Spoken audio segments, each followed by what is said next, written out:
way too goddamn close. Let's fix that.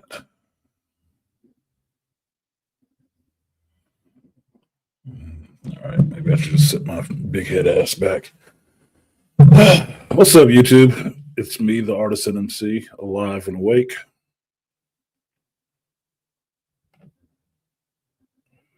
I don't think I'll ask you to like, share, and subscribe because I don't see people doing that. On the YouTube side, you can see it when people share your video. You'll get an alert unless they changed it. But I don't usually see that, so it's almost a waste of time to ask.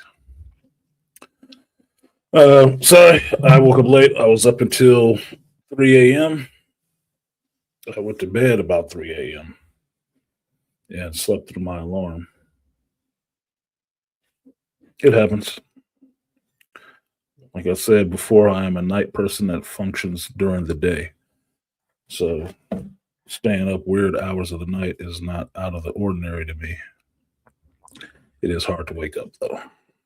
So welcome to my life. So because I've done that, my brain has not started working yet. And I actually have no notes, no bullet points for this week. Even though a lot was going on, I didn't have any bullet points this week because I wasn't sitting with my book, writing my notes in it. So just to make sure we give you guys the time that you need, because I know I didn't do it last week. I'll drop that in there. So this week has been a little bit of up and down for me with dealing with people. Yesterday, I actually took a break. I did not people all day, meaning that I was in my place all day. I did not leave. Put the sunshade in the toaster oven. I came in the house Friday night.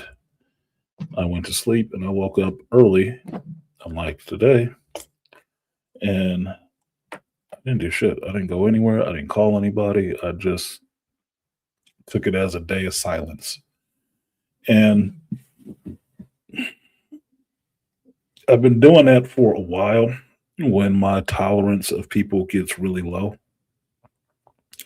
And I first got into it when I heard, I think it was Martin Sheen was talking about himself. I think it might have been in the late 90s or whatever. The actor Martin Sheen. And he talked about discipline, which is why I played the song first. In that he took one day out of the week and didn't talk to anybody. And the interviewer was asking him how he did that with his family. And he told him that the family just understands that that is part of his discipline, is what he does. It's just what he does. So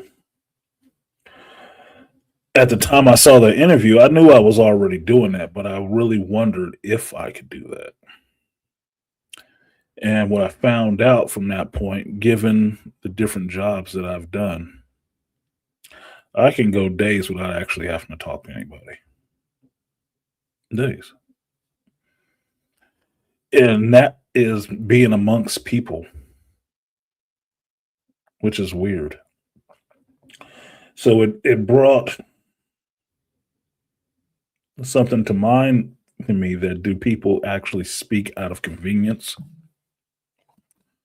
Or do people speak because they really have something that they want to say to you or really want your attention? And as a black man, I know I can walk through this world many a day with people not saying anything to me.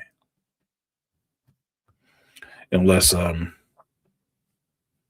someplace I'm not supposed to be, or impacting someone else, or they are really perturbed by the fact that I am somewhere.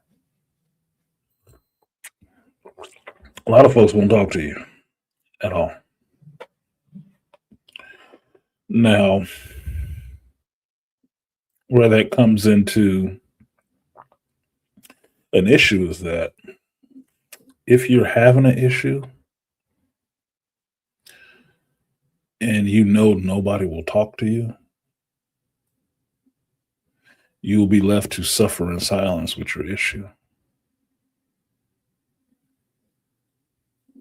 And that's kind of disappointing for, everybody being caring human beings and whatnot.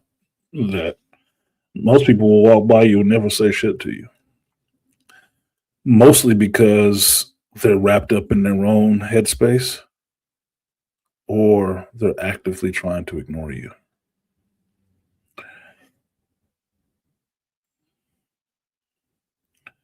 Which I remember telling my kids, it's like, don't worry about everybody else out here in the world because they don't really give a shit about you anyway. And it's true in a reductive sense. The real thing is they can't care about you that much because they're so focused on what they're doing. They just can't. It's almost impossible. They have to be focused on who they are and what they're doing and what's going on in their head because they have no space for everything else.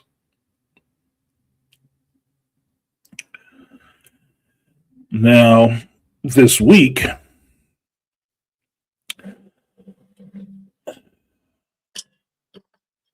I talked to a friend that needed to have that conversation. And given my work schedule, I didn't have time to talk to him at the time that it came up. But I did reach back out to him when I had some time and touch base with him to talk to him. And it turns out that, the friend was having a little bit of difficulty and he needed to talk to somebody. Now, I'm one that has always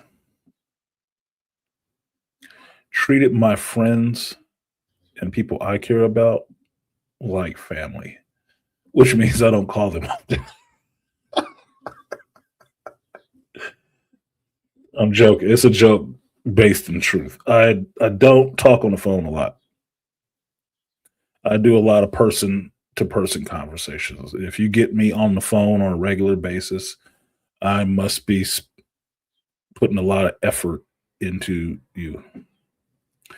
I grew up in the era where talking on the phone was common for any conversation you had, other than you were always in front of people and you didn't have cell phones. So the only time you would actually talk on the phone with folks was when you were at home. Now, yes, I've grown up past those years, but that kind of habit is still in me. I don't spend a lot of time on the phone yakety yakking with people.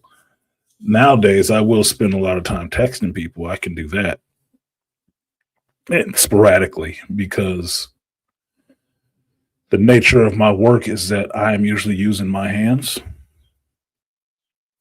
and I'm usually in front of other people that don't need to hear the conversation. I'm a private person, so I won't be on my phone talking on it a lot. I can shoot a short burst, a short text, something witty, something funny, but not on the phone all the time like that. And what I found, I can actually carry on multiple conversations at the time. That's usually where my brain goes. So if I talk to you on the phone or I call this person, it's to me it deems it as being important. So I talked to the brother, and you know he was appreciative of me calling back, and then through the conversation, it really got me to thinking about something because,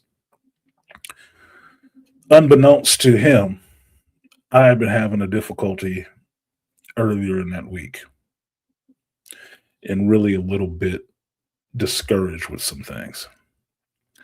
And I had reached out and talked to another friend, female friend, and she had sent me something out the blue, and I said, "Man, that was really nice. You made me smile today." Said, "What's going on with you?" I told her. She was like, "Shit, you're usually Mister Positivity. What's going on?" Because I'm usually boosting her up. right? And say, well, I had those days sometimes. I had those days.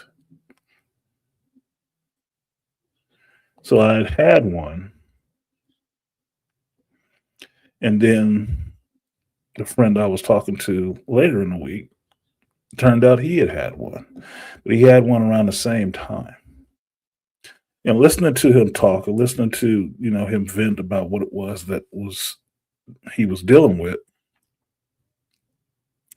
it actually put it into perspective what I was dealing with, which is funny enough how it works sometimes. Sometimes talking to somebody else will clue you in on what your actual issue is, or you going through something is actually able to you help the person that you're talking to go through.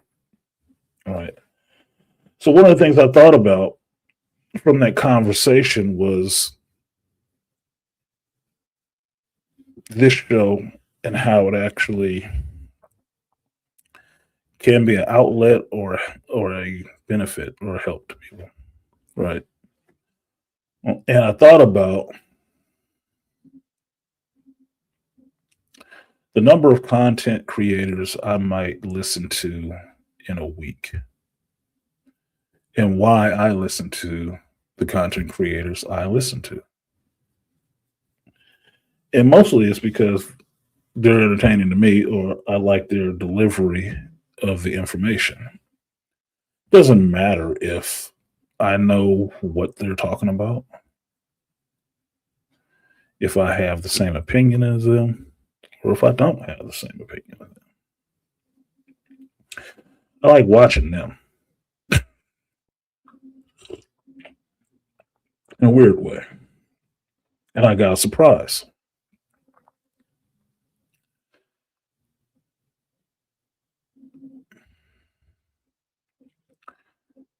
that I really don't understand fully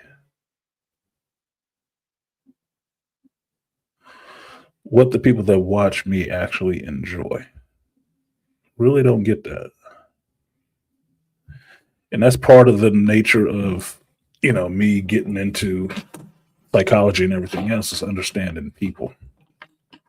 Not trying to do the predictive work of knowing what they're thinking. I already did that. But it was really understanding why people thought the way they thought, what got them to that thought process. And understanding that is a lifelong thing because I don't think nobody ever really understands people fully. You can get 80%, but you're not getting 100. If you did, you wouldn't be here. Or you'd be a villain. So the conversation with this brother was actually good twofolds. One, I think I helped him. Two, I know he helped me. And three, it gave me some other things to think about. It actually kind of reinvigorated me for that week. Now, because of my lack of wanting to be around people, I did not go to the movies this week. And there were two movies that came out that I actually wanted to see. The first one being The Furious, which I wanted to see because I saw the trailer. I'm like, I really do want to see somebody getting their ass kicked like that, especially with some claw hammers. Oof, that was one of the roughest fight scenes I saw in the Raid too, where I'm forgetting her name right now, but she jumped out there with them claw hammers on a train and beat the shit out of them dudes. Oh, it was bloody. It was bloody good. Got my boy Joe Taslim in it. Same people that did the Raid. I'll watch it. I know it's going to be violently good. The other movie was Disclosure Day by Steven Spielberg, which I wanted to see it because it was science fiction and aliens. Now, if you listen to the geek sphere about this stuff, this movie's not any good.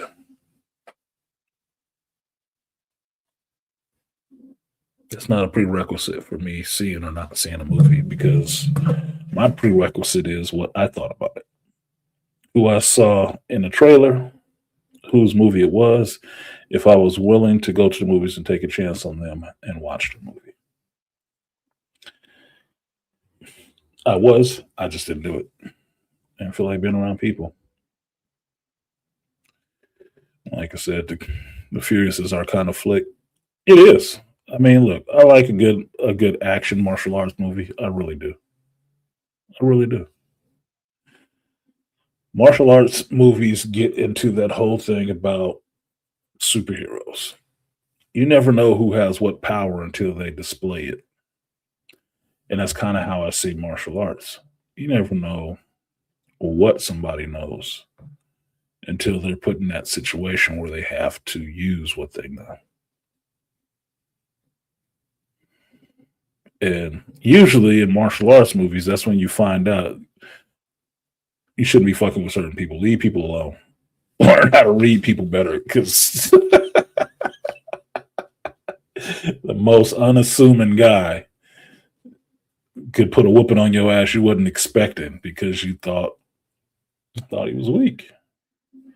You only work at the loading dock throwing boxes and shit. Them boxes weigh 50 to 60 pounds. And he does that shit for 10 hours a day, every day. That motherfucker got some core strength, man. You might want to leave him the fuck alone. You see the way he doing that? He's doing it like a kata, dude. Like, you gotta watch his foot placement, how that arm is throwing that shit. Boy, he got a punch. You better watch it. You better watch it. You better learn how to read people better. Oh, he's just a loader. Okay. Let him unload on your ass and we'll see. So that kind of thing always gets into me with martial arts movies. That's why I like them, I think, so much. It's always that surprise, you know, ass whooping you weren't expecting. It's always that surprise factor. Like superhero movies, you never know what's going on till they start flying. Like, oh shit, that was a superhero. Yeah, leave him alone. So it's good. So I didn't go see the Furious, so I'll go see it this week. I'm sure because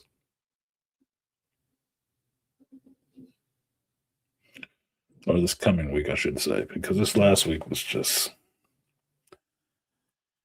hectic and stressful, and it feels weird. It really feels weird.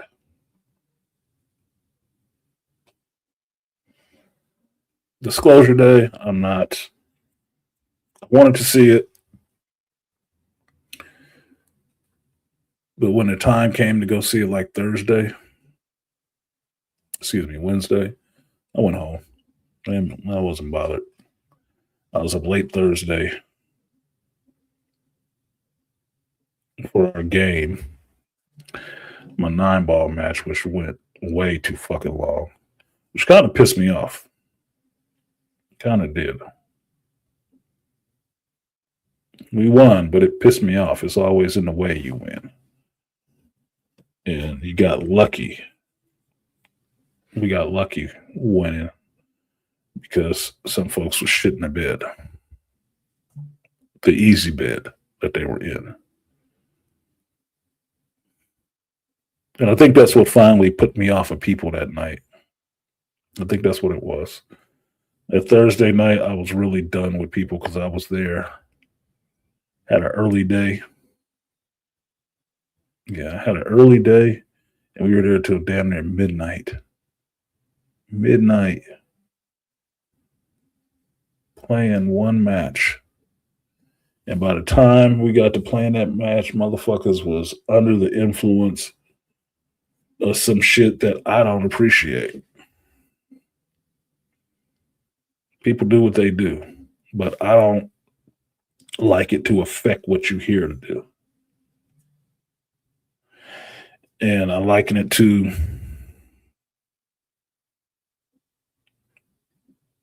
a coach. Maybe this will bring out Charles. A wrestling coach telling his players, we got an away game. We go into their thing. Nobody sleep with their girlfriends tonight.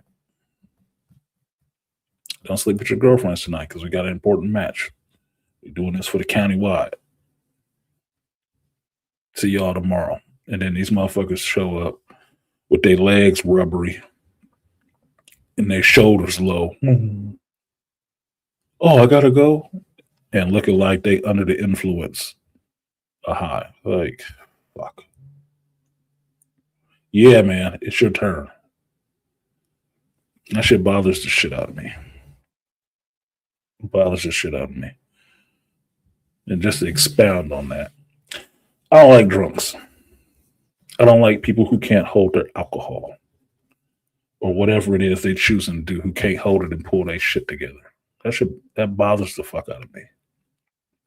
And Thursday night, I was around a bunch of people who imbibe and all kind of shit and can't hold it together. It's like being around a bunch of fucking kids. I was irritated. I'm in a bar and I had to yell at somebody, another grown ass man, like 2 times because he's so fucking blitzed. I don't even think it was alcohol, but he's stumbling all over the place, can't keep his eyes open and doing all kind of goofy shit, impacting my game. I gotta leave. I'm getting to an actual issue tonight. I want to have an actual issue tonight because my patience was gone. My patience was gone. And it did not return Friday morning when I was at work. I just stayed away from people to try to let it die down. So I think that's why Saturday I was just in the house. I don't want to look at nobody. I don't want nobody looking at me. I just want to be here and entertain myself and sit in some relative silence.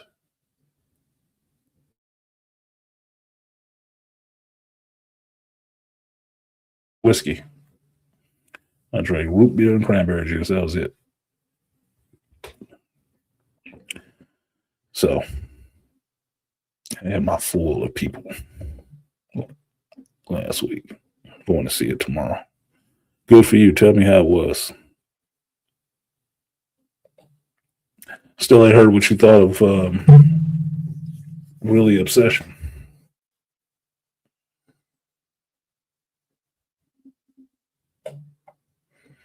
I still haven't seen Backrooms and I haven't finished Spider Noir yet.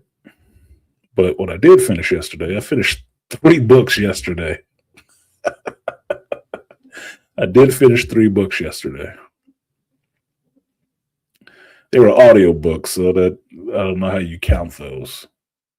But I did finish 3 books. Finished listening to 3 books. The problem with audiobooks is that I don't see the words, which means it does not go into my memory the same way. But I'll show you one of the first books I went through yesterday. And I just graded differently. I grade audiobooks and actually turning the pages on the book completely different. It may be screwed up for me, but it is what it is.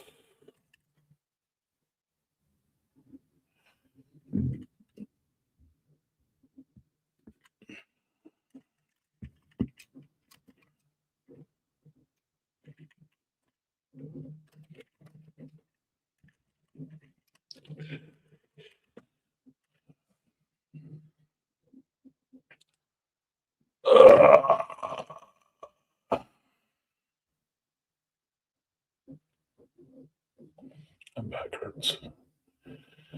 My back hurts, so apparently I'm not going to be playing today.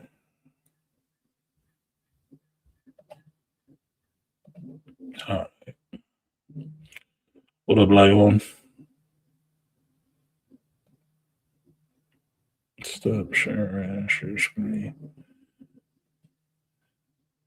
So this is the book that I read yesterday. Talked to me yesterday. Now I saw this brother on Instagram. And this is like the second time I had seen him advertise this book. And he was talking about in his little short commercial something I didn't know. What up, Dad? So I went ahead and went on Amazon to look for the book, and I was like, I'll buy his book because I want to read that. I'm curious about that. Well, that book sent me down a rabbit hole, but listening to that book while I was gaming, mind you, I'm playing a division and I'm listening to the audio book, so I'm having a full sensory experience at that point.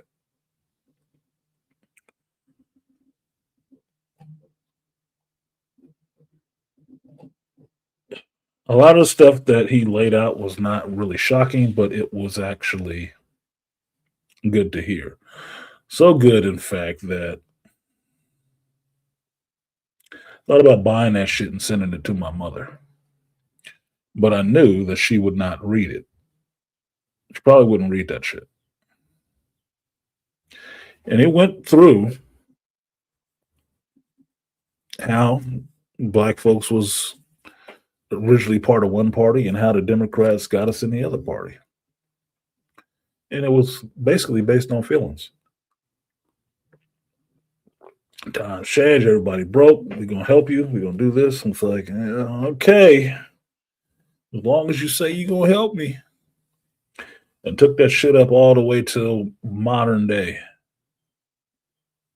with Barack and everybody else. And being that the book is all, he's not editorializing necessarily, it's all documented stuff that you can look at and read your damn self. Pretty interesting. Very, very good assessment and account of how the Democrats got you into their clutches. Now, he hit on something that I had already decided for myself back after Clinton's second term, that I didn't need to be a Democrat. And that how he lines it out in the book. You know, your Democratic allegiance is passed down like your favorite sports team. I don't watch sports. I play sports. I don't watch sports.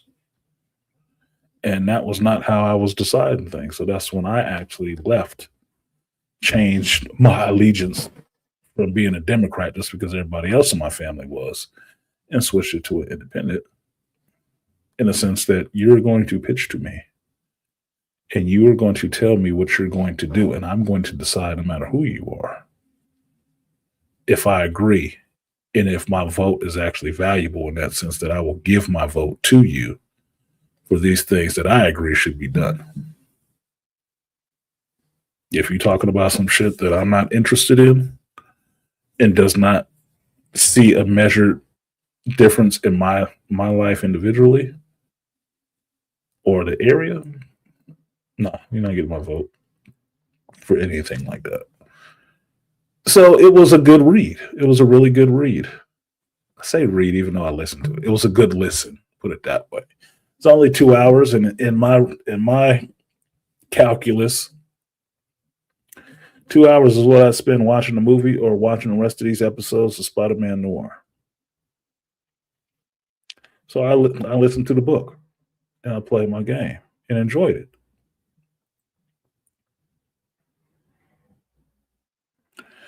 And I probably should put this up just to make sure.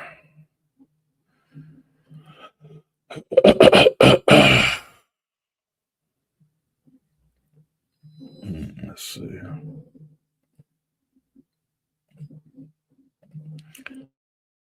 Let's do that. There you go. Good read. It's 94 pages. It's not even a long book. Right. So that's why I was over in you know, 2 hours in audible form. Made for a good read, and for some of you younger folks, it might be some actionable. Here's the share button.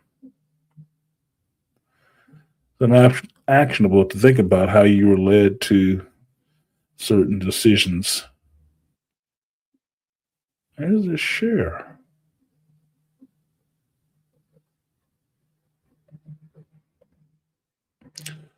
So shout out to that brother. That was a good read. You're looking at my Amazon cart, wool gloves in it. There it is. Looking for the damn share button. There we go.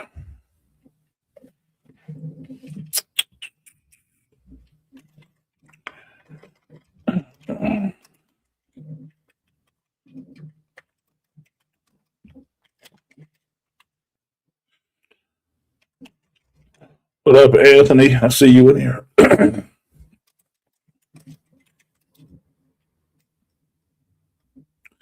The Democrats won the blacks.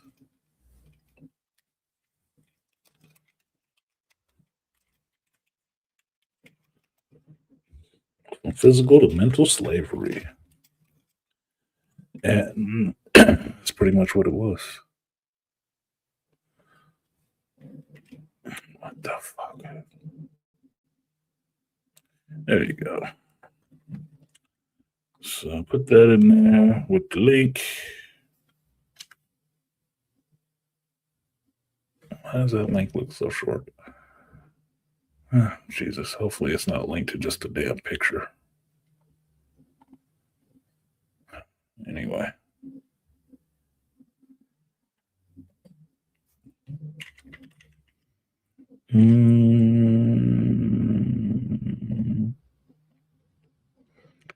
There we go. The next book I went through. Saw Lion. Shout out to Lion. Up Dead Set. It's good with you.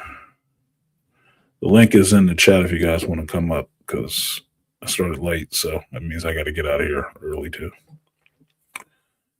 Azurius was good, Anthony. Hey, glad I can make it. Make one and lurk for you. Sorry I haven't been here lately. Lots of life things. Of course, we all got a lot of life things. I thought about you yesterday as an aside, and you'll actually appreciate this. Are you buying that new set of Magic, the superheroes one from Marvel? Somebody a couple weeks ago, I think it was Andre, was in here from Canada. He asked, I think it was Andre. He asked me about what I thought about Wizards of the Coast and Magic doing all those other people's IPs. And the response I made is I thought it was a waste because Magic the Gathering should focus on doing its own IP and building out its own universe. Doing other IPs and just making a tabletop game is a waste of time to me. But I thought it was a waste of time because Magic has not been that damn good. It has not been creative in years. You're talking about franchises and what could be spun into a movie and whatnot.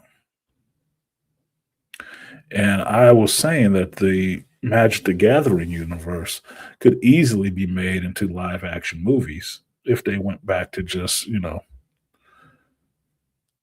getting it to where having a planeswalker was rare and not everybody everywhere, multiple planeswalkers from the same plane and shit. No, I would watch the planeswalking adventures of the original Gatewatch. I'd watch those. What up, Dessa? So he said negative. Should I look into it? I don't know. I mean, if you want to see Marvel characters in Magic the Gathering, I guess. But I'm looking at it like this because it comes out, I think it's on pre-release is next week, and then the actual drop of the set is the week after that. And a lot of things Wizards has done recently, I have not liked. I don't like the breaking up of the sets in terms of play boosters and draft boosters. I don't like that shit. It's overly monetizing the shit, and it's not actually making it to me a concise set. It's mixing up what you buy, right? And then they just want to charge you different. And then the other thing, I don't like them constantly whoring out their IP to do other people's characters. That's not being creative. You're supposed to be going to new planes every set, or go back to older planes. But you're not making anything new. I don't look. It might be fun to have a card with Spider Man. I bought some of those Marvel cards, a few, like 3 packs. That was it. But in the bigger gameplay of that shit, build out your universe, man. That's what I'm showing up for. I'm not showing up to see somebody else's shit. Fucking hell. If I saw a DC movie and Spider Man was in it, I was like, the hell's going on here? Oh, isn't it good? We're just doing their IP. I didn't come to DC to look for Spider Man. The fuck? Yes, it has been a lot of sets past that they have innovated, and that's my thing. I haven't seen really any new mechanics, just reskinning and renaming mechanics. And I could be a heretic for saying some shit like this, but apparently they got too many pink haired females in the design process because ain't no innovation coming out of there now. There is no innovation coming out of there. And it only happens when you have people that aren't creative thinkers. They can't innovate anything. But given what they've made, rabbit sets, little animal sets, little fairy tale sets, I'm like, you're not making anything. You're not making anything. That's not creative. That was shit that was already there. What can you not think of a new realm? A new plane? I gotta have all these. I was doing it last week. Dead Set was here. And we were talking about oh shit. Now I'm gonna forget the damn character's name because I'm fucking tired. Fuck. The fuck was the character? Don't ask me. I'm too old to remember. My brain is foggy right now because I haven't had my coffee completely. Anyway, it's the black blue Dreamweaver character and how that character is non-binary, doesn't have a gender and all the shit. I'm like, get the fuck out of here, dude. What does that have to do with Magic the Gathering? Nobody asked about that shit. Sexuality of planeswalkers, if they're curious or if they're, I don't give a fuck. That's not part of the game. It's not part of the game. It don't even make any difference in the lore. So they've been doing a lot of things that have been irritating me, and that's why even before the shop sold, I hadn't been buying a lot of Magic. I hadn't, because every new planeswalker was just a chick. And I'm like, I'm not showing up for that. Why are you killing off the characters that are really good, and then keep giving me these brand new planeswalkers to replace them? And they a bunch of characters that I don't even like. No, he's fluid in this way. What mana does he use? What's his mechanic? Personality? His personality is just sex. I don't need that everywhere, dude. It doesn't matter. I'm fine with Marvel Universe being in the Magic world. Not to say I'm a fan of the extended universe, but if they bring in a newer players, making it more readily available for more than I can get behind. Yeah, the way I'm looking at it, and you might be also, I'm fine with the cards, but leave them as side boosters. Exactly. Don't make them the main staple release. Work on your own IPs with it. Exactly. I never had a problem with an unhidden set. I never had a problem with a little side set. I don't. But this is your release for this block? Is just the Marvel stuff? No, that's side stuff. That's not going to be the whole set.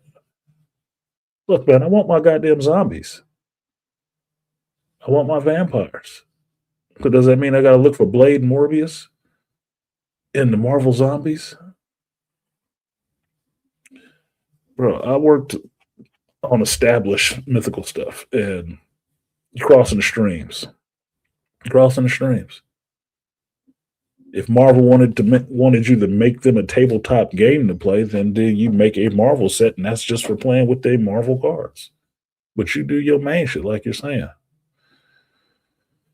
They aren't thinking creatively; they're thinking with their wallets. Need to change up. Yeah, they do. They really do. And I think that's when I fell off with it when that last dude came in because it was no creative ideas. He was the one who broke up a 3 block set to a 2 block set and all of that shit. And it's like you're just trying to pimp out the fan base is what you're doing. You're just trying to get more out of them for giving them less. No, fuck you. What up, Dead Set? Funny. Well, we see that like a creativity across the spectrum. So Across the spectrum, which is yeah, disappointing. yeah, because there's some really creative niche ideas out there, but these guys just don't. They don't get the up. I mean, everything's social media now. So, and just like Neil deGrasse Tyson said, social media is the biggest propaganda machine the world has ever seen. It And so, is. yes, and we're It never seeing how closes. polarizing it is now. Yeah, it never closes. It's open every day. Jesus, it's getting more Man, business than the left. I'm starting to become a space bully. Like, guard your mind, because Yes, the damn you have space to. bullies, there's some bullies, and I'm like, dude, I don't need to hear this crap. Well, you say that. This was the other book that I read after I finished that one with the how the Democrats won the blacks. My Audible suggested another book to me based on my reading choices. It's like, oh, the algorithm is listening. And the next book it suggested that I went ahead and read was this one. Suicide empathy. Suicidal Empathy by Guy Saad. So this is a psychologist's book from Canada. Yo, I love He's God's a Lebanese Jew. Yep. Fled the occupation, get murdered and stuff like that. And he is regularly on Joe Rogan talking the stuff he talks. And basically he's talking about suicidal empathy is basically what liberalism is in the West and feminism. And the funny part about it, which I can understand, which pisses people off, he's smart and he's fucking snarky and sarcastic. Oh my god, he says some shit had me laughing out loud listening to this book because apparently this is like the second or third book. This is the follow up to his other book, The Parasitic Mind. Mm-hmm. Right. So this is the second book. So he did the voiceover on this one, but this is the first book I'm coming to, so I'm hearing his voice. Mm-hmm. That shit was hilarious.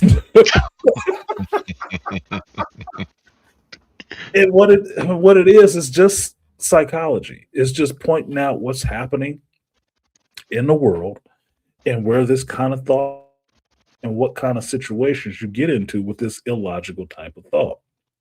Right. So one of the things he was talking about was and the analogy he used was funny as shit to defeat somebody's argument. And that he's saying, I'm sure a woman was disappointed that what woman would really want a big, strong man firefighter coming to save them from a building? No, she needs some heavy woman. He called fat people fat. He said, no, some fat woman needs to see some big burly woman come and run into a fire to save them and say and pull them out because it's important that the person that helps you looks like you. What? Yeah. How does that work? He said, but if it's a man in there, it's like, oh no, you should have got yourself out of that trouble. And he's pointing out a real life example of somebody who was in charge during the woman that was in charge of the Palisades fire. Mm-hmm. And what that police chief, the woman was saying, oh, you should, if he needed to see me, he shouldn't have even been in there. I'm like, huh? Yeah. As a fire chief, you saying that? The fuck is your issue, bro? Like that was legit. Like it's like, no, I've done the firefighters test just to do the interview shit. There are no big people getting up them stairs carrying them. No, bro. No, you got to be fit. You got to be fit. And on top of being fit, you need to have a little bit of courage to run into a burning building to save some people. Yeah. It's not going to be pretty. But if you can't even climb your ass up onto the engine without huffing and puffing, you ain't about to run 15 flights of stairs. Come on, man. That sounds so stupid. So basically, what he points out, I'll read it right here. This is the little excerpt from the New York Times. Best-selling author of The Parasitic Mind shows why empathy in politics leads to civilizational collapse. Which is true. We're saying it. What happens when a society elevates victimhood to a virtue and decides that punishment is cruel? You get a disease Dr. Gadd calls suicidal empathy, and the West may be terminally infected. In his new book, Suicidal Empathy, Sadat unleashes a blistering critique of manipulative, irrational altruism and has gripped our culture. The mind parasite hijacked the empathy module of our progressive elite, leading to catastrophic miscalibration of moral priorities. The results are everywhere, from coddling violent criminals to protecting rapists to branding self-defense as toxic behavior. We are witnessing a civilization in rapid decline. Lunatic policies are instituted because we prioritize the feelings of ostensibly marginalized groups over the truth, criminals over victims, and squatters over homeowners. This is not humane. This is active dismantling of the pillars that keep us safe and free. The crisis of empathy creates a horrifying system of inverse morality where the strong and successful are demonized and the destructive are celebrated. Just look at our insane inversions we tolerate daily. We prefer illegal immigrants over our own legal citizens and veterans, permit drug addicts to threaten children's safety in parks, and elevate transgender women above biological women in sports and safe spaces. Common sense is dying in a deluge of misguided compassion.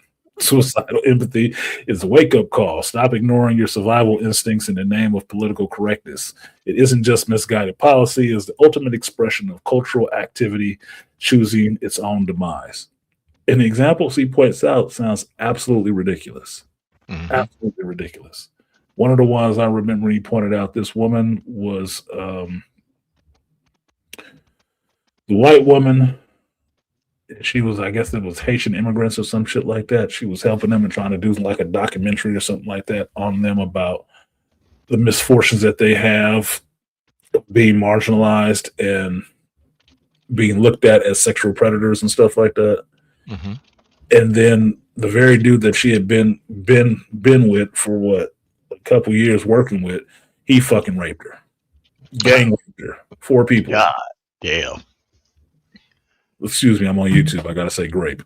So 4 people gang raped her, and then in her interview, she was forgiving them and didn't want harm to come to them and no ill will. I'm like, the fuck? And he's pointing out how ridiculous that is. That is suicidal empathy. Oh, I empathize with them. It's just they just had a hard life or whatever. It's like, bruh, no fucking way. Mm-mm. And recounting her story, how she was talking to the dude and saying, "No, I feel for you," and all the rest of this. Like he didn't give a fuck about that shit. Slapped her in the face and everything, and still raped her. I'm like, that's fucking stupid, bro. That is fucking dumb as shit. No, absolutely not. Another one, which was I hadn't even followed this story all the way out, and it's good to.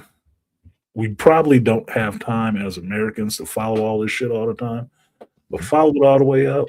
But a dude that was with the Taliban killed an American soldier, spent his time in Abu Ghraib, Hmm. was released from Abu Ghraib, sent back to Canada, and not for asylum, but he was sent back to Canada right after they shut that place down. sued the Canadian government for what the Americans did to him in Abu Ghraib, and the Canadians paid him a sum of basically $14 million, and he was a Mm. known fighting combatant terrorist that killed an American soldier, and he got paid money because he sued Canada and they paid him off. I'm like, the fuck? You just made it, you just made it profitable in this life. Like, holy shit. I hadn't even followed that case all the way out. I vaguely remembered that shit too. It's like, oh yeah. What? He sued and they paid him? For what? They didn't even do anything. Yeah, I've long been there. Bro. That's the reason my heart is as black as it is Oh sometimes. my God. Look, Yeah. hearing that shit, and then I finished that book. So it was on the same frame, and it's pointing out all these things in academia and stuff like that. Mhm. Then it went to, it requested or it suggested the parasitic mind. So I went through the parasitic mind. The other one was what, 7 hours? This one was 7 hours. I'm like, fuck it, I'm here. Let's do it. Bro, that one was worse. And that was the one before the first one. Before the excuse me, suicidal empathy. Listening to that book, I feel bad for Dr. T. I said, how does he even survive in this? He's like, good night. The shit he was lining out that these academics and these um, colleges and universities and stuff was doing to actual professors and stuff like that, and how they were having them keep quiet and not mention stuff. I'm like, how does Dr. T even survive in that shit? Tenure is important. You can't even have an opinion until you get tenure, can you? Right. I'm really curious. It's like, I don't know how he survives in this. Well, And that's why Dr. Curry left the country. I remember that part. Yeah. Like, well, okay, Dr. Curry had to leave because they didn't want to hear that shit. But no. And the numbers he was giving out in the first book, he was talking about how feminism and this liberalism stuff that's coming out of the campuses that's taken over. He started dropping numbers on how it's dominated. I didn't even realize the field that I wanted to go into was I didn't have a percentage number of what it was. And this book was 2022 or 3, I think it was. Mm-hmm. He was talking about stuff after the pandemic. Like 80 something percent. I'm like, boy, you can't throw a rock and hit a male psychologist now, can you? Mm-hmm. It used to be dominated with men. You cannot throw a rock and hit one now. And they pushing out the same bullshit with a PhD in front of their name, even though the shit they say is ridiculous. It's like, that's not. I'm like, wow, this shit is ruined, bro. Like, But that's the thing, though, because the thing is, men ran the system and men allowed it to happen. That's just the bottom line. it is. Yep. And I think that's the problem with allowing the weakest men to lead because, okay, here's something that we always hear in Spider-Man that I can't stand. I hate it. With great power comes great responsibility. I hate that saying. Why do you hate it? I mean, the reason why, because slave strong men that are born with power, into two roles, either the slavery of dominance or the slavery of submission to the mob. This dude is not expected to just exist in his own strength by himself and just go along. Because in any given society, they thrust that responsibility onto men. They say, you're too strong to exist in our society right now, so he's got to weaken himself and become a simp. But if he's strong and he's dominating, no, we need to tap that mofo down because he might just take over this government. Exactly. Yep. Exactly. And that's what he was talking about in both books. The mentality of it, how you keep weakening the West. Mm-hmm. And then in the first book, it was where it was actually coming from, how these ideals were worked in and how they were tamping down. And one of the sarcastic jokes he made about that shit was, I can't wait to see the women who say they want these I'm a proud, weak beta male or some shit like that. dude is funny, man. The shit, Yeah. motherfucker is funny. I was listening to this shit and I'm laughing my ass off at some of his analogies and stuff because it is funny. So he's recounting interviews and stuff like that he's had on Joe Rogan and conversations he had with other people. And because he's intelligent, he does say stuff to people that can really just put them off. Exactly. But it's funny as fuck, bro. Oh my god, he was equating the what did he say? It's I forgot what it was called. See, this is the problem with not reading stuff and listening to it. Hmm. It's remembering a conversation and not seeing the words on the page. That's what makes it harder. It's not how my brain works, right? But he's recounting a conversation where he was doing a conference and he invited this female there and another professor to be on the panel, and she decided she had heard something he had said, so she was not going to be on the panel. She's not going to be able to make it because she wanted more female representation on the panel. And he said, "Well, I did invite another woman, but she couldn't make it because of schedules. And I didn't think that I needed to make a panel designed on how many men and how many women. I picked people based on what the topic was about and could they actually speak on this topic." Hmm. It wasn't about that. So they had a little disagreement through an email that he's reading. And I'm like, he is just saying some shit that's gonna piss these motherfuckers off, boy. And then he pointed out the fact that he looked at her, she quickly unfriended him and stuff like that. And shit. And then he looked at the picture of her lab or whatever. And yeah, it's just a bunch of all a bunch of women. I'm like, so he talked about that pink hair shit. That's like a badge. It's like it's protective clothing. It's something that like pufferfish do to fake their appearance as another gender or another animal to make it through. Oh my god, it was some funny shit in there. It was. I didn't expect to laugh that much listening or reading a psychological book. It was a fun read. Yeah, he's funny because he has that Indian accent on top of that, and that makes it even funnier because I've seen him on Joe Rogan. I'm like, damn, this dude is savage. He's fucking look. I got that book on a lark. I wasn't looking for him. Hmm. It just came up because of the other stuff that's in my, my reading list and stuff like that. It just threw that shit in there, and it was right up my alley because it's like, oh, this is psychology. Okay, I'm down. I'm gonna get that. I'm gonna get that and listen to it today because I Yeah, got 3 Audible credits that I need to spend. dude, I So had 12 Audible credits I had to spend, yeah, so I got 3 books: that How the Democrats Won Blacks, Sympathetic Empathy or Suicidal Empathy, and The Parasitic Mind. I still got 10 credits. man, They're like, oh yeah, something to use my credits on. Let's go, Audible. We listening today. So I need Amazon that. still got my attention for Hmm. half a day. So that's what I did Yeah, yesterday. I gamed and I was listening to audiobooks. Should have listened to the Odyssey, but I still reading through the Odyssey. I don't want to right. Some of listen them to you want to read.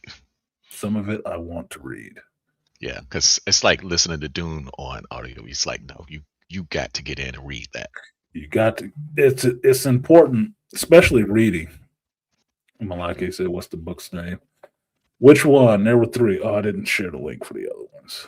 Hold on a second. I will share the link for it because I shared the link for the Black Dude's book, How the Democrats Won Blacks, which was actually really good. And then it flipped into this one. Yes, all right. And Malika, you work, right? And you have your earbuds in. Bro, you should get some audiobooks because that'll keep your mind active. I Yep. used to do that when I could ride around in my van most of the time. Now I'm sitting in the goddamn office and everybody wants to keep peeking their head in my door. How's it going? Better without interruptions. Like, fuck, stop looking in here on me. I don't need a keeper. Overseer. Yeah. But all that stuff reminds me of the quote by Krishnamurti that never left my mind.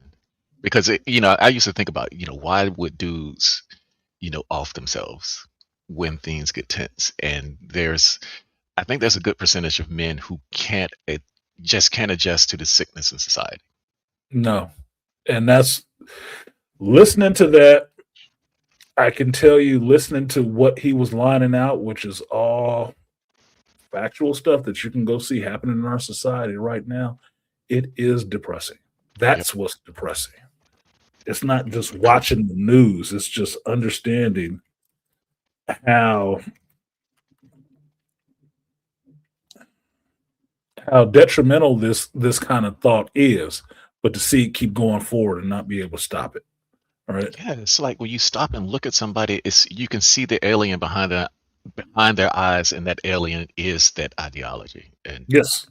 it's like a horror movie. Yeah. As he was talking about it, it makes it hard to even have a conversation with him. Yeah. You can't. It's like talking to a crazy person. Like, bro, you're not really getting a really quality conversation out of this shit.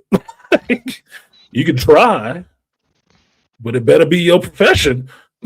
Because Yeah. Whew. Social media just amplifies it to Oh my like God. 100, and I'm just like, oh man, that's why I can't do credit. I mean, I gotta do Twitter because I gotta check my socials because I'm trying to make money. Right. But the comments are enough to drive you nuts. And see, this is the thing. Last week, I almost took the can't beat 'em, join 'em mentality. It's like, I guess I just got to bite the bullet and get on Twitter. I'm not even into Twitter. I don't want to. I don't have time to talk like that.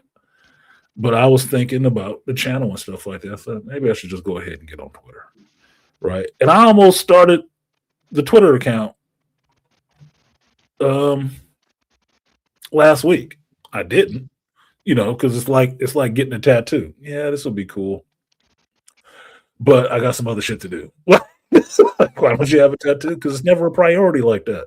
Yeah. It's never a priority. It's not. Nope, I'm gonna spend this $500 because I need this sleeve. I don't really need the sleeve. I don't really like tattoos on black folks like that. I'm actually lighter than Charles, so it might look good, but otherwise it's pointless to me.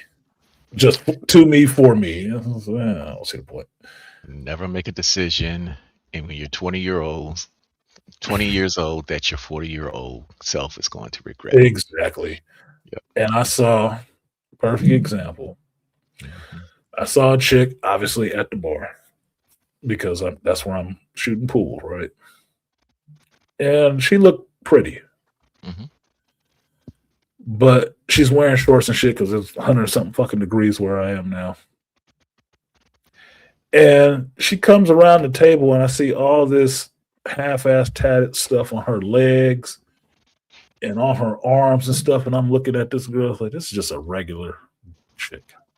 Mhm. And she about as old as me. Maybe she's 30, late 30s. This shit gonna look real ugly when she get old. Mhm. Grandma, why won't you wear a dress? I'm serious. I'm like, that don't make any sense to me. It's like, who? I see the kind of guys that like that kind of shit, but I'm having a hard time with women with these overdone tattoos to where at a point to me it just looks like a fucking dude standing up there. Yeah. Because now you tatted up all on your hands and your knuckles and shit like that too. And I'm like, that wouldn't be sexy touching my dick. I'm sorry. It just wouldn't be. And you gonna have long witch nails too? Nah, Mhm. man. Bubble bubble toilet trouble. Like I can't do it. But It I- just doesn't work for me. But this is the generation. but this is the reason why, like I love Denis Villeneuve's Arrival, Mhm. because it brought home that concept of what you're doing now. Because the aliens, time was written into their language, so Right. everything is present for them. Yep. And it just dawned on me. It's like, man, if I could live as though my future and my past were present, I would probably make better decisions Yeah, all around. you could see where it leads right at this decision point. Yeah, you would make some damn different decisions right off Yep. the bat if you can go forward and see where it is. That's like how Doctor Manhattan sees times. It's all happening at once for him. Yep. There's no difference. Like you think about this moment, you in this moment. Where will Hmm. this be in the future? You're in that moment too. Like it just happens. There you go, Malika. That's all three books that I listened to yesterday are in the chat, and the links onto Amazon in the chat. And audiobook is fucking cheap. You get credits, it cost you shit. Yeah, that $15 a month is worth it if you're into reading. Oh hell yeah. Yeah. Yeah. So I So, go back and forth with some stuff I have on Audible and some stuff I will have in hard copy because I want it in hard copy. The mhm, Odyssey I've had in hard copy for a while, so that's why I'm reading through it. But I have it on audio or mhm. Audible. I don't listen on Audible, but for me, it's going back and forth between the two. Like maybe if I'm laying down, I want to listen to what this is. But on the topic, it's funny because when I was thinking about Arrival and we were talking about, briefly talking about time, it's it's just like learning different languages. Because I remember when I started learning Portuguese and how it affected my thinking. Our Mhm. languages sort of entrap us into this linear type of thinking, It does. and we began to see how deep the trap is as if you wisen up and then start to observe, and you was like, God damn, we are slaves to so many things, not just chemistry, but our own language, our own ideas, how we see the world. We don't even have to interact with other people. Just, I mean, being a slave to an environment, that's one thing. You can't Mhm. help that. But once you begin interacting with other people and then that poison enters your mind, which you can't help because we're born in tribes, you begin to see, like, that's the reason why I had to revamp religion, because I embraced it for the first thing. Then I Mhm. found out what it really was. And then Mhm. once I figured out that, okay, this whole God concept only means purpose, and your purpose can be anything, My purpose can be then, in. yep, and then I was free to explore that without, the trappings. That's what I found interesting about this guy's writings. Hmm. He talked about his position as being a tenured professor, right, in Canada, and how he had to design his professorship because he is interested in a lot of subjects and he has written books on a lot of subjects, not just his mathematical training or his MBA in business, right, and marketing stuff. It's also the psychology stuff. So while he's a professor in psychology and what is it, not developmental, I'm forgetting what it was, evolutionary psychology, he was able to craft it to where he don't show up to a lot of the meetings and shit like that, but he pursues his interest, right? So when I told my mother before that, what do you want to do? And I was like, I want to be Buckaroo Banzai because that was the first time I learned that you didn't have to just settle on just one thing. You could learn everything that you wanted to learn, Hmm. anything that you were interested in. You could break out of that box or you just have to pick one and stick with that. Well, you can pretty much do whatever you want. You can learn whatever you want.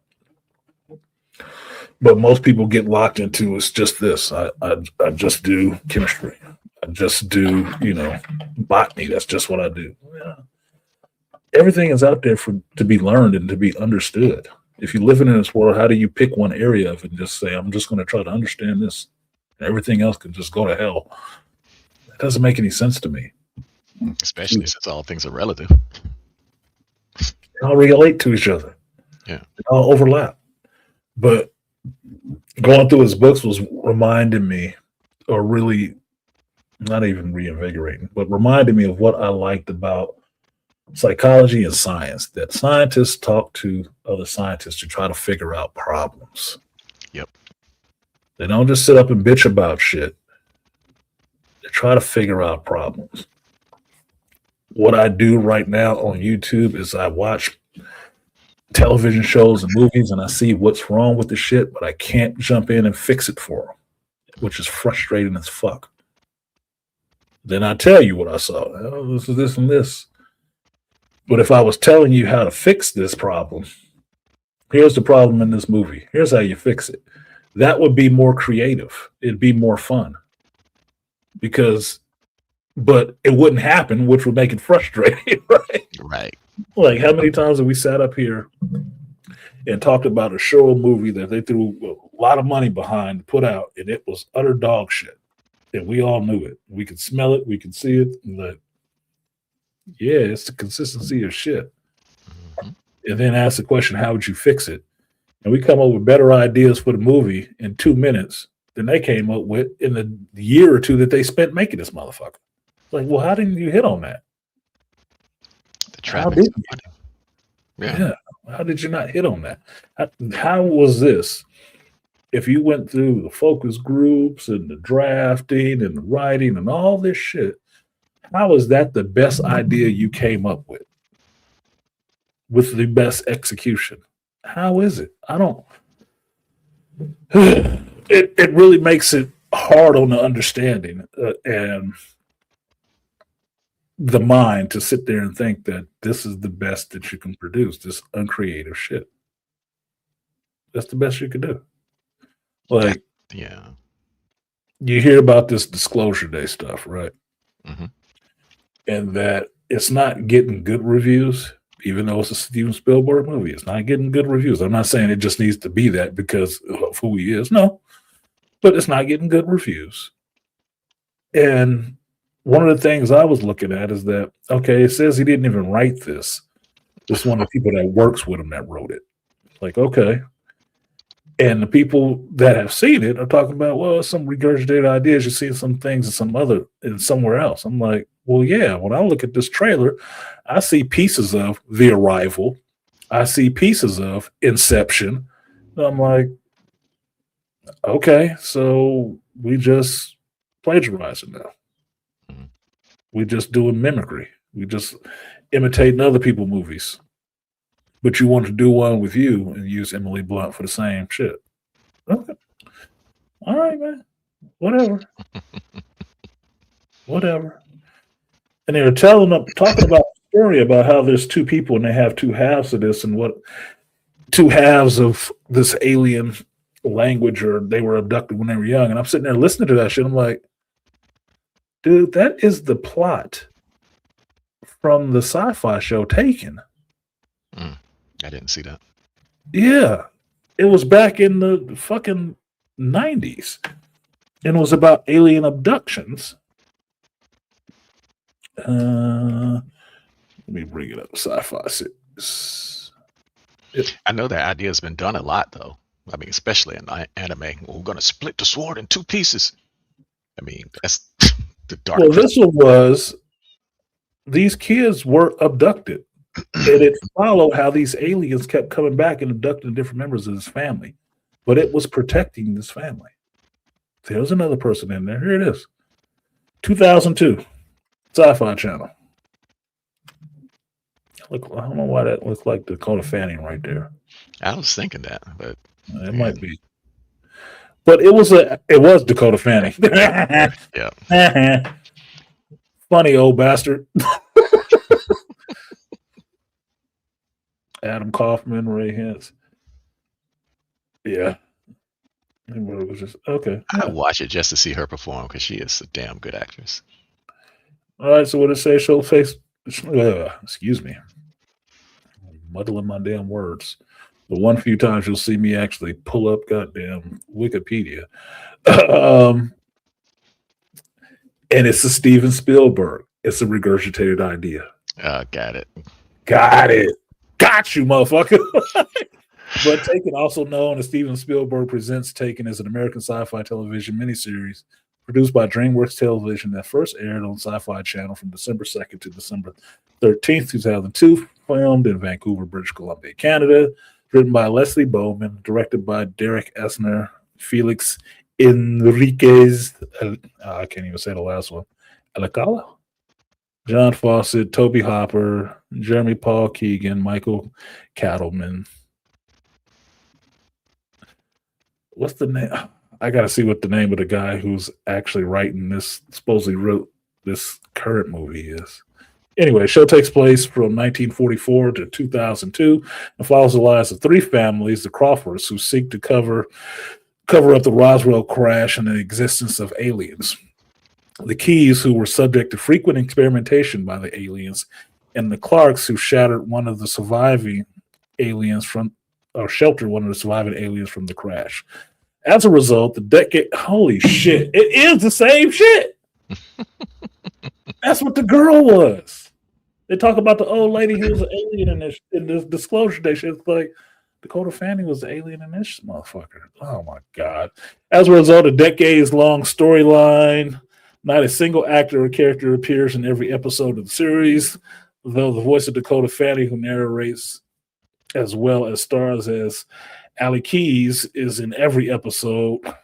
Reception was positive. The series won an Emmy Award for Outstanding Miniseries and nominated for a Golden Globe Award. Okay. That's what it was. The dude in 1944, he was abducted. And then they kept following the family. And at one point, I think it's like his granddaughter or something like that, is pregnant and is being chased by this other government agency. And the fucking UFO shows up and protects her. Covers her in a beam of light so she can walk back to the house and stuff like that because they know she's pregnant. So they're protecting the baby. And Ali Keys, Dakota Fanning's character, is that baby, like the Star Child, from V. Yeah. Like, this motherfucker ripped off his own shit. I have to watch this again so I can see how badly this motherfucker is just regurged. I haven't heard anybody mention that though in your popular reviewers because everybody's done their disclosure day review. But there's a couple that come on today. I'll wait to see. Damn, who's the director of Disclosure Day? Yeah, I wonder if it's one of these goddamn names. Who's the writer of Disclosure Day?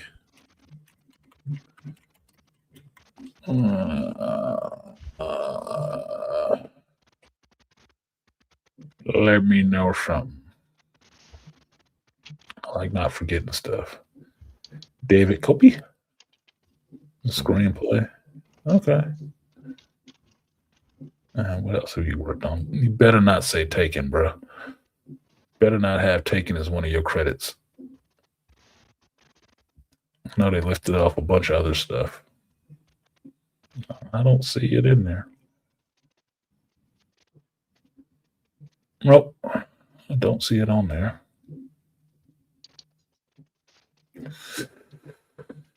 That is funny. What? He did I Come in Peace? Ah, fuck. You leave in pieces. Yeah, exactly. Dolph Lundgren? That explains some shit. Stir of Echoes. Stir of Echoes was good. Snake Eyes with Nicolas Cage was an interesting little crime story. Panic Room. War of the Worlds, Athura. Yeah, those are two bombs. Premium Rush, Mordecai. Oh, Jesus. Johnny Depp movie. Jack Ryan, Shadow Recruit. I did see that one. That was the young Jack Ryan. I'm going up. Apartment Zero, Bad Influence. Why Me? I Come in Peace. With such as Death Becomes Her. Yeah. The Paper. I did watch The Paper. The Shadow. Okay. So he has done some not questionable shit, but some stuff that didn't actually do critically well. Wow. Okay. I don't remember him being in.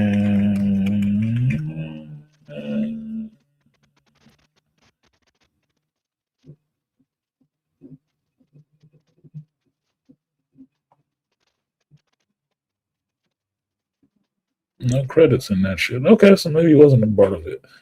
Fuck you. You was in the camp, bro. You with the people. Same shit. Yeah, Taken was a Steven Spielberg show. I forgot that he did that show. I'm gonna start watching that then. Yeah, it was a good miniseries. It was really good. I remember enjoying it. That's why it came back to me. Jurassic Park dude. Yeah, yeah, Fracture. I heard somebody else say that when they went through his filmography. It's like, oh, he did Jurassic Park. I said, not that last one.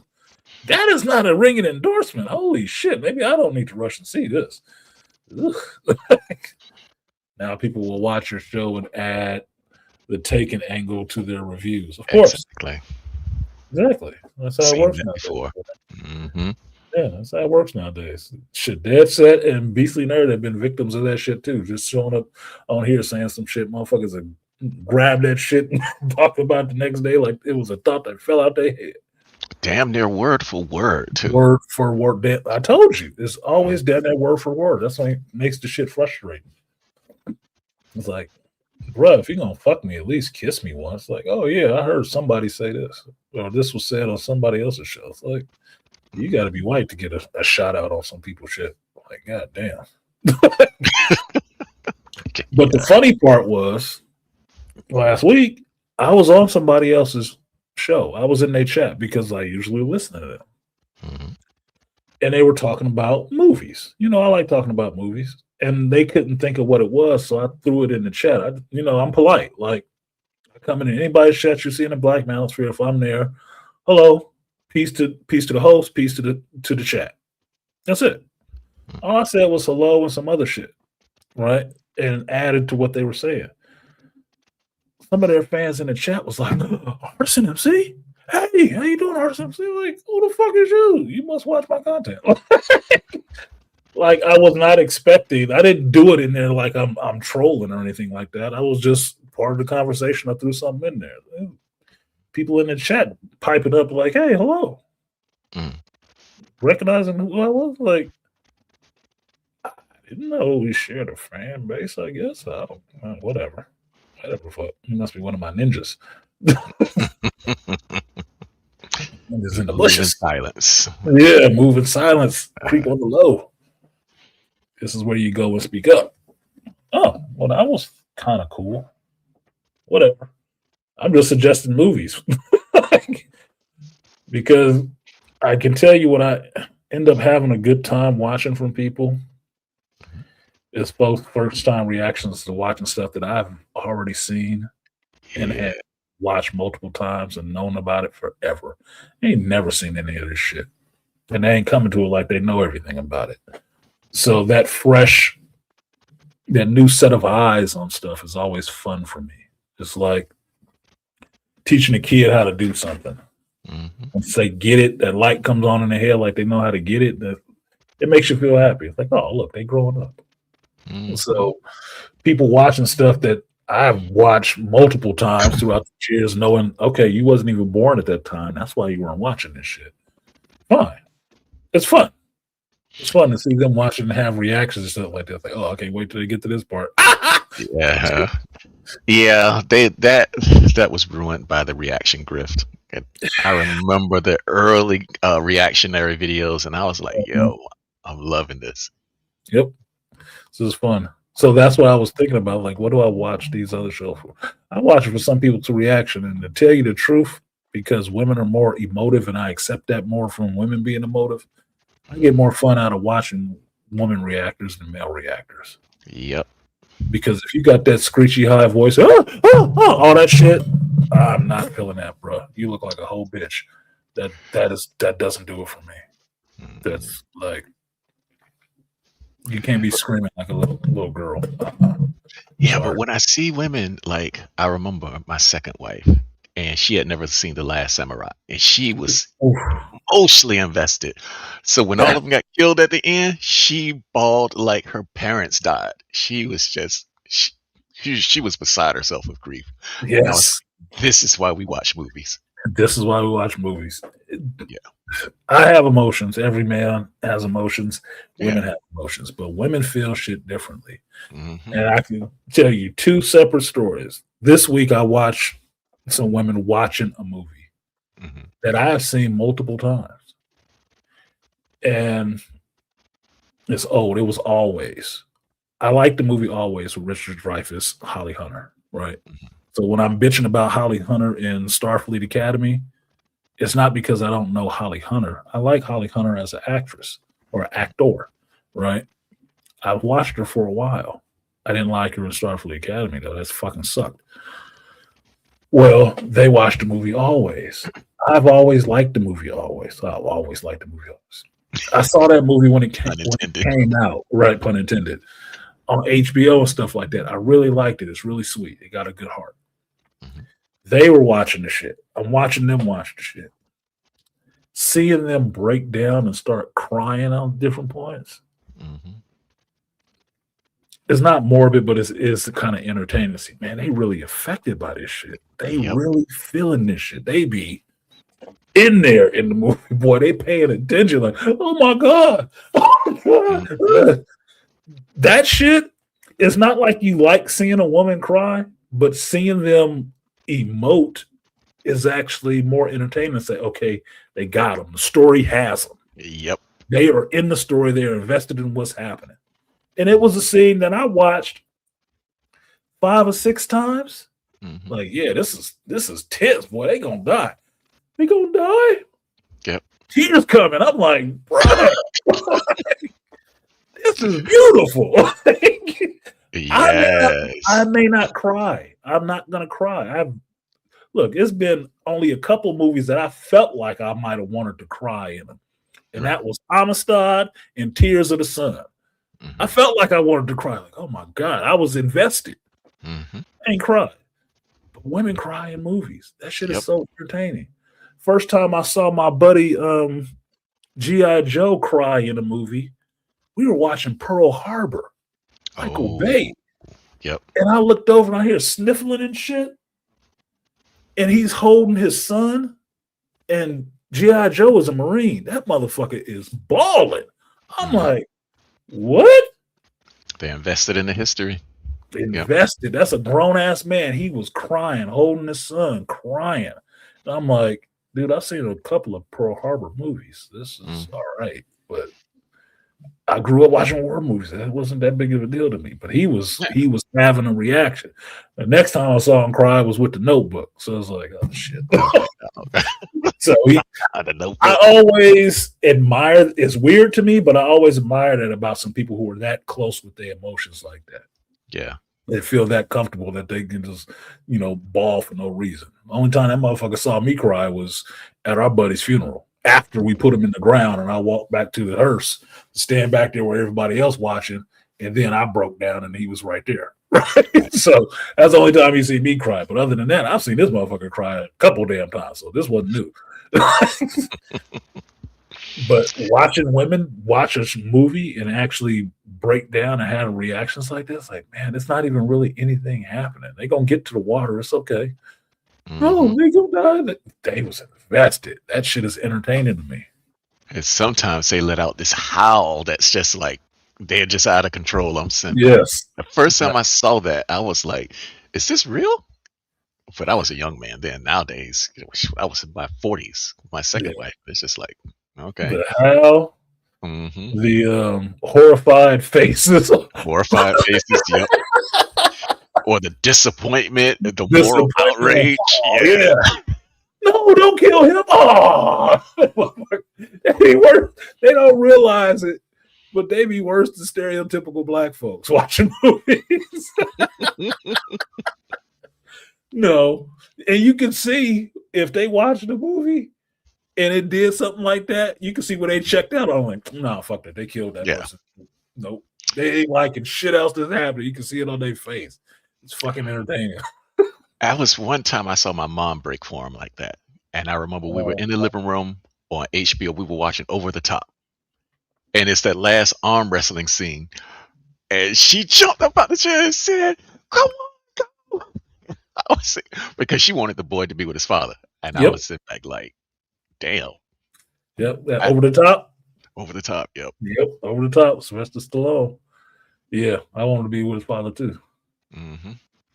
I Yeah. had always on VHS. It was right after Let It Ride and Richard Dreyfuss. Yeah, I liked Richard Dreyfuss for a while. I never liked his politics, but I liked him as an actor. He was Yeah. entertaining. He's a great actor. Right. And after that movie, there were 3 movies that came up for me that I wanted to suggest to them. One of them was Mr. Destiny with James Belushi. The other one was Mr. Wonderful with Matt Dillon and Annabella Sciorra. And then the third one was Wind with Matthew Modine and Jennifer Grey. That would have worked in that same vein if they were just following people. It would have worked in that same vein, right? It was all kind of love stories. Mr. Destiny has Michael Caine in it, so it's actually kind of cool and kooky, but it plays on that same adage as Obsession does with be careful what you wish for. Yeah. Okay, you wish for this, and this is what happened. You didn't get these things because you wish for this other thing. But we can give you a chance to see what your life would have turned out like if you wanted to go down this route. But call me when you're ready to come back. But having that experience is like there's a lot of movies out there that I might forget that I have seen multiple times over the course of fucking 50 goddamn years, right? Some people ain't never seen before. That's kind of the fun of movies and books and comics. There's always new people coming to it. And when they find these things, you can experience it again with them. That's the fun of showing these movies to my kids. Because I told you guys before, summer times with my kids, there's two things we would do. I would have some kind of project, some carpentry project that they would do. That's why my daughter knows how to drywall and mud and shit like that. Because she likes holding the drill and cutting wood. I'd have some kind of project for them that we'd make. And then we'd watch movies. We'd watch all the goddamn movies I had from A to Z. And so it would be movies, anime, it didn't matter. We'd go through all of that shit. All of it. If it was a series, we're going through the series then. That was summertime. It was just good bonding and shit like that. Having them have that first experience seeing something and me sitting there with them who have seen it already. Letting them know, like, you all right? Yeah, okay. You don't see. Wait a minute. Yeah, my daughter's in love with the Dead Man. She is the biggest Michael Jackson fan I've seen since the 80s. Man. Michael Jackson. She just lives for Michael Jackson. She need to watch some of them old music videos. That was a big deal. That's what she does. She watches old music videos. She's got like 3 of those albums just completely memorized, and she's nice. So she catching up to where the rest of us were. Yeah. So I never had any hate for Michael Jackson, and I never believed him. Them fucking stupid ass comments. Oh yeah. I never believed that shit. But whatever, I'm just happy she likes good music. So am I. So am I. I mean, she does have money and all that other shit, but Michael Jackson, that's her jam. Yeah. That's good. Because I get my daughter to Michael. I think she likes Michael. I'm not sure. Yeah. Because I told y'all this story. By the time my son was coming around, him and his friends didn't even know Michael Jackson used to be black. Like, he still is black. Look at it that way, bro. But yeah. Talk about another victim of circumstance, Michael Jackson. Oh my God. Yeah. Victim of both circumstance and success. Success mostly, yeah. Yeah. So, yeah. I'd say success mostly, but yeah, circumstance. If it happened another way, he would just been a normal, regular kid in Gary, Indiana. Yep. Maybe he would have been a pimp. I don't know. But he had great power. He had a talent that he had great power. Yes. Well, the funny part about it, when you have great power, people want to automatically assume you're supposed to be doing something for them with it. Exactly. That's the problem. I don't get that part. That's my problem with heroes, because I think heroes are victims. They are, in a sense. They're victims to the collective. Yeah. Because now everybody expects you to do something for them. Like Superman, like how do you decide who to save? Because everybody wants you to save them now. You're out there as Superman now, everybody wants you to save them. And they expect you to save them. If you don't, then you're a terrible person because you didn't save them. It's like, is that really my responsibility? Or is it just something that's thrust upon me now? Exactly. Because you could say it's like, oh, it's like being a father. Not really, because I fucked that bitch. Exactly. That's my response. And I That's my know, duty. yeah, Yeah. and I know what comes from doing that, Yeah. especially if I shoot up the club. I know what's coming from that. Hmm. So I'm expecting that. That's fine. This superpower shit, bro, I got hit with a beam from space. I did not have that on my bingo card for this week. And I got these powers. Now I'm supposed to do what exactly? Help everybody? Why? Is everybody helping me? That's why I like Brightburn. It was the other side of that equation. That is one of my all-time favorites. It's like you got this adolescent boy Yeah, one of my favorites. who can do whatever he wants to do. Oh yeah, there ain't no stopping this kid. Bruh. Brightburn got brought up again after that last superhero movie that came out. After the Boys season. I saw one reviewer try to make that connection to Homelander and Brightburn. I said, I made that a long time ago about this Oh show. yeah. Told people straight up who Homelander was. Said Homelander is Brandon Breyer grown up. Yep. Bro, so talking about making sequels to something, dude, if you want to do a Brightburn 2, I'd be there for it. I was fine with that. And it wasn't James Gunn, it was his brother and cousins or something like that. His cousins. His cousins do that shit. You in charge, give them some money. Talk to your boy Pete and throw him some money so they can do a Brightburn too. Because there was some shit I wanted to see, like the crazy Wonder Woman that killed kids. Yeah.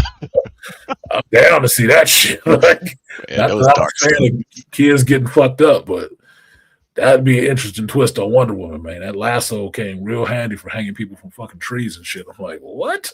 Like, yikes. Yeah, that was Anakin's finest moment. He killed Yeah, all the oh Jedi shit. children. Yeah, fuck them kids. Yeah. Anakin rolled right into the temple. Yep. You troopers take out the rest of them Jedi. I got the younglings. Master Anakin, what are we going to do? Die. Oh, the horror. Die. Man, You're I'm glad they young. didn't show it because I didn't need to see it, the graphics of it. But at the same time, the idea was enough for me to, it's like, yeah. Right. Well, here's the funny part. If you want to take it another way, not that I'm making a case for Anakin, Mhm. because it is what it is, and I was fine with the way it happened. But what would have been worse?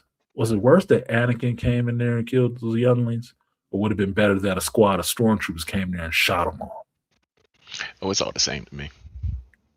It's all the same, but I would think since he was conflicted in his face, it Mhm. was more an act of love than it was hate. He could have left them to get killed by them stormtroopers. He could have. He didn't. He went in there and did it himself. So he I, actually cared. He was that conflicted. logic works. Yeah, because I mean, it's more like it's sort of like Ender's type of logic. Mhm. Right? It's Yeah, like because he killed shit. them. He was a great battler, or he kills people because he loved them, and it had to happen. It So I had to can't. happen. Yeah. They- He knew when he walked up there with them folks, they was gonna die. Them Jedi's was going that day. And they was shooting a bunch of them coming in. But you didn't see Anakin cut down any of them. Nope. Except for them younglings. The younglings was the ones that he saved his blade for. Was it because he hated the younglings, or was it because he loved them and knew they was actually kind of innocent? That's Because they interesting. trusted him. When they saw him, they was like, "Oh my god, what are we gonna do, Master?" But that was the height of betrayal, also, Mm-hmm. because Yes, that scene. One of the reasons why it's my favorite scenes because it was one of the only scenes that showed how deep it went. yes. That Hmm. one, and then afterwards when he was fighting Obi-Wan, Hmm. you saw it. It was conflict. He was in pain. Yeah. What's good, Chaos? Charles's representative. Yeah, he was in fucking pain. Yeah. Chaos, where the hell is Charles? Because I ain't seen nothing. I ain't seen him nowhere. And this Masters of the Universe shit came out and dropped like a wet fart. I have not seen the most powerful Negro on YouTube. I see him on Facebook a lot, but he's usually doing his round of posting his usual stuff, Yeah, women and big booty fighting. chicks. Big booty Yeah. chicks. You can count on that from him. Yeah, Anakin said, "Fuck them kids." It could have been an act of love. He Yeah, took him could have out. been. The stormtroopers take him out because it would have been very easy to let them stormtroopers look. They killed one of them other Padawans. Hmm. Watched him. He didn't do shit. Fuck him.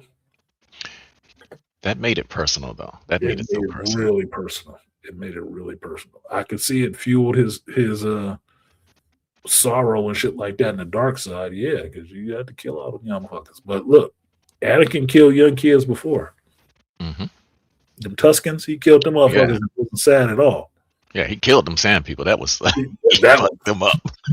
Yeah, that was the raid. yeah. That was the furious. He was pissed. The Hmm. younglings, he felt something about that shit. So Slave to passion. That's yeah, what he slave became. to passion. Your passions will be your strength. Look, it's rough situation, bro. But it made interesting movie. That was for damn sure. That's that's the reason why I read dark shit because it takes you over that edge. It Man, I does. want to see what's on the other side. I want to see what's down in that abyss. Damn it. We talked about this. Me and JT talked about this. Fracture in here talked about this. That I have a secret character that I write here and there, Hmm. and I call it a Moa, a Mocha, mother of all killers, right? Hmm. And it's just a character where nothing's fabulous really about the dude. Nothing really fabulous about the dude until he discovers what his actual skill is. His actual skill is taking people out, Mm. and he does it just on a whim. So like an equalizer kind of situation, which would make it kind of reductive to say it that way, but it's not usually anything special.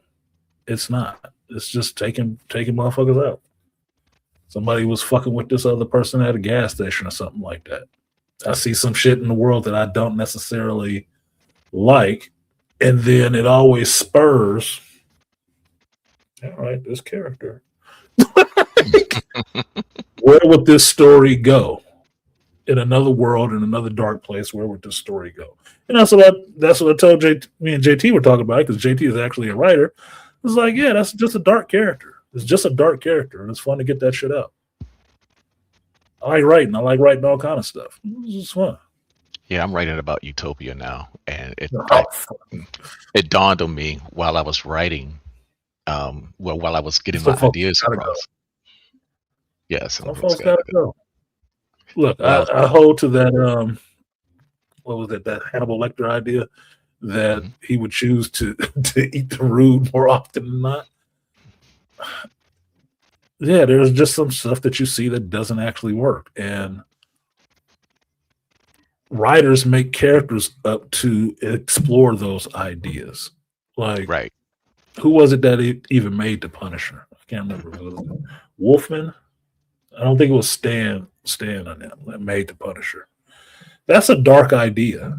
Yeah. It is a really dark idea. But who made it up? Where did it come from? Hmm. You think about the people who make your favorite horror movies. That is a dark idea that came out of somebody's head that they wrote down. Oh, Like Stephen King embraced that too. Stephen King, Clive Barker, Wes Oh, Craven. These are some motherfuckers I've watched shit that they've done. It's like, I would never want to be in your head. Never. Never. Psychic abilities sound fun until you in somebody dark's head of like, get me the fuck out of here. Like, there's some shit going on that you don't want to know. But where'd that idea come from? He seems so nice. Yeah, veterans of psychic wars. yeah, he is. Yeah. But so that's what I do with that character. I write stuff for that character here and there, little snippets and stuff like that. It could probably be fun, but it's just like a release for me. Well, yeah, Yeah. fuck it. But what he's good at, what the character is good at, the character is good at fucking killing people. Right.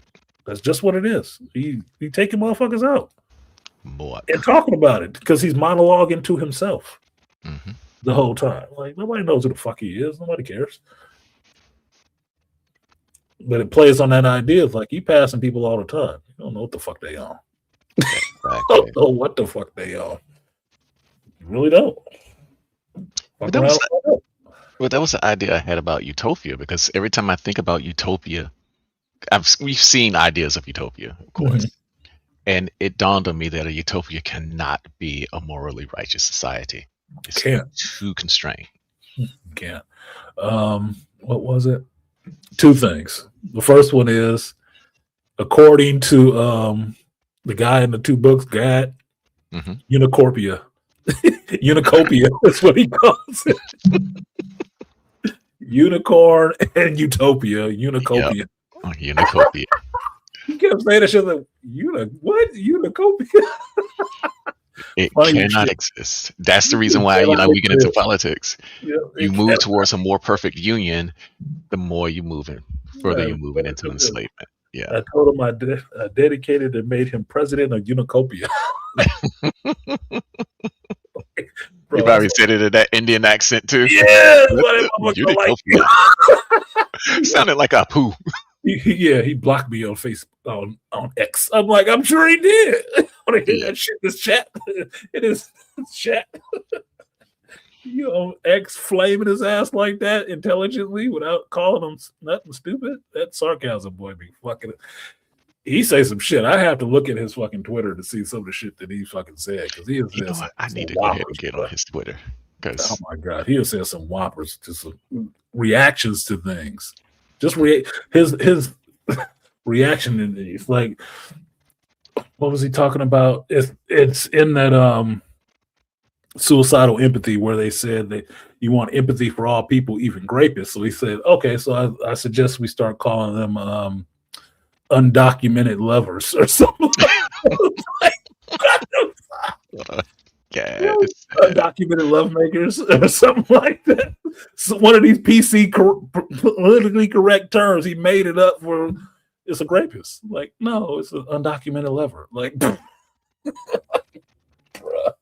that is fucked up. But it just points out how ridiculous some of this shit sounds. Like, yeah, no, unintentional. Uh, No, what was it? Unpermitted or something like that, lovers? I'm like, oh shit. He is rough, bro. yeah. Conway, John Romita Jr., Ross, Andrew. Okay, for the Punisher. Okay, yeah. Comes from a dark place. Mm-hmm. Got to. Got to. And JT said population control. Yeah, in some ways it is. To your second point, the second part I was going to tell you, dead set to what you were talking about, that, utopia cannot be a moral place. No, it can't be. It came up this week, Elysium, Mm-hmm. the movie Elysium. What's happening? No, you can pay to go up there where they have medical care and all the rest of that shit on that space station, but it's kind of fucked up down. Mm. Yeah. It looks like, what is it, Irontown and Battle Angel Alita. Mm-hmm. Everybody wants to go up to Zala. Oh, I didn't say it couldn't be moral. I said it can't be morally righteous. Yeah, it can be morally righteous, yes. Right. Yeah. Yeah. I think there's going to be some elements of morality in any given context. Mhm. Even in anarchy, you still have a code of conduct that must be Yes. adhered to. It But- must be, and it's not. Right.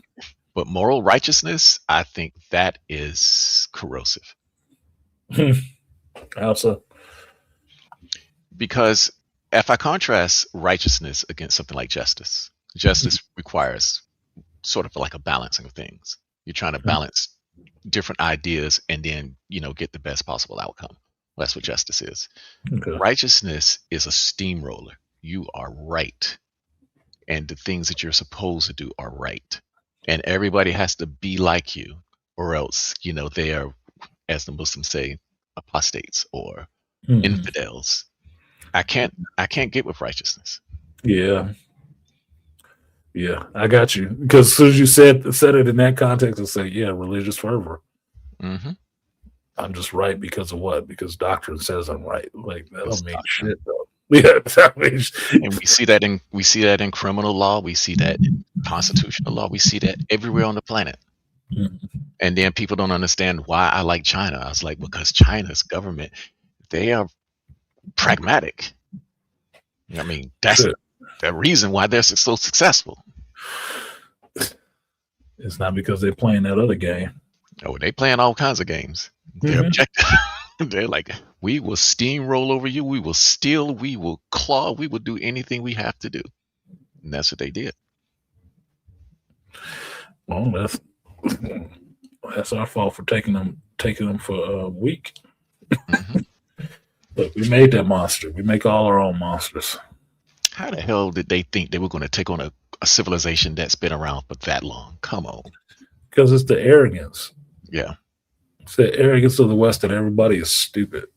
One of the things that I heard in all three of those books is one of the ways they deal with the populace is through that arrogance because they believe that the populace is dumber than them. Yep. Not realizing, you come from the populace. Hmm.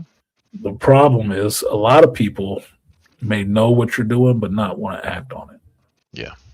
They might not have the power to act on it. They might not want to mobilize a bunch of people.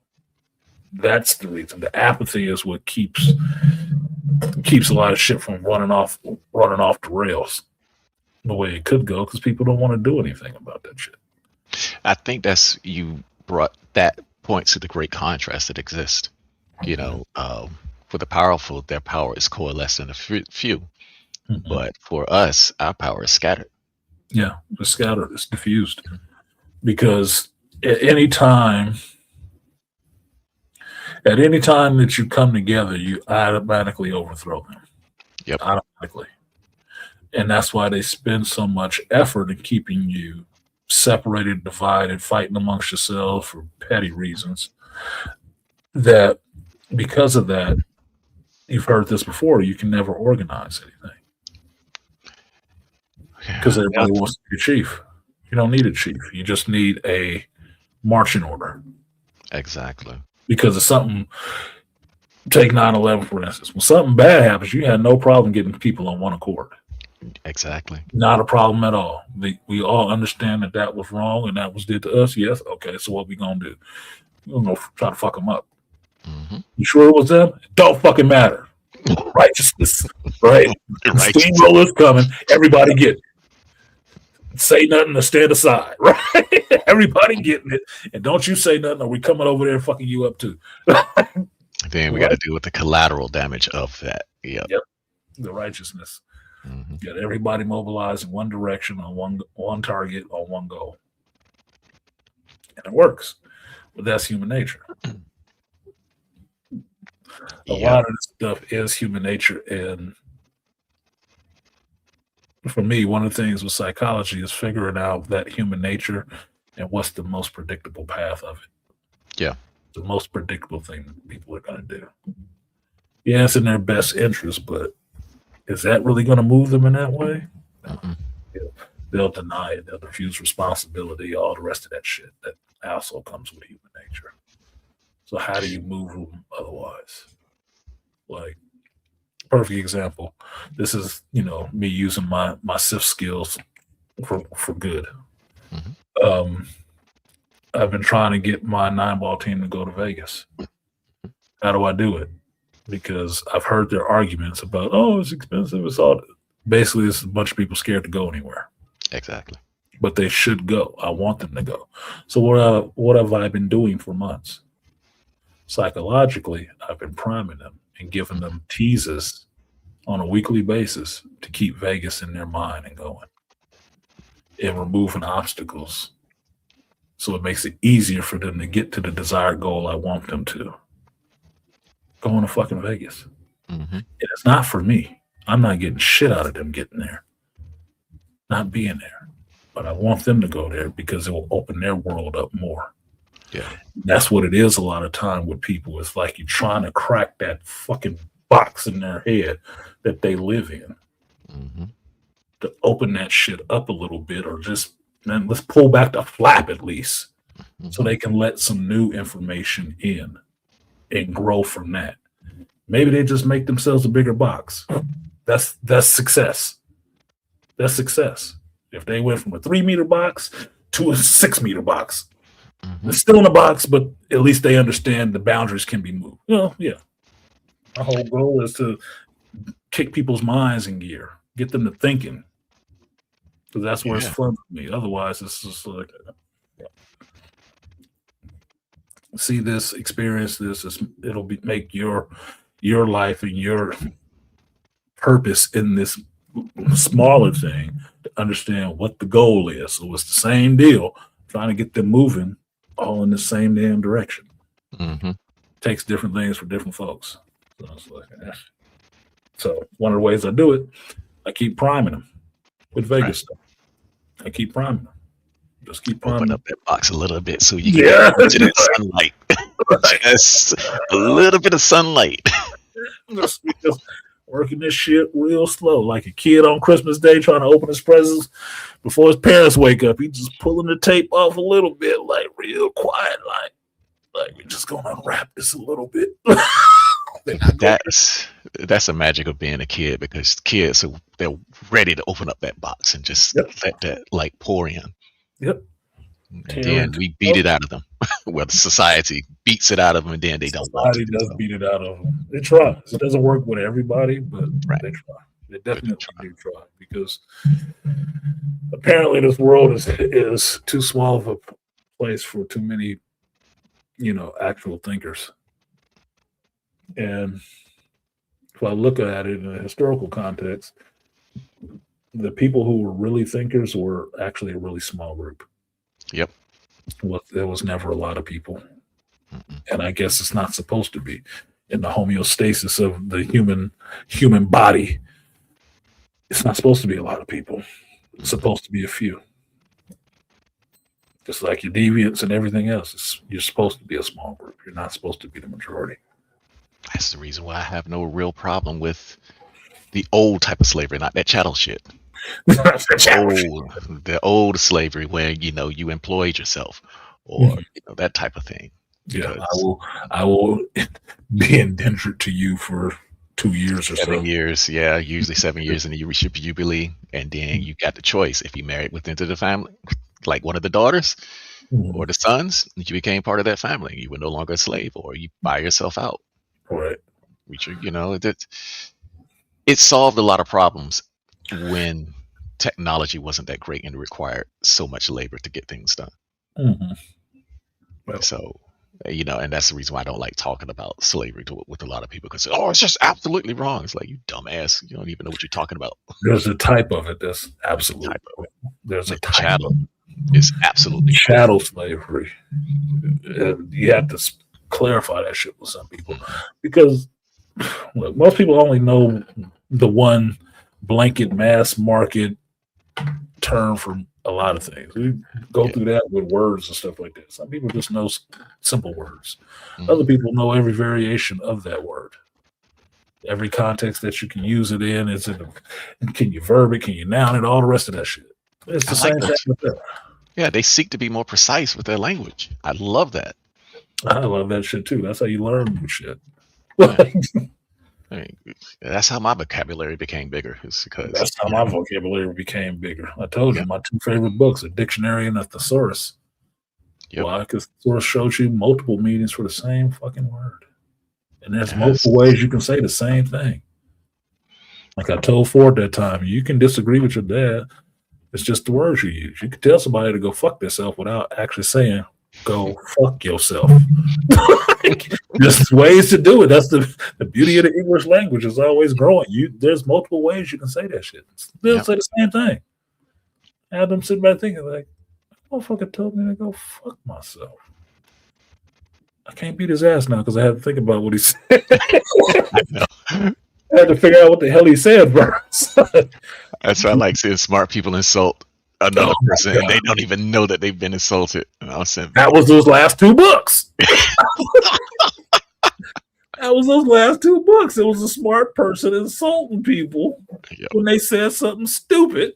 And I'm like, yeah, they got pissed off. Yeah, but it's only because they kind of felt it, but they didn't know exactly what hmm they didn't know exactly what he said. They just kind of think it was an insult.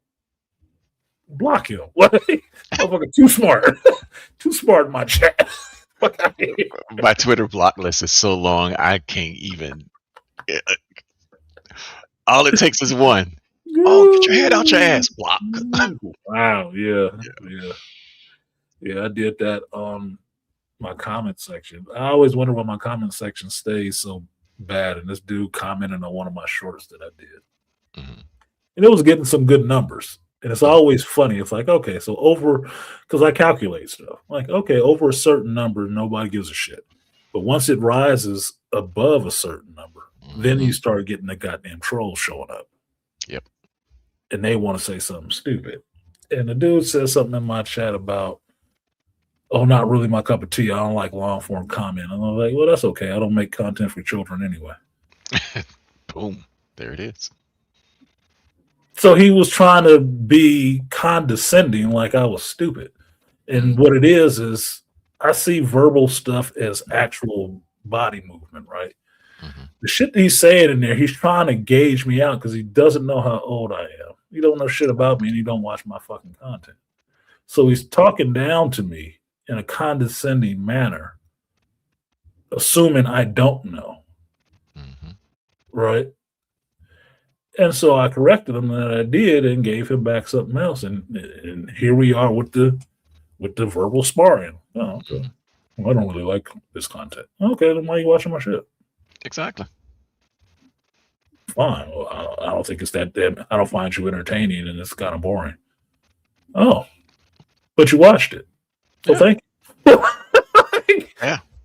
Okay, I'm not entertaining. I can tell you that I'm not here to tap dance, motherfucker. I'm not a millennial or a Z. Mm-hmm. That's not what I do. I don't have the high screechy voice.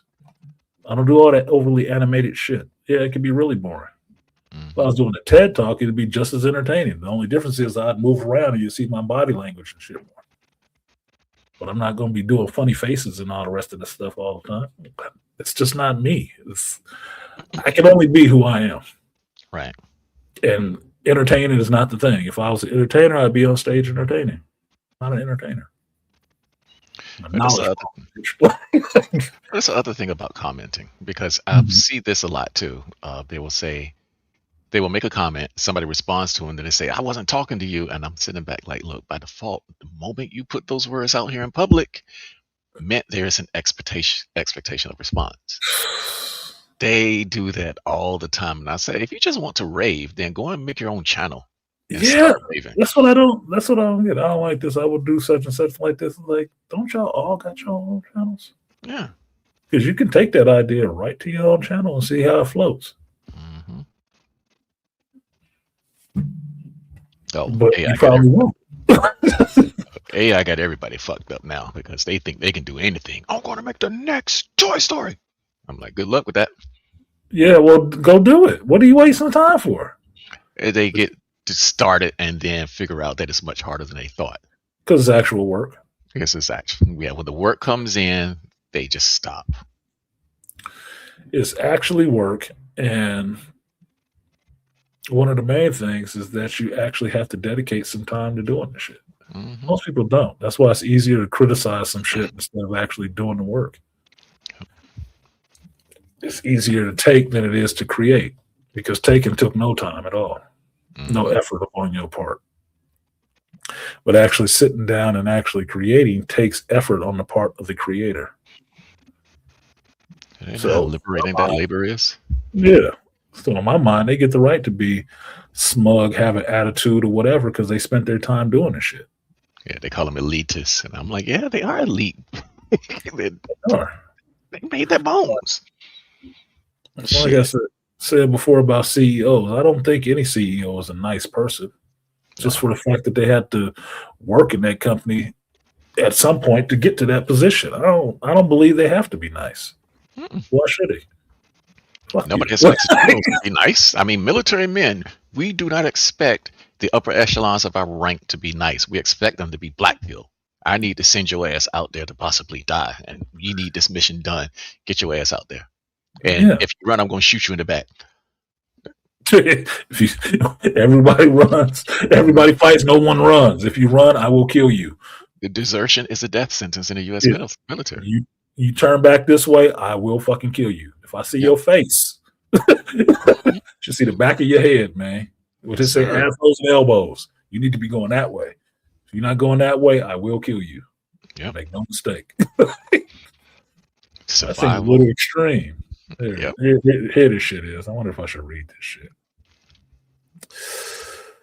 I wonder if I should read it. I shouldn't. I'm trying not to be such a little petty Scorpio sometimes. Oh, be petty. Try not I'm gonna stay in my field and watch and laugh. what did it say? I don't want to get this motherfucker no shot. What did he say? He said, you should watch What If. This is basically about a clip I put up about why Endgame was the peak and can't be recreated, right? And it's just an excerpt from the show, right? From 118. So 2 shows ago. This motherfucker came in there and told me I should watch What If. And I said, I have. You should watch the full segment. Right. That's my response to him. He said, I like you, but I don't care much for long form content from just one person unless it's a stand up or performative. I said, it's a personal choice, but you can watch in segments. I don't make content for short attention spans, not my generation. And that can sound kind of big, kind of attitudey, right? But I don't. I don't make short form content. But if it's, as soon as he said that, I'm thinking, oh, if you're a little kid, you can take little bites. You know, what did I tell him? Basically, like I would tell a kid, well, take a little bite and see how much you get through it. There's too much food. Well, just start here, and work your way around, and see if you don't finish it. Right? Artisan, that's a bit of a stab, wouldn't you say? Sorry, you're not interesting enough to listen to for more than a few seconds, bud. Wow, really? Condescending much? And he misspelled interesting, so he had to put it in there that he typed interesting. Wow.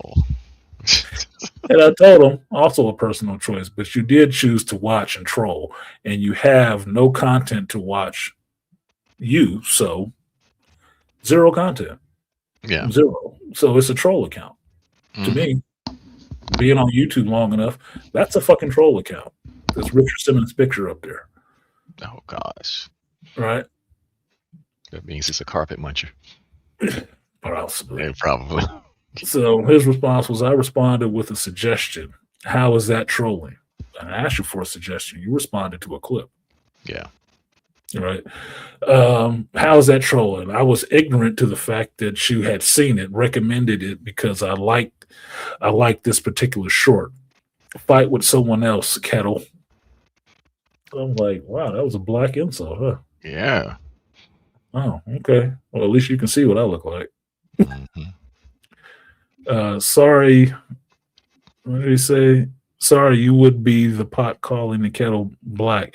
You're right, though. I don't have posted content to watch. Unfortunately, I have an actual job that doesn't require affirmation. Oh, I could post my guitar videos and perhaps grab a following, but I'm comfortable with not having to chase clout.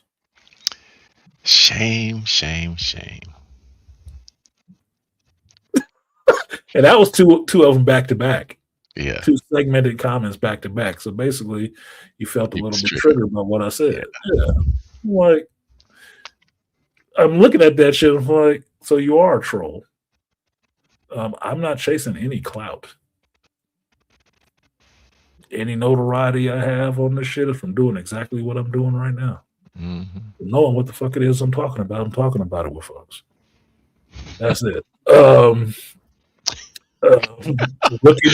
Looking for fucking what did he say? Affirmation? I'm not looking for affirmation. Where the only affirmation I could say that I would ask you guys for is a fucking like. But that's just YouTube. That's how the shit works.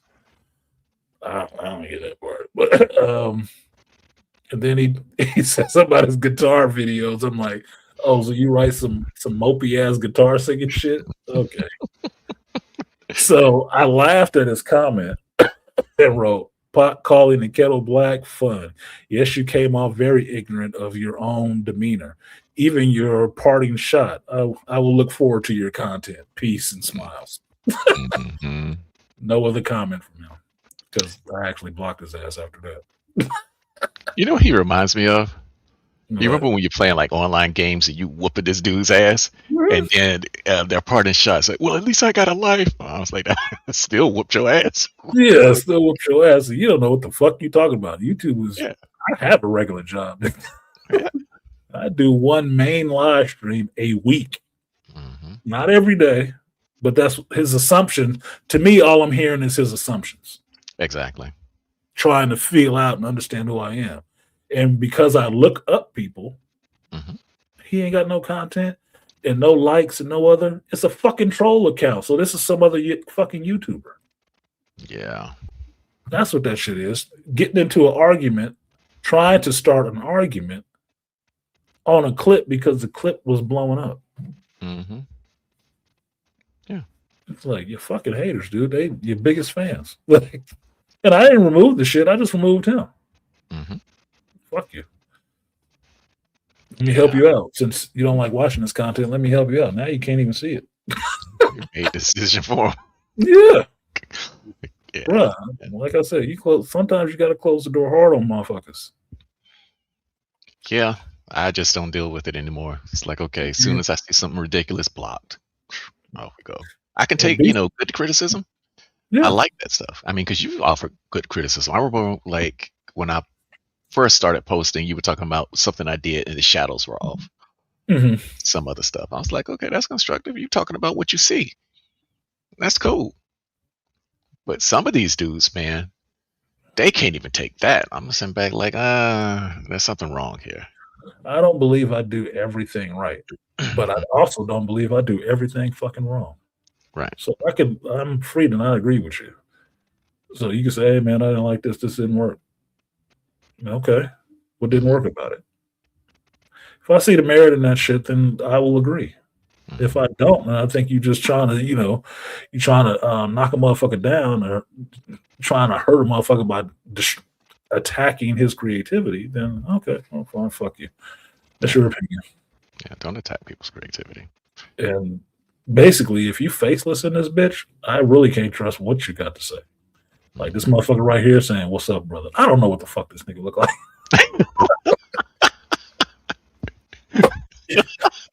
What's up, Art? What's up, Art? Oh man. My Taurus brother. Man, this is a Taurus's worst month Oh because we got to deal with those goddamn Geminis, and it's just yeah, like, why did my damn sign have to come this before these is crazy people? this is my worst month, nigga. Everybody. I just found out my partner that I played in Vegas with, who's taking over our league and going to be the league operator now. I just found out she's a fucking Gemini. I said, "Is that what your problem is?" Mm. God damn, no wonder. Oh, Man, look, it's no surprise that Pride Month falls in June because everybody crazy. I It's thought, like, I thought they was just trying to fuck over Father's Day. uh, fate has done its job. We're Hey, gonna put y'all in June. Why? Because that's where all oh, the y'all crazy stuff. emotional. Yeah, Yeah, oh, I'm emotional and crazy. they even gave him a little bit of the end of May to Work it prep out. him to going into June. It's like, Get a little lead up. yeah, Trash man, bro. Yeah, he is a trash man. But whatever, man. I always find it funny when I watch people's clips because I watch people's shorts and stuff like that, and I don't do a lot of shorts. If StreamYard wasn't how it was, where it cuts up the shorts for you, I mhm, still wouldn't be doing shorts. That's just what it is because I don't have time to go back through a 4 or 8 hour video and cut it up. I don't have that kind of time in a day. I right, just don't. Right? It would be nice, but I just don't. But StreamYard will do it for you, and it picks out the different parts of where you're talking about, and you get to look at them and say, "Do I like that one or do I don't?" Yeah, I like it. Straight to the shorts. Awesome. Cool. Thank yeah. you. Good I wish. improvement. Yeah. Can it do that on pre-recorded too? Yeah. Holy Yeah. shit! It'll generate your shorts. Uh-huh. So I didn't have to actually make them, which is why they don't have cover pictures on them, right? And that's why I had to start going back in and putting this is an excerpt from this stream to get Mhm. people to go back and watch the actual main stream. But when I watch people's shorts, I don't talk shit in they shorts No. about them. That is such a millennial thing to do. And the reason I know that is because that's what Ford used to entertain himself doing. And I'm like, that is so fucking stupid. Yeah. That is so juvenile and stupid. You came into somebody else's short to tell them you don't like them? Man, do something with yourself. Jerk off or something. Yeah. You gotta have some other hobbies in life, or you gotta be an absolute nobody. Yeah. If you don't like Like it, move on. nothing. Like I don't never talk shit in people shorts, they chats, they videos. I don't. It's a waste of time. This motherfucking thing I'm trying to argue with somebody. I didn't come to your short, nigga. Telling you I don't like you and your type of content. I didn't come to your short doing that shit. You came to mine. You need something to do with your life. If it's an opinion piece, yeah, I will go in there and I'll interact because I want to. It's like, because I mean, they were trying to eat me up with that Doom 2. Yeah, fuck Yeah, fuck. I was like, I don't give a fuck, dude. Look, most I people who was, read the book didn't like that change with Chani. Okay, yeah, that's just what it is, man. yeah. Just what it is. What he says still stands. That Dusty Sand Zesty She was ass bitch. Yeah. zesty ass sand bitch. She was being Yeah. zesty. Yeah. And she was being a bitch. And that is not Chani, man. That is not the character. Sorry, we both know it. I agree. Mhm. We passionate Both about know. that character too, And man. passionate about the character. Boy, that's the example of a ride or die. Hmm. Like, no. And make no mistake about it. I like Denis Villeneuve, but if this bitch is still on that shit for the whole movie, Hmm. this Doom Messiah, I'm gonna be upset. I'll be upset. Mm. It'll just be what it is, man. I will be upset. Get her off that shit. It's interesting story wise, but that's not the character. Let's get this motherfucker back to formula real quick. Yes. Real quick. You got like 10 minutes. That means 2 scenes, 5 Mhm. minutes apiece to get her back on code.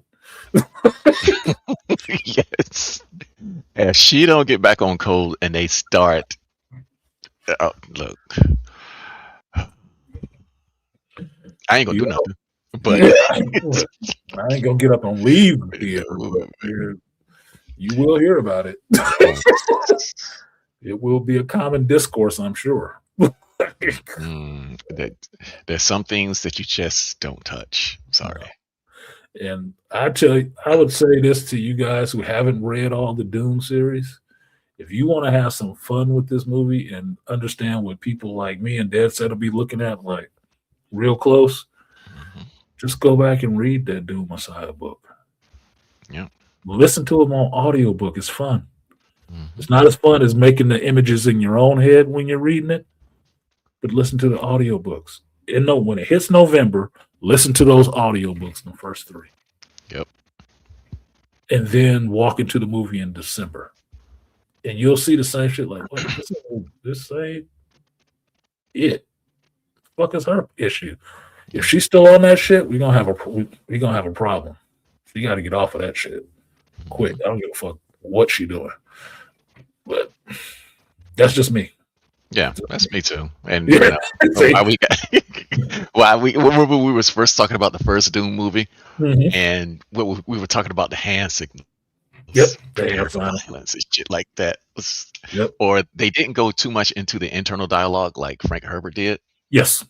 but It the was fun. silence made it work. Yep. Hmm. It worked a lot better. I'm fine with that. Yeah, I like what he was doing. Like I said, I like Diddy. He's done the best live action adaptation so far. yeah, I like all of those versions of it, but I'm still always comparing it to the sci-fi version because they went through the books pretty they accurately. went. Yep. He went through the books pretty accurately. So when I give Diddy his credit, he's the only one to do it that accurately on the big screen. Yep. But it's already been done accurately. This part of the story has already been done in the sci-fi series. This is only the first time it's ever made it to the big screen. So I want it to be good. I like Denny's visual style. But you're gonna have to drop some of that bullshit, bro. Like she gotta get back on code. I'm serious. Serious. You gotta get on code. So that's all I'm hoping for. And I want to see where the rest of the story goes and how the rest of y'all take that shit. Oh yeah, because I want them to get through the whole thing. I want them to get all the way to Chapter House. Man, I would like to be able to get all the way to God Emperor. Okay. And I don't think they're gonna be able to do it. because Denny don't want to stick with it after this movie. So it's gonna sit for another fucking 10, 20 years before anybody ever get there. It's If not. they, I have to if make it a somebody, series to get there. They'd have yeah, to make it a series. but I mean, if somebody picks it up later, I don't want them going back to the beginning. Uh-uh. I Yeah, wouldn't want to either, but they will because within 20 years, 10 years at this attention span, within 10 years, they will want to start it over again. and that bothers me. How many Batman reboots have we seen? I'm like, come on, Exactly. we've That's why I seen don't this. like. I've been saying that shit since I hit 40, dude. I don't need another origin story. Let's just go on because I already know this shit. I've seen it too many times at this point. Hmm. Somebody they were talking about this Supergirl movie, and it's been 9 different Supergirls. I was like, 9? I don't remember 9 Supergirls. Motherfucker, has it been that many? It's only the second Supergirl movie. Mm. No, there's been a few fucking iterations. I was like, well, Horsemouth one is just gonna be shit. It's like, that's what it is. Mhm. Billy Alcott is just gonna be what it is. And then they'll wait another 10 years and try to start it again. You ain't seen no Green Lanterns movie. You got a lantern show, but you don't say green. Yeah, Some stains don't wash away. no, because I watched that shit once and I was like, I ain't watching this Green Lantern shit again. Oh, yeah. They could have fixed it. I write off comic book movies. First movie is I will accept it if it's not perfect. I will. They got to Yeah, get their legs under them. You have to give them 2 movies. You can't do one and then bounce. You got to give them 2 movies to try to get it right. Because if they paid attention to what they didn't work in the first one, they fix it in the second one. Because Thor 2 was a hell of a lot better than Thor 1. Just what? agreed. And having watched comic book movies for this damn long, look, the first movie never works right. Blade hit something, but Blade 2 was a hell of a lot better. Hell of a lot better. Story was better, pacing was better. It's always the second movie that proves if you got a viable franchise in a comic book movie. Second Mm. movie will tell you. The first Guardians hit kind of all right because it did something really different. Oh, I loved Guardians. Second one is the one I liked it, but I didn't like some of the messaging going on in it. Hmm. Like fuck Yondu. Yondu was a child kidnapper and trafficker, sending them to their death. I'm not saluting him as a hero. He is Right. not your papa, nigga. I don't give a fuck how much he didn't kill you. That's not your daddy. Okay. Regrettably, your daddy is a big planet that want to kill everybody and killed your mama, but Yondu ain't your daddy. Like that's fucking stupid. Nebula and excuse me, I'm forgetting that goddamn name now. I almost said Zozeldana. I know you're talking But about. Nebula, and you know what I'm talking about. The 2 of them fighting because she mad that Thanos liked her better. Hmm. Gamora, he liked Gamora better. Motherfucker, that sounds like some dumb chick shit too. That Yeah. was stupid to me. It's like, why are you after your sister? Y'all both was being tortured. Hmm. But because she won, you got tortured. You mad at her about that shit? Motherfucker, get better. Fuck. It's the same shit with Peacemaker and his brother. Like, oh my god, dude. It's just stupid. Some second movies don't work, but comic book movies, for me, in my experience, the second one is always better than the first one. Hmm.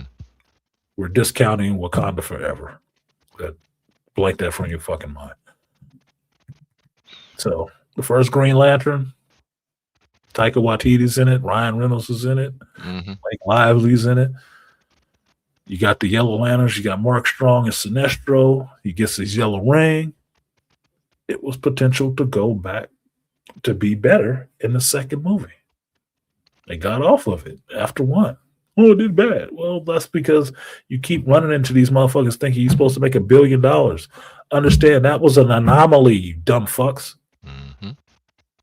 You don't plan for the outlier. You plan for what you could possibly do. Maybe 500 million. I couldn't stay awake. I'm sorry. If a movie can't keep me awake, it's just like, dude. I was younger too, and I was like, I can't stay awake. I watched the whole thing. And the Mhm. main thing that I hated The main thing I hated, there was a couple of things, but the main thing I hated didn't have shit to do with Ryan Reynolds being Hal Jordan. It had to do with that stupid ass CG body that they had on him. That was terrible. That was terrible. He looked skinnier than he actually was in real life. I was like, that doesn't work. Hmm. It looked fine when he went to Oa and everything else was CG. But in a live action world, that shit didn't work very well. Y'all should have just invested in making a goddamn costume. Yeah. Okay? So that part didn't work. Mark Strong as Sinestro worked for me. Hmm. Him getting the yellow ring worked for me. I'm down to see all of that shit. You had Jeff Johns involved in that movie. What the fuck? What they made Parallax didn't really work for me. Hmm. Hector Hammond, I know it's the character from DC. That shit didn't work for me. That big headed thing. He like dude, he looked so stupid. He looked like the thing that they had in Captain America: Brave New World. The same way they made Hector Hammond, they made the leader stupid looking. That didn't work for me. As far as the movie, the constructs, and what it looked like and stuff, man, they can get it right. Do another one and run it back and do it better. Mm. If it failed by the second one too, yeah. 2 and out, buddy. I'm sorry. Gotta go. Gotta go. It's time to sit you down. Sit down. Sit down on the bench. It's okay. Wonder Woman 84, shit the bed. Shit the bed. Victim of its own success. First one worked. Hmm. Y'all got me to liking Gal Gadot. Like, damn, she look kind of hot in that Wonder Woman shit. Yes, she did. Okay, I'm feeling this. Okay. Got the Wonder Woman 84. That movie was shit, dude. I think it was Spider-Man 2. Y'all just turn this into Spider-Man 2. That's the joke about it. Wonder Spider-Man 84. Fucking joke. That's all she was doing was swinging around on ropes. Now, like you said last week, that swinging the cloud shit, lassoing the cloud shit was cool. Mm-hmm. That was cool when showing that Wonder Woman can't fly. Yeah, she can fly. And Mm-hmm. yeah, she has an invisible jet. But some of that other shit, Kristen Wiig's character, the chief character, they fucked up them characters. That was a garbage. It was feminist porn. That's what it was. Like, Mm-hmm. God, dude, why do we need this? I'm so happy that era seems to be dead. Oh yeah, that era. They lost so much money during that era. That's like we can't take anymore. Those Koreans are fucking us up. Yeah. Yeah. Well, that's why I question how much money is enough. How much is it going to take for them to get off of it? Apparently, it takes the billions. Now we know. Now there's a number there. Mm-hmm. And maybe it's lower now because they have lost billions of dollars. But look, you can't print money forever. Mm-hmm. People are not going to stick around forever. You keep fucking up like that. Like shareholders want to see a return. Profits. Yep. You're a business. You have to make profit. You have to make a profit. You're not making a profit, that shit is donezo. Shit. I took some notes earlier. Oh, on what? When I first came up, you were talking about that whole women leading the psychology field in academia. Yeah. Yeah, and I thought about that, and I took a note, and I just scrolled back up to it because the conversation went elsewhere. Mm-hmm. But it was reminding me of the difference between the psychology, generally speaking, the psychology between men and women, Mm-hmm. and how men are more likely to be self-sacrificing for a greater good. Yes. Than women are, and I think that's Absolutely. the thing that hinges on my lack of will or lack of desire to vote for a woman, because the way that women are conditioned in this country doesn't lend to that type of activity. In fact, even the males are not so much that way, but there's a greater chance for that. Because if we got another Obama, I wouldn't. It's much better than the shit we got right now, even though I voted for this shit. Yeah. Well, that's the thing with voting, right? It's like no matter what you vote, if they do good. If they do bad. You voted for it though. Like it's there. But I voted for chaos. I wanted this shit. You want to chaos. I wanted the chaos. What the that book, the first one, Robin's book Hmm. about the black voters. He talks about the Trump thing and how he actually got in there, right? And it shows the loss of the Democratic Party losing black males, of Hmm. how they had marginalized black males for so long and pretty much sold them out for women, that between that book and the other two books from psychologists are reading the shit, really get the understanding that, and it sounds fucked up to say.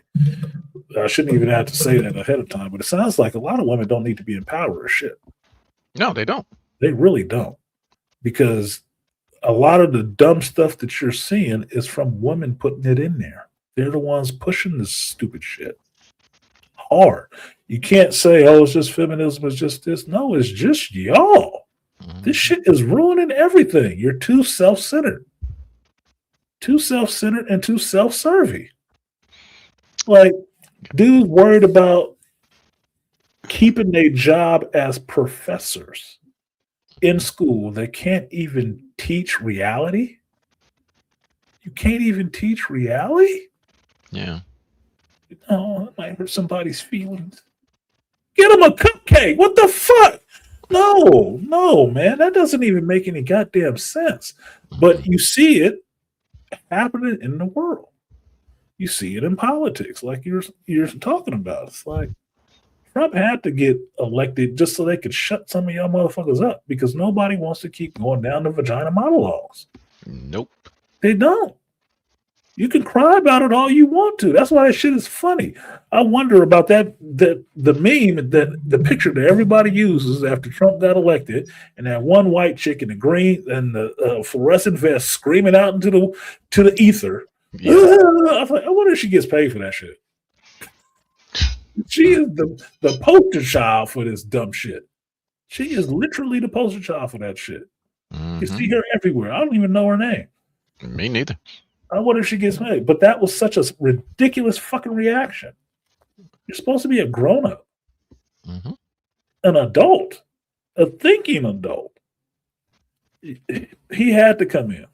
And I don't understand how somebody who gets voted in by most people, and then you still trying to alienate people Hmm. who voted for him, or might see something that he does that they do like. You still, oh, you can't talk to me no more. We can't be friends no more. Over this? Yeah, I'm not running the country. Yeah, there goes Well, that him, I idea can't of support like. you. You ain't There really my goes. friend there. Yeah, there ain't nothing enlightened about this electorate. Nothing. The Hmm. same person that was giving me shit when he first got elected, the same person that was giving me shit when he first got elected, this was the first time I fucked this person, Hmm. was the chick I was fucking. My Oh, crazy, really? oh, you sound like a Trump supporter. I'm not a, I'm an independent. What the fuck are you talking about? And what difference does it make? Yeah. Like, he's saying some shit that these other politicians that you already say you don't trust are not saying. They full of shit. Why give the new guy a chance? Why the fuck not? If you on a baseball team, y'all down runs. Y'all losing to this team. And you look down the bench and you got this one dude left who's scrappy and want to get in the game. Yeah, but he kind of off, man. He don't play like we play.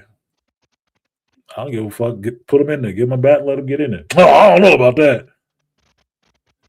Why the fuck not? You just came up from the minor leagues, man. Go get your at bat.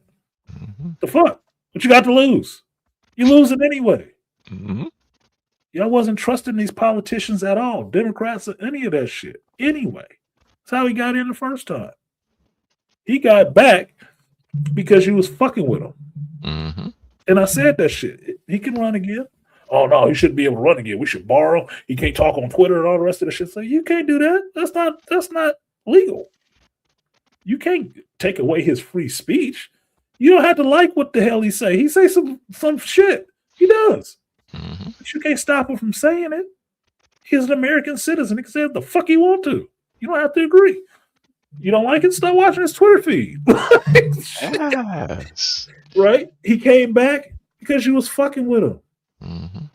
And he gonna do reprisals. Yeah, of course he is. You dumb fucks. Should have left his ass well enough alone. If it's in the law that he can do that shit and run again, he's gonna run again. You know what's gonna happen? He probably gonna fucking win. Yep. I'm not surprised by none of this shit. Mm-mm. Leave him the fuck alone. All the rest of the shit he doing, like some stuff is good, some stuff is bad, but that's every politician, motherfucker. They play to their base and they serve their supporters. Hmm. Like, you want this? I'm gonna give you a plate of this, a plate of this, a plate of this. What you want? You want a cut here? Well, okay, yeah, I'll give you that cut. These people getting fucked. You don't like him in wars? Look, I'm not really upset about a president who told somebody else, stop fucking with us or we gonna come at you, and then he came at him. Yeah. Like, I'm tired of his shit. Yeah, let's go get him. Welcome to human nature. Yeah. That's all I say. Yeah. Like, If you had a female in charge, the only difference would be, and I've said this every time they brought up this shit about first female president. It's 2026 and we still haven't had a female president yet. You ain't put up a good candidate yet either. mm-mm. Hillary was never getting my vote, and I voted for her husband twice. Mhm. She was never getting my vote. I never liked that bitch. Nope. Her daughter had a better chance of running and getting my vote than her. Never liked her. Didn't like her whole demeanor. No. Staged ass marriage. Shut up. Mhm. Right? She- But if it was a woman up there, we'd be going to war over simple shit. Like, I like the Mhm. way she looked at me. That bitch was wearing my dress. You'd be going to war over some really dumb shit. Mm. And the president, female, would be out there crying and shaming you into doing the same shit like this stupid ass mama and Is God Is, sending you out on a dummy mission to get killed for some silly shit. Silly shit. Not even about an advantage or anything. Just because. That bitch said something to me I didn't like on that conference call. Well, you can't blow up a whole country because of that shit. What did she say? She told me my hair look ugly. Your hair does look ugly. You're fired. Mhm. Bitch. No. No. I wouldn't want the motherfuckers to be in charge of the country. No.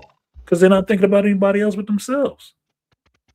All this chaotic shit we got going on right now, which Dad said loves. Oh yeah. And it all centered around a bunch of fucking women running shit. Things got to get bad enough to change. I'm like, let's just get on with it. Okay. I understand that philosophy because I said that shit about Star Wars and some of this other shit. It's gonna have to burn down. You're just Yep. gonna have to build it back up from the foundation. That's just what it is. Told y'all 2-3 years ago. I'm just sitting here watching it burn down. Mhm. Because they're not gonna stop. So you're gonna have to let them run the destroyer into the ground. And Well, then man, maybe there'll be something left that you can rebuild, you can salvage. that's the reason why these big burgeoning countries must move slow, because once that momentum gets going, it ain't stopping. It's not stopping. Yep. It's not stopping. United So- States is, yeah, it's steamrolling downhill, and China is laughing at everybody. Yeah. Hey, y'all keep fighting over that dumb shit, but we got this. We got this. No, we got some deals to make. Okay. Oh, you want to send some ships out there? Okay, Mhm. fine. We got brick nations. We'll just go around that shit. Yeah, whatever. Ships. Hmm. We Yeah, talk to bring these your, people. We don't have bring to your go. money out. Yeah. Because they ran the weapons out. Yeah, keep spending. Because you can buy that shit from us anyway. Yeah, keep spending that money. They're gonna be right back. It's I need that's a loan so I can keep going. Oh, you need a loan? Yeah, the U.S. coming. The U.S. coming. Let's do some business. I'm sitting back because I'm sitting here watching this shit, and I'm sitting back like the advantage that the United States had after World War II squandered. Squandered. Blow a lead. Yep. You blow a lead, motherfucker. Hmm. How do you blow a lead? It's like, Very man, easy. Very easy. everybody was in debt to the United States. They squandered that shit. I'm sitting back like, this is the reason why I say all you motherfuckers got a low IQ. How do you fuck something up that? I don't think I can ask you this because you black pill enough for this. Do you think you actually have the best and the brightest running the government? Absolutely not. And outside of this president currently, do you think you've had the best and the brightest? Even if it's the people that we can't see, Mhm. which I can't really comment on because by nature I don't know who they are. But looking at the results, no, unless their plan is to burn down one government in favor of another. Exactly. And if that's the plan, then they're doing an excellent job. Yeah. I couldn't see. One, I don't see the best and the brightest going into politics. Nope. I could see some really savvy political operators and stuff like that. hmm But I think at an extent, it would have to be somebody in business manipulating people in political power. Because Absolutely. people who want political power always are need your affirmations. They're the hmm ones who want to be up in front of you the whole time. Yep. You know, those are the lions and the pride. They rule because everybody else wants to prop them up to rule. That's hmm why. The real movers and shakers who not interested in performing for you motherfuckers on stage are always the ones sitting in the back running shit. Yep. That can get a meeting with this motherfucker any day of the week. Yep. Hey, get him on the phone. I need to talk to him. Yes, the president's on the phone for you. Yeah. Yeah, me and the other three gonna meet up and have a conversation. We need you to be there. hmm Okay, I'll rearrange your schedule, man. It's happening at this time. Peace. Like that Yeah. is who you actually want to be. To me, that would be the best and the brightest. And the best and the brightest never want to be in the light like that. They hmm don't need the limelight. They don't need everybody giving a fuck about what they think, what they said this day, what they put on Twitter. They don't give a fuck. They're not caring about that shit. hmm But if you really want to move population, culture, the world, or whatever, you sit in the back. You ain't out there in the front in the sun. No. Yeah. That because the people in the front are just tokens. Yeah. They you were here to perform a specific task to move this monster that we call the United States in a Mhm. certain direction, or to move the amount of money that it has in a certain direction. Mhm. This is control on a level that most people, and even I don't fully understand it. I But don't. I get the basics of it, and I see it happening, and it's just like I Hell, know Trump ain't running that damn show. no. I've said that multiple times about every president that the president is just a figurehead on the front of the car. But if you're hmm sitting in the car, where's the real power in the car? Is it on the front? Is it in the steering wheel? Is it in the gas pedal? Or hmm is it in the engine that runs all that shit? Where the chaos is. Where the chaos is, where the Mhm. darkness is. That's Yep. what runs all of that shit. You can have a nice ride and all the rest of that and feel it. Everything is wonderful. But there's something darker that runs that shit that people don't Mhm. pay attention to. And it's not the goddamn president. Nope. He is there to comfort you and tell y'all what the plan is from the people who told he or she the plan. So don't get me to believing that we put a woman in there it's going to run any better. It's not. Mm-mm. It's The not. president is just a lever to be pulled, just like Congress. It's a lever to be pulled. But hmm what they can do is do some other dumb shit with some executive orders about some shit that don't matter. Yep. Like, I don't know, mandatory circumcisions or some shit like that, or pedophiles need to get this, all this other stupid shit that they Oh actually shit! put in Yeah. there. Yeah. Like number one, it's already Can't illegal. be castrated. Like, oh my fucking God. What? When I see those posts everywhere, I'm sitting back like, okay, now how does that affect the things that we need to live? It don't do anything. And in fact, if usually for most men, if you fuck with their children, they gonna kill you anyway. You're going to die. hmm It is a given. Yep. Look, I've known this since I was a teenager hmm about the couple things that you can do that will get a man to kill you right off the bat. Yep. One of them is fucking with his kids. The other one is fucking with his wife. Yep. You can get killed for that shit really easy. It is not a misunderstanding. Mm-mm. It is not a misunderstanding. You should understand that this is what will happen to you from fucking with these kind of Yeah. things. How many dudes jumped out of that third story window when that husband showed up? What is Jordans in his butt naked like Dolomite? Yep. I Yeah. did that shit for real. You That bet. dude invested in that woman. You think? Yeah, women don't even get it. Oh, he was just bad. No, that dude was so invested in you. Women don't care. That's the Yep. whole point. They don't care. He Hmm. ain't gonna do shit. Okay. Bitch, how many men do you know that ain't fucking you? I know men. Men will kill you over some shit like that. Yep. I've had to tell homeboys that. I've had to tell homegirls that shit. He is not gonna be playing about that. Mm-mm.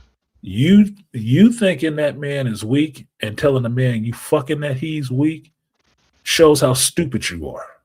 You setting up a situation that's gonna get a couple people killed Mhm. because you don't know. He love you way too much, and he's invested. And that's the you said it best. It's the investment. Men don't invest in a bunch of women like that.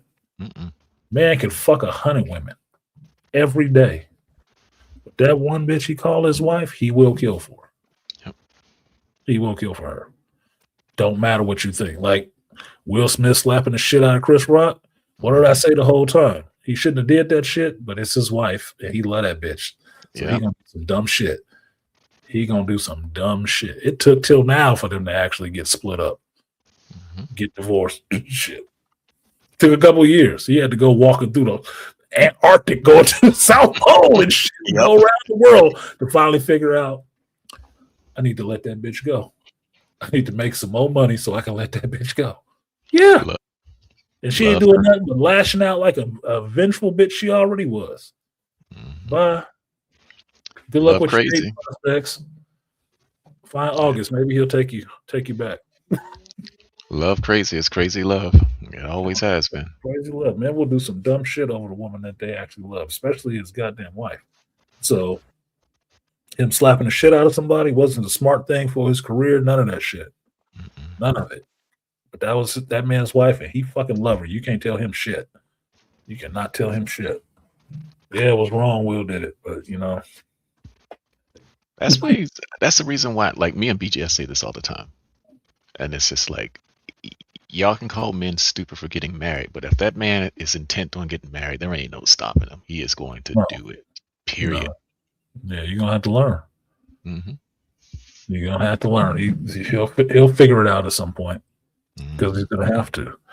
I don't think me personally.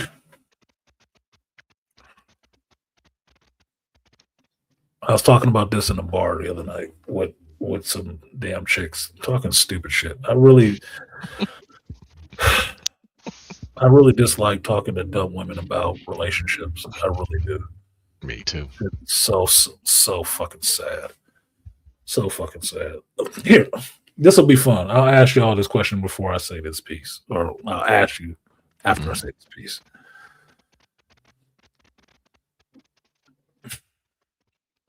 This was the question I thought up on the spot for this woman who was saying this thing, complaining about dating. Okay, it's a bunch of men in here. Y'all put a one if y'all playing alone. Just put a one. The ninjas ain't gonna put a one in there. The non-ninjas, the shinobis, the samurai who actually in here, put a one in there if y'all gonna play alone, or otherwise you just win. Malika, we already know you can't put in type in the chat right now. So nod your head. Fucking working. You nod his head. So, and this works for men or women because I did the question both ways. Right. First way is for a male. If you went out on a date with a woman and you're asking her about what she likes and shit like that, and she said what she did was she sat up at home all day watching true crime stories, what would that mean to you? What would you do? Would she get a second date? Now, I asked random people in a bar that I don't fucking know this question. Random men. Hmm. And the majority response from their responses all hits on the same thing. That is a red flag, Mm. which is what I told this woman who was saying this shit to me. I'm like, that's a red flag. You shouldn't even mention that shit. If you're trying to get a second date, don't mention it. No, it's not. It's okay. No, it is not.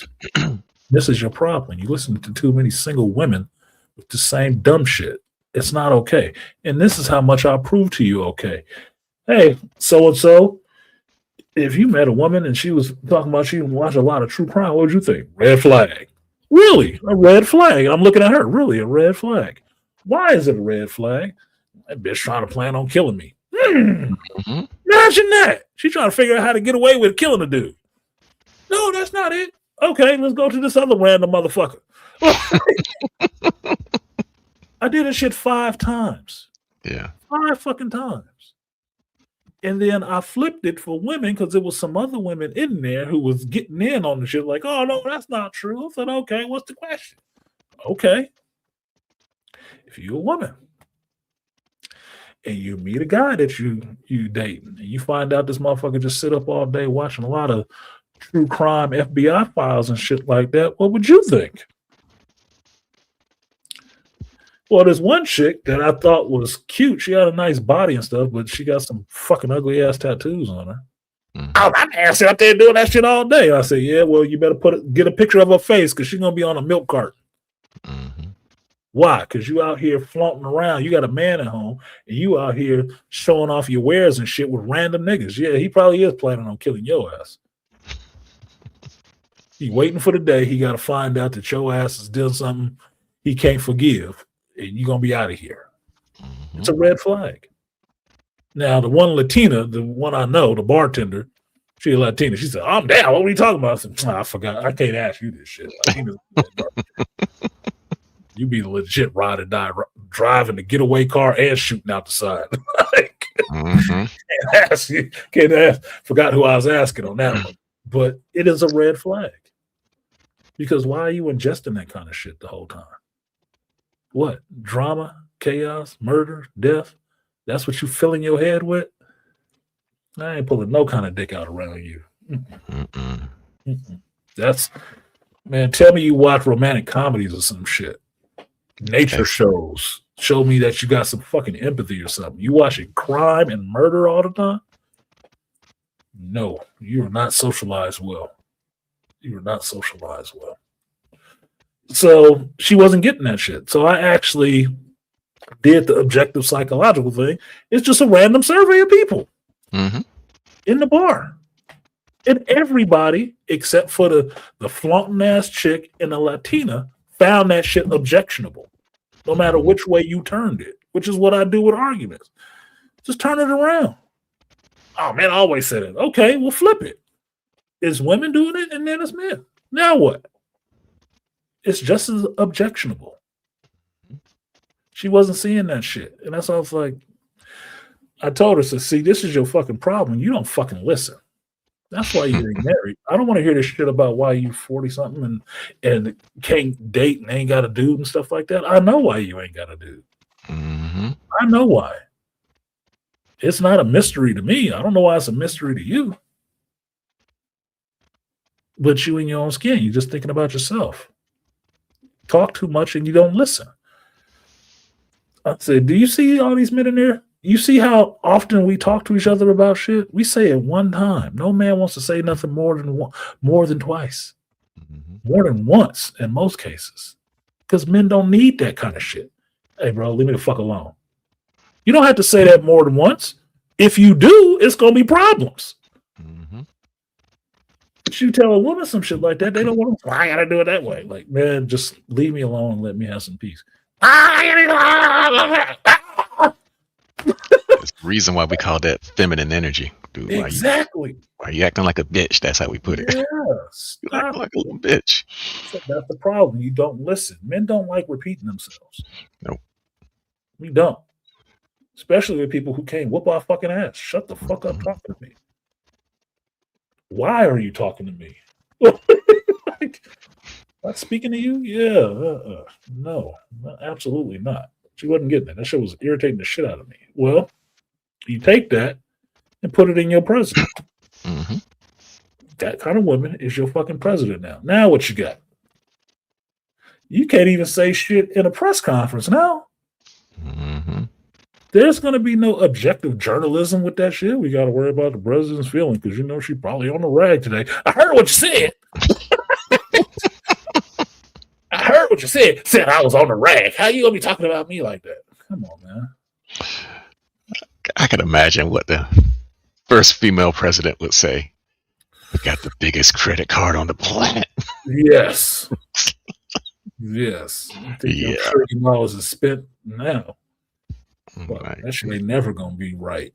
I don't say back. We already trillions in debt. Yeah, you can balance your home budget. No fucking way. Oh. But I see stuff like that because I remember when before Mondami even got into office in New York, I was saying, look, he's a new guy. He might be a socialist, but let's see what he can do. Oh, he's already ruined New York. I was like, he hadn't even been sworn in yet. What the hell are you talking about? Right. Boom. He did shit. Yeah. Yeah, I didn't even watch any of that election stuff because I know a lot of seats were switching. Yeah.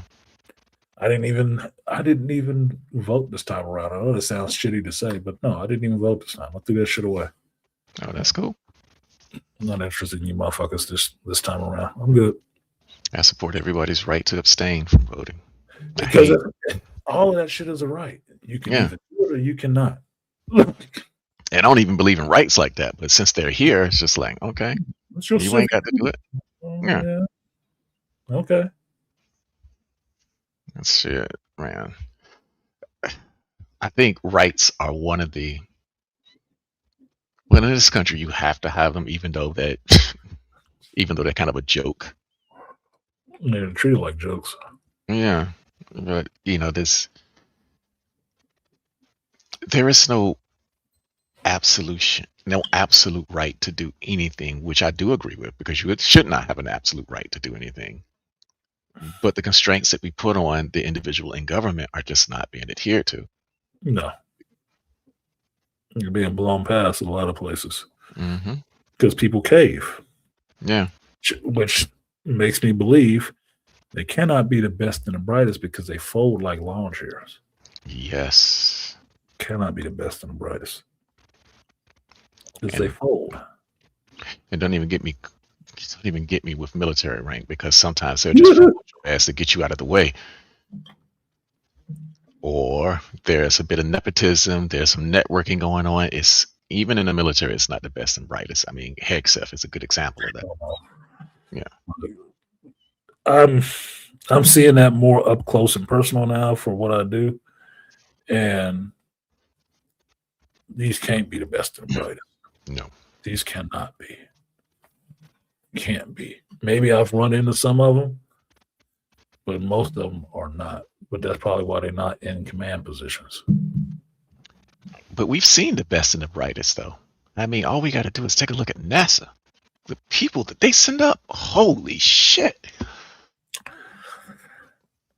They are beyond anything I would have expected of what we would call general genius. Right. But they're not promoted well, are they? No. They're not promoted like that. Like I told you, it took the capsule crashing back down in the water for me to know there was a brother on that bitch. Like, oh, yeah. Damn, man, he's like the best of the best, sir. Best of the best. Jesus. You know his fucking name? Mm-hmm. Damn, dude, he should be on the wall next to Jesus Christ, JFK, and Obama. Yeah. He's outspoken, too. Yeah. Yes. I said, oh, I know what it is. He black, and he got a black wife and daughters. He a family man. He was in the military. All that shit they tell you in the black community you ain't supposed to do nowadays. But the good thing about it is the people that matter respect him on his merit. Yeah. That's what NASA is all about. Yep. I mean, Can you do this?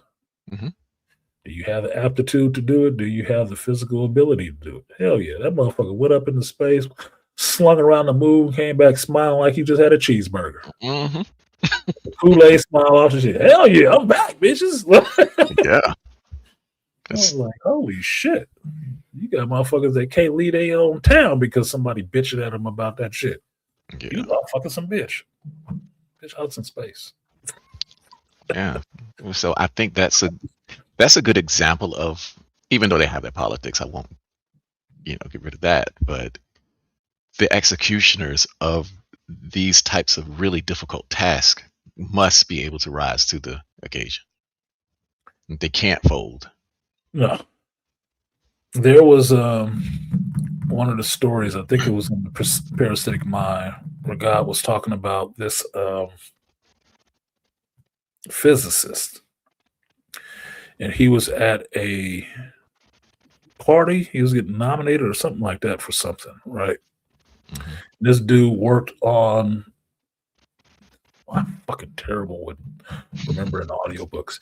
He had worked on a mission to land this probe onto a passing comet, right? Oh, I remember that mission. Yeah. Yeah, all the calculations, all that shit. He was the director of that mission, so he was being honored, big party and stuff like that. And he was making a joke about their women in the lab, Hmm. and we're remarking on how a woman in a lab changes the dynamic of a lab. Yes. Because if you're friendly with them, you can be too friendly. Then they end up liking you, or you end up liking them, and some other shit like that, right?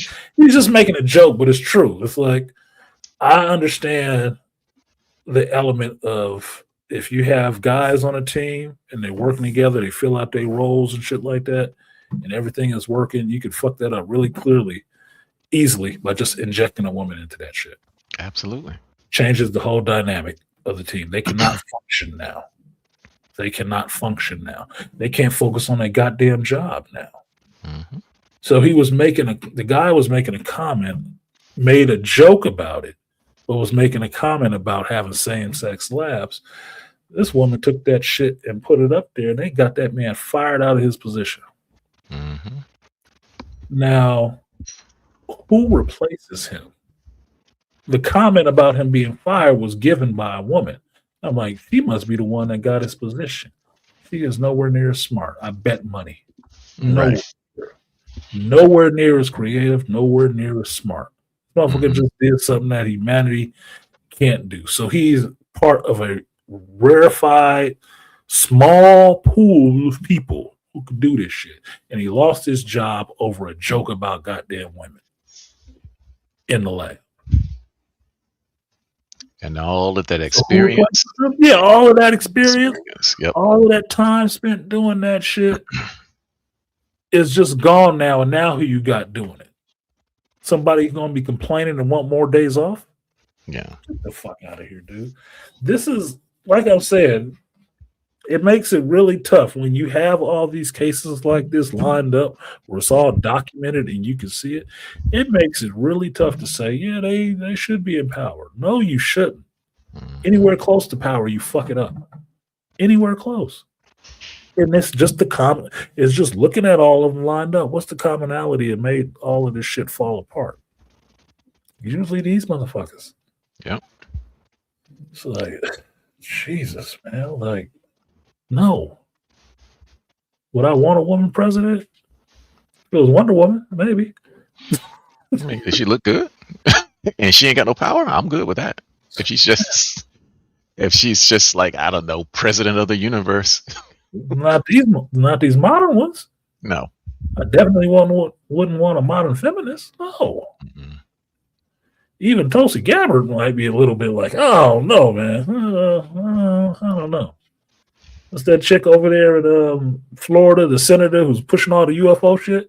Yeah, Hmm. she looked kind of hot, but some of this stuff, I don't know. She military too? Like, I don't know. All you got to do is look at the governor of Virginia. Oh my gosh. And she an ex spook. Oh, see. Yeah, she is fucking up bad. I mean, she got God. the feds coming down on her. You got law enforcement saying they're not gonna follow her executive orders. Yeah, That, that bad. that bad. That bad? Who was the governor of, what'd you say? Message? It's, Abigail Spanberger. Oh, Jesus. Her name sounds like it's already a Mhm. bad idea. Spam burger? I don't want a spam burger. Governor of Virginia. She is a piece of Spam burger. Yeah, work. spam burger. Oh, my God. Yep. Yeah, she got that up to something fake. Damn, she only 46 too? Yeah, Fuck, late exit. ex-CIA spook. That's who we got running the government.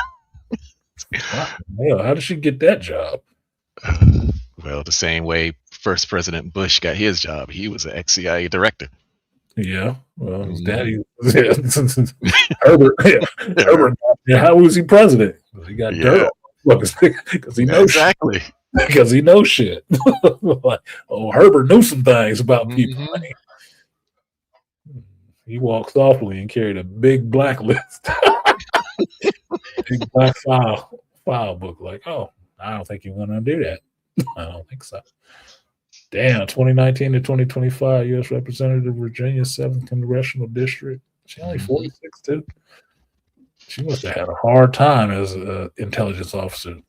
But here's the thing: is her intelligence officer stuff like people say? I was in the military, I was in Influsion, and you find out they was just working in the office making coffee. Like, was Yeah, she she was really out probably there operative? Was she really out in the field like that, or was she working some from field office? she was probably an analyst. Yeah, Mhm. you get what I'm saying. It's like, Yeah, she was probably an everybody, analyst. it's Uh, everybody. but the thing about those analysts is that they also know what the body say. Very. Yeah, they Hmm. definitely know. Yeah. She looked like the professor. Oh, I didn't pull it up. Sorry, you guys. She looked like that new, what's that new God of War female chick? Lao Fei. Lao Fei. Yeah. She does. She does. Well, no, she looked like the professor. Yeah, my friend, the professor. Looked Yeah. like her a little bit. I'm like, okay, this is an older Caucasian woman. She probably been into some shit. She's only 46. And That's not she's doing good. that LGBT psyop too. She's got all that shit going on here. Ugh, Jesus. Yep. Agent like milk. This shit eating grin face right here, though, is one of Hmm.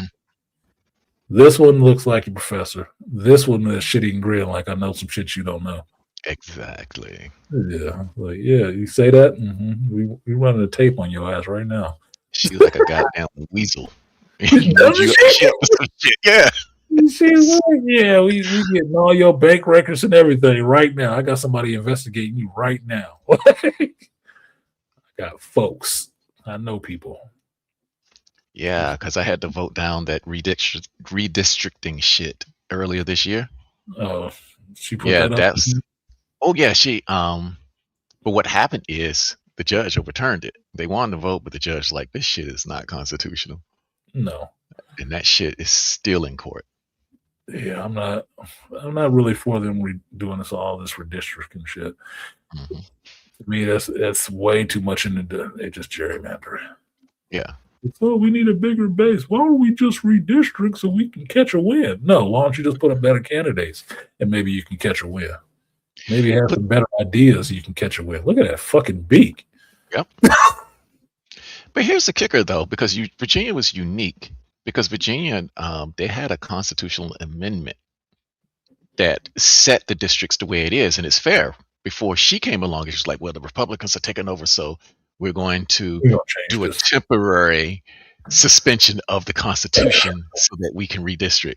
No, Yeah, no. We're not suspending the Constitution, man. You work within the framework or don't work at all.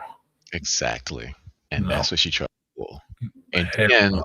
on the ballot, man, they was so bad that I read the ballot because I went out and voted, of course. And when I Mhm. read it, I can see how it was could be deceptive. And but all you got to do is read it closely. And it's like, okay, I ain't voting for this shit. It's just a I, downvote. that's what I usually do. I usually read all of that shit, Mhm. right? The ballot, who's putting it up, I usually read all of that shit. So it's like, no, I'm not feeling that. No. This motherfucker, I really don't like these women. This is like the signal right here. Like they Mhm. stepped out in red. No, no. You better wear some soft colors. Put some baby blues or something like that. This red shit, it's like that's a feminist. No way. Nope. She could That's the she bad could be color. the chancellor of Starfleet Academy. Yeah, no shit. Yeah, That's what she looked like standing up there. she looked right. Like, nope. That's automatic Mhm. no. Yeah. Automatic no. And Is it that just Bill goes. Nye? It's yeah, it is Bill Nye, the science guy. the Okay. fake science guy. And is that Jimmy Kimmel in the background? I don't know. Looks like Jimmy Kimmel. Look at that stand. She got a pair of. She got some Yeah, rings between she's her legs. bordering on vampirism. Vampirism. Yeah, yeah, I don't even like looking at that chick. She come on the news and it's just like, "God, just shut up. Span You're trying burger. to sell Fake us ass. now." Yeah, no. Somebody voted for her though. They just wanted the women up there, huh? No, well, she didn't really win. It's just her opponent was a loser. Oh my God! So by default, Yeah, because nobody was voting for that crazy black lady, they and I can't remember her name, but wasn't gonna make you lose to her either. I'm sure. oh, that woman was batshit. Oh no! Look at him step for cuckoo standing next to her. Them Mhm. crazy daughters. I Yeah, know I'm making a lot of judge. It's not judgments. I'm just making observations, and I'm like, nah, they look like future child support collectors. bruh. That's, I mean, I'm jeez. gonna call my mother, the governor. Yes. Take me home. Yeah. Come and pick me And up, Robbie. you do know my mom used to work for the CIA. Yeah, my mom worked for the Oh, CIA. yeah. I have And access to and that code. little one got deviousness all over her face. Yeah. Bruh, Look at that looks like Obsession 2 right there. it. Her mom know about the back rooms, bro. And where's the dad at? Come on, I want to see the dad in some of these pictures. There was one where there's a family picture. Yeah, I But, saw one family picture. There it is. yeah, Oh hell yeah. It's 4 women. Oh, that dude done. Beta And Bob. his and his wife is governor. He Beta done. Bob. Yeah. Yeah, He is a slave. you getting pegged, buddy. Yeah. He in a dungeon somewhere in the basement. Yeah, because she held the daughter, but she ain't holding Mhm. you, bro. You got a kid in between you. Y'all ain't that close. Yeah. Because framing wise, I mean, you know this. You're a digital artist. If you want to Mhm. cut out some people, who's in the center of the frame? Exactly. She is.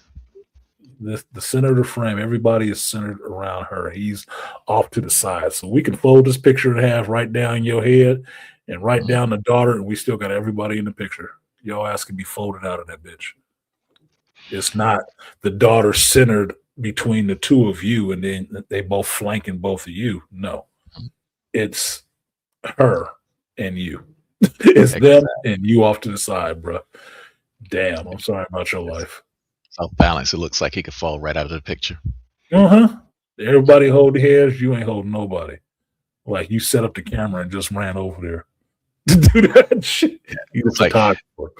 and she probably said, "Don't touch the daughter because somebody might think something." About his kids. Yeah. Oh, damn. Yeah, this looks fucked up. Mhm. No, sorry, y'all. I'm just psychoanalyzing these people family picture, but that looks bad. Yeah, and people get mad when I say I want a bitch with Down syndrome. Yeah, that's right. Somebody What retarded. the I don't care. As long as she ain't smart. I f- had 2 smart wives. Here's an actual normal-ish picture. That's normal. That looks structured. But see, this is the funny part though. It's in Mhm, this picture and the other picture. She's always holding the oldest daughter. mhm. These two is always holding hands. He ain't holding nobody. It's like he's got his arm around her waist, but you can't see the hand. You can't see shit. Yeah. That's so weird to me. Yeah. I That mean, is so weird to me. It's like even in this one. Okay, these daughters. What is this solidarity hand holding? Is everybody nervous or something? yeah. They need the security blanket. Here she is holding the other daughter again. He ain't holding nobody. Even on the outside, is this your daughter? Would you not put your hand on her shoulder? Yeah. Nothing. He just there. Like it's a prop dad or some shit. Like another picture. Especially oh man, he is just like, He just stuck in, bro. yeah. Okay, this one is definitely his kid. That one is Mhm. definitely his kid. This one more to Mama Chan. Yeah, it's something weird. This little one is usually daddy's girl. Mm-hmm.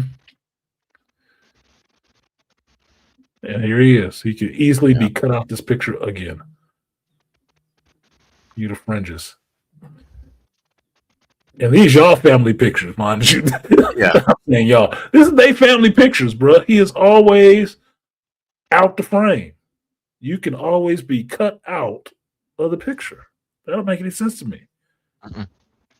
She always wrapped them up close to her, and your ass is out on the fringes. So you can't tell me she's trying to make it like she mommy of the year. If she was a intelligence officer, she wasn't there most of the damn time. They would have had to been around him. Mhm. Don't seem like it. This don't seem close. Shit, he ain't even holding her. Mm. He's smiling. He ain't even. He got his hand at his backside. No arm around the waist. No nothing. I mean, And a even fake smile, dude. What the fuck? There's something even so weird. I'm sorry. I'm just looking at. I like pictures, man, and it's like it's something so weird coming across to me in this shit. that's definitely a selfie. Yeah, he Yeah. took that one. Hmm. Saying smile, no kids around. I don't. I'm sorry, man. I took pictures with any woman that I'm actually with. Hmm. There is some touching going on. Oh yeah, definitely. There's some Especially touching my going kids. on, so you know I'm either fucking them or we close. Yeah. Like, dude, I cannot take a serious picture. Every time I took pictures with my kids, they crawled on top of Yeah, me. Hmm. this shit again. This time So they they made him look are. short. Yeah, We know he's taller than she is. yeah, the diamond, and he's off to the side. Yeah. Why are the this is my thing, man? Composition. Why are the kids not centered between the two of you? Centered between the two of you, or one kid in the middle and one on each side. So the diamond of this picture, everybody that's included, the main areas, is around the two of you and the kids, and not her and the kids. Your ass is an afterthought, bro. And every one of these goddamn pictures I'm seeing, and this is on your shit that you put up. Look, Hmm. cut your ass out again, nigga. Done. Like, what? What? This is. I'm sorry, y'all. I don't understand that dynamic, but I do not understand that. mm, And where is he in this picture? What? What the I, fuck? I think that's the most honest picture that was there. Are you security? Bro, if I was making this into a thumbnail, your ass would be cut out, bro. Mm. I would go right around the daughter's arm and shit like that, and you'd be cut out of the picture. And it's just these bitches standing up there. You ain't even right here, framed in the middle anywhere. Mm. You are an afterthought ass nigga. Like, Jesus. These pictures that they got of you show. Look, bro. And what did I say? What did Reuters do? What did Yep. Reuters do? Cut him right Here's out. his shoulder right here. They Hmm. cut his ass out the picture.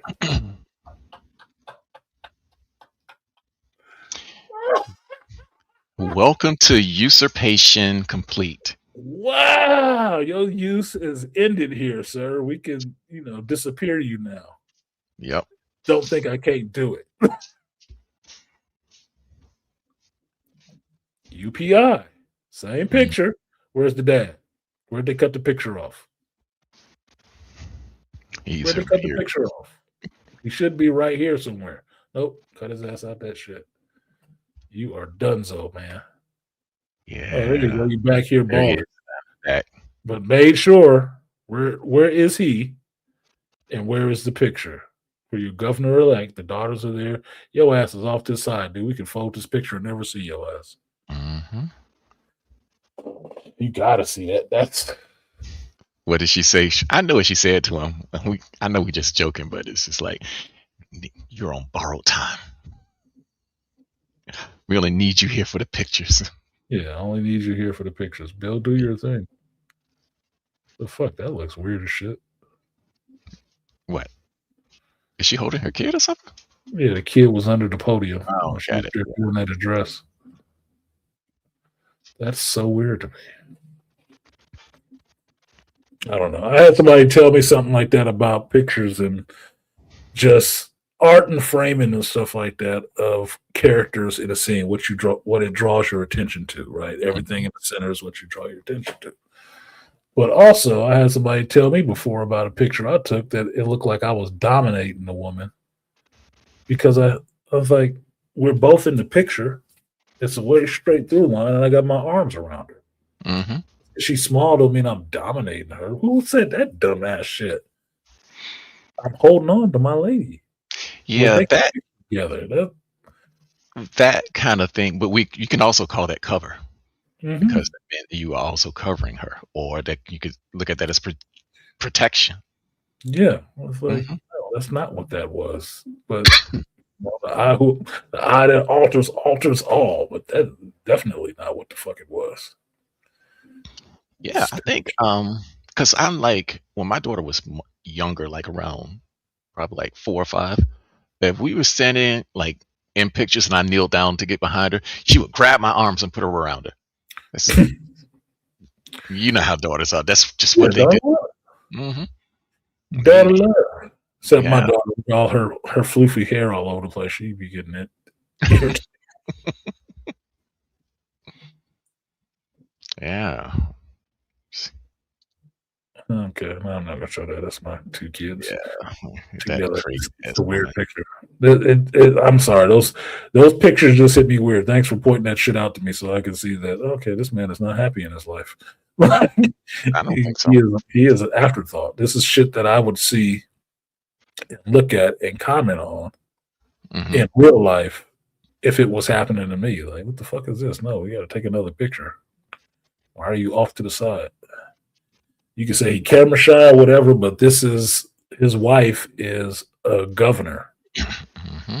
Why wouldn't you put him center frame if you're taking a picture of the woman? Why are you not putting him center frame with her?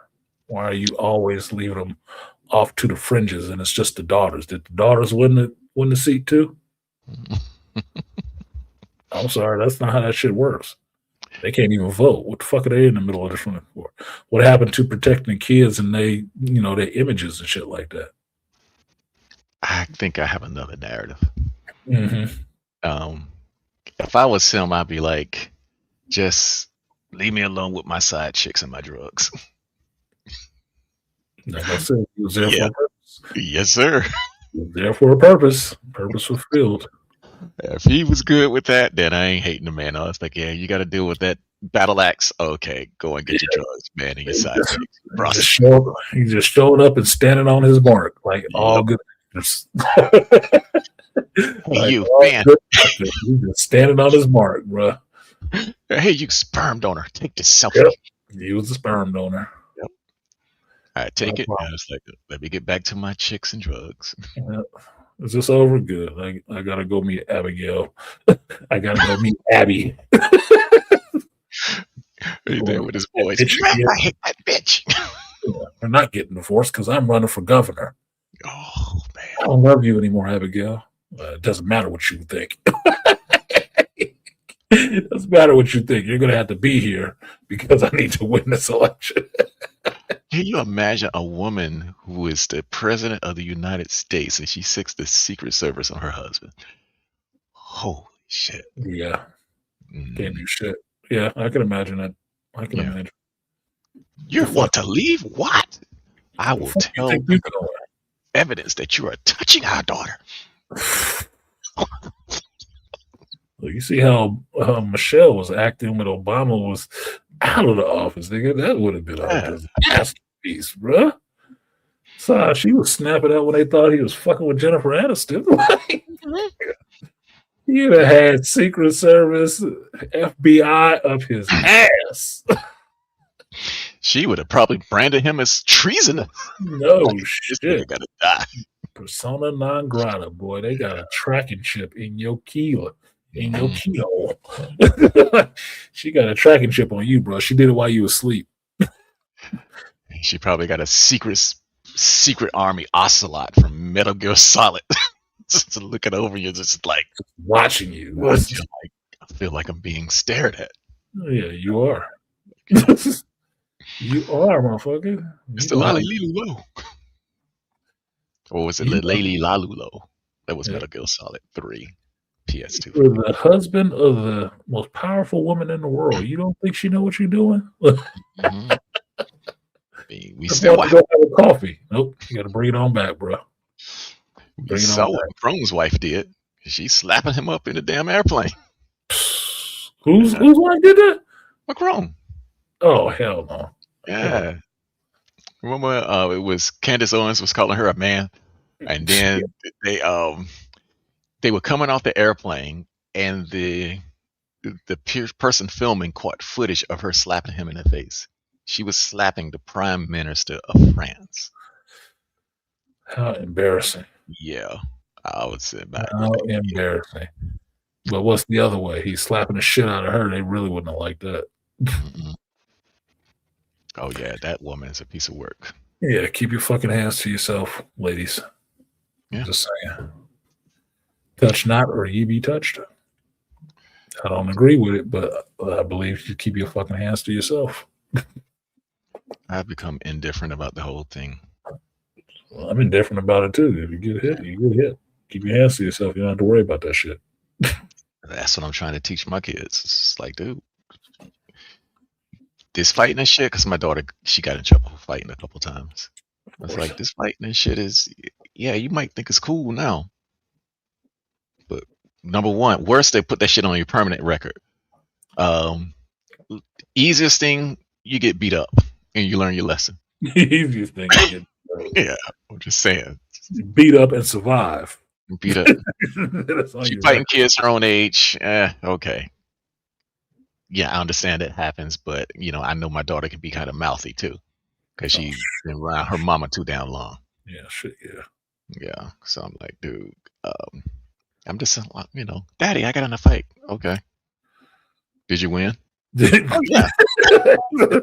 that's yeah, Who won? yeah. I That's did. my first Okay. question. Did you win? And she's Good. like, yeah, I won. And I was like, okay, so how did it start? And then she go down the story. And I try not to judge her too harshly because, I want to keep the lines of communication open. Mhm. But at the same time, if I hear some bullshit and then, Daddy Bear is coming out, it's like, I'm going to assert myself with you, or me and that parent might have to have some words. Yeah. But usually it's kid shit. And it's just like, I ain't even got to deal with that. Yeah, I ain't gotta talk to her. Yeah. Y'all will be fine. Y'all live. Y'all gotta go to school next week. Yeah. Like, okay, kids fight. I did. Who cares? They friends the next day, which what happened. Mhm. So, That's how you found your best friends. oh yeah, she fought the girl, and then what? Just last week, earlier this year, she fought the girl. Just last week, they were going to Hershey Park together. Like, didn't you just beat up that chick? No, we And cool now. It's like, oh, I was ready to hate her, but okay, all good. Okay. yes, I remember what it was like to be a kid, so I just don't think about it. It's just like, okay, It happens. It's normal yeah, kid shit. No, they need to be called. He needs to be arrested. For hmm, what? A kid fight? A yeah, playground scrap? Man, calm down. That shit ain't yeah, that damn serious. You know what happened? He could get killed. They in fifth grade. yeah. Who cares? Fucking thing got guns. What? Well, Ain't my that son shit did me proud serious? though, bro. Yesterday, he told me he had two girlfriends, and he told me their names. I was like, really? I was like, my man, a chip off the old block. I had two girlfriends in kindergarten. I had a girlfriend in kindergarten. Well, My I had mom thought it was three of so cute. them. I had three of them little bitches. Mhm. I was advanced, so I was trying to kiss them. We was out there playing in the yard, and I was trying to try to get my kisses. Man, I had a legit girlfriend. the thing when I tell people about us as kids, and especially Gen X, at least the people that I hung around with and all the dry humping that we did, they just act like Oh yeah, dry humping kids don't do that. I'm like, you a goddamn lie because we did it. was the business. Hmm. I've never not seen in my youth seen a girl with a nice butt that we was, kind of attracted to each other. Wasn't trying to dry hump it up. Exactly. Uh, What's up, music viewers? I'm sorry, music verse. I'm sorry, I didn't see this earlier. Yes, I'm doing reviews of Spider-Man Noir, but I've only seen the first two episodes so far because I haven't got a chance to go back. The Yeah, watches go on Patreon, the reviews end up on YouTube, so that's why mhm. you haven't seen them yet. Yeah, I already finished it. Yes, it's all out. Yeah, yeah, I It's finished all it. out. It's just I spent what 16 hours or what two books, 7 hours a piece, plus another 2 hours. Yeah, I spent 16 hours listening to books and playing video games yesterday, not watching Spider-Man Noir. Yeah, yeah, I'm gonna start watching Taken, but when I start working later today, I'm definitely gonna listen to that guy outside because the Nah, idea. it's likeness concerns. Yeah, I mean, like I said, I'm still working on I see Utopia. that. Yeah, I can see that. That's an old picture. This is a really old picture. Like, I don't know what year was this. 2019. Hmm. That's how you take a picture with somebody, with a woman. Hmm. That motherfucker is never like that in any of those pictures. That's unnerving. That's disturbing. Like, and I'm going back for myself, looking like, yep, yep. Close picture. It's a group of people. Well, no, we kind of tight together. It don't make no sense what I'm seeing in those pictures with that dude, man. None whatsoever. That's some Stepford shit. Yeah, it's Mhm. really odd. It's off-putting to me. I'm not saying a man has to be centered in every picture, but usually you center around a taller person. Mhm. And if family values is your thing, you want to reflect that. You want to reflect that family values. Who is the center of this shit? Mm. Who do you holds it together or whatever, or who protects everybody? That motherfucker is fringes every fucking time. Fringes, fringes, fringes. So you used him for semen.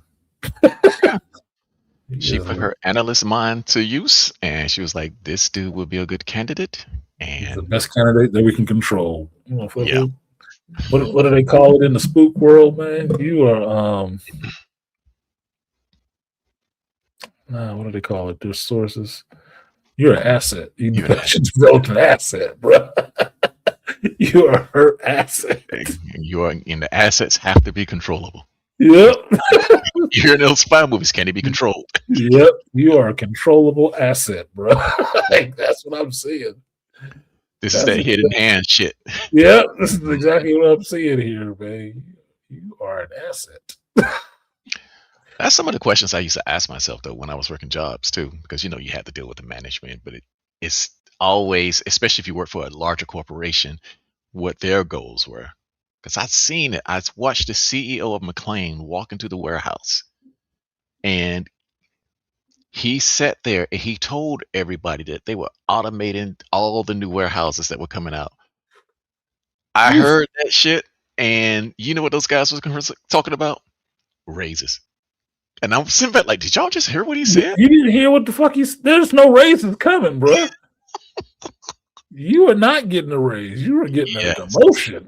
Like, you're getting promoted to customer or Mhm. unemployment. Like, holy shit. What are you not understanding about this situation? But that was the most no nonsense man, one of the most no nonsense man I had ever met. He was the kind of like big old Texas guy, like Mhm. 6'2" and sort of square. And the kind of guy who would say, I got a 357 Magnum and I will put one right between your eyes. He Right. was he was that matter of fact. And they Man, still didn't hear what he said. And I sat back and I was like, y'all got to be the dumbest group of motherfuckers I've seen. I told you the little shop at work that they automated part of their shit, and Hmm. they lost a lot of people because they put in 3 check stands that are automated. Hmm. You thought that was better because you didn't have to deal with people. People didn't have to deal with you either now because your asses go. Exactly. They don't need you now. Automation is not helping you, bro. It's helping you out the door. It's Yeah. not helping you. It's not there to help you. You are tripping. The one thing that a lot of people don't talk about, and this is where a lot of people get hung up, especially with the AI shit, is they never talk about the economic multiplier of an individual being employed. Hmm. And this is why I just can't stand, AI and art. Because number one, art is the social consciousness of any given group.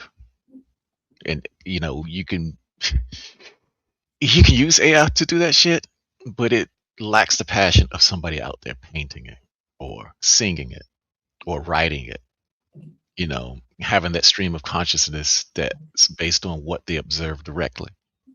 Right.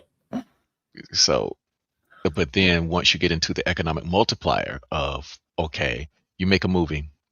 So you got this group of 5 people who are making this movie with AI, but then you go back to the old way of doing it, and then the teams of people that had to be hired to make that movie work. Hmm. And then on top of that, you have everything that each one of those individuals learned in the process that made them better on the other side of that. Whether the movie did well or not, they learned something. Right. It- I could see that we used to, at the shop, we used to have a guy that I liked. He stopped coming in, but he told me what he did. mhm. And he did particles on CGI. So, Oh like, yeah. if you saw, he did CGI art Hmm.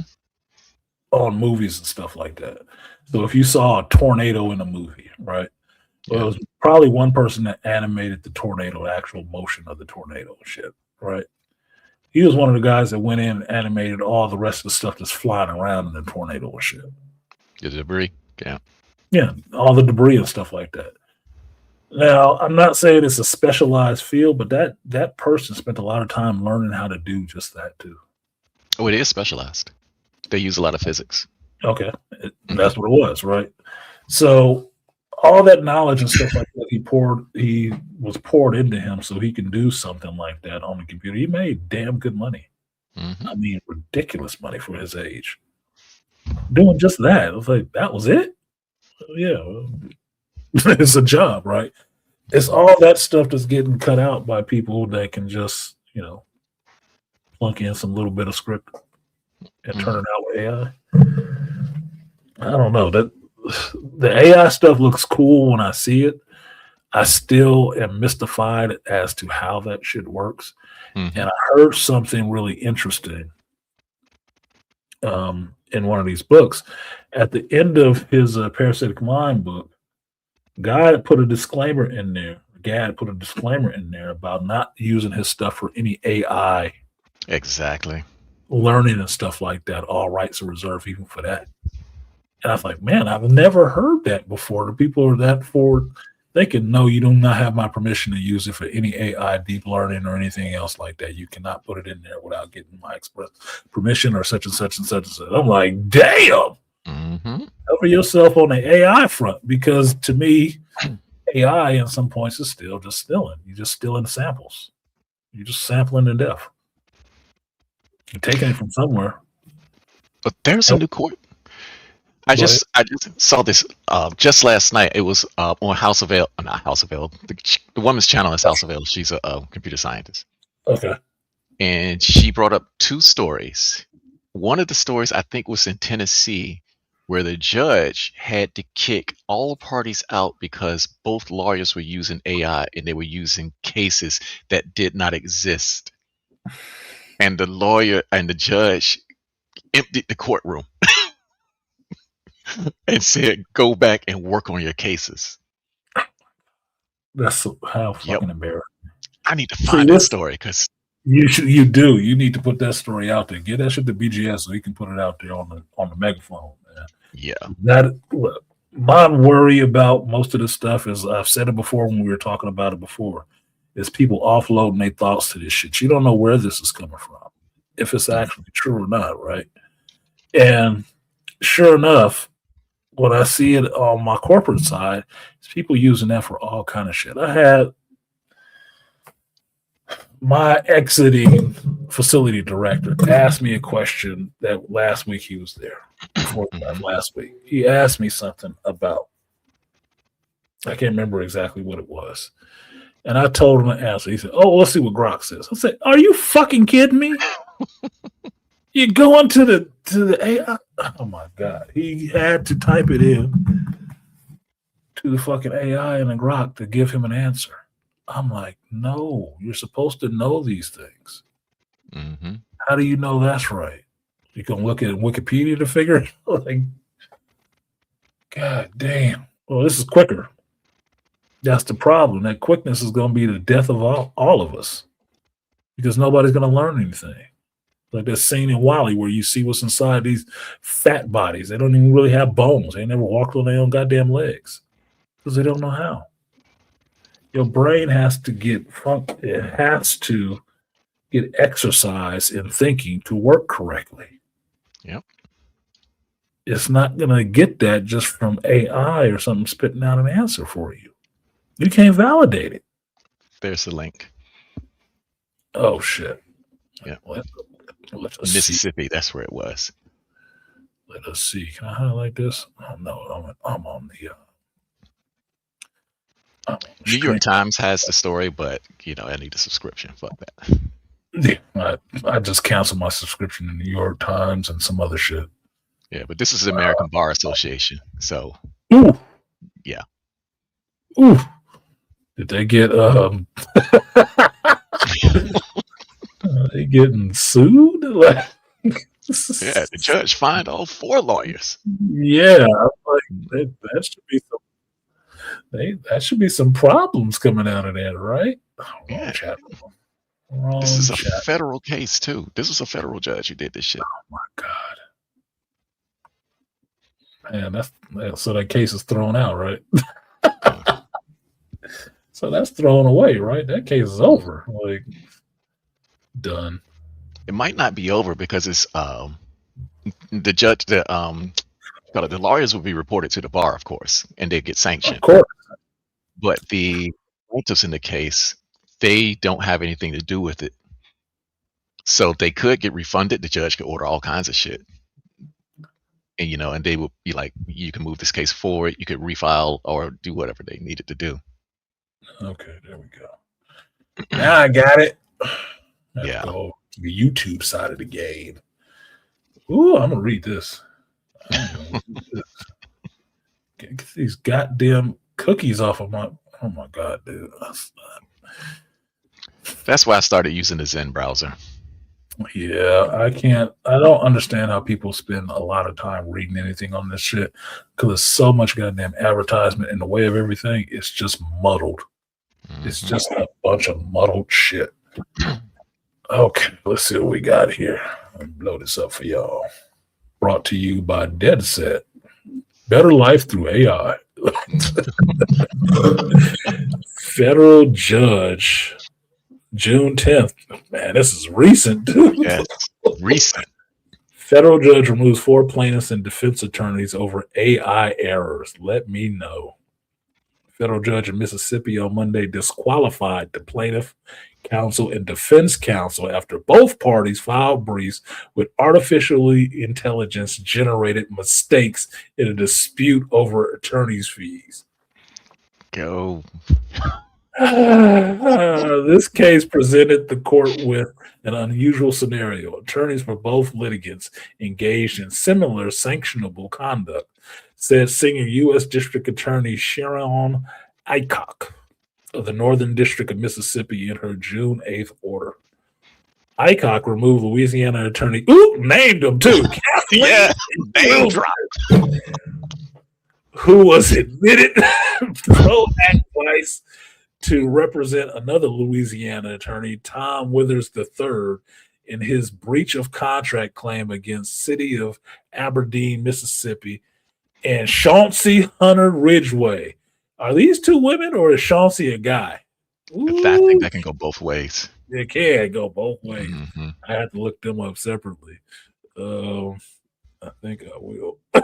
I just want to see if there's 2 women in this shit. Really. I really do. Because Chauncey sounds like a black dude. Yeah. So we'll find out in a minute. Mississippi attorney who appeared as local counsel for the plaintiff. Aycock also removed Texas-based defense counsel Catherine Y.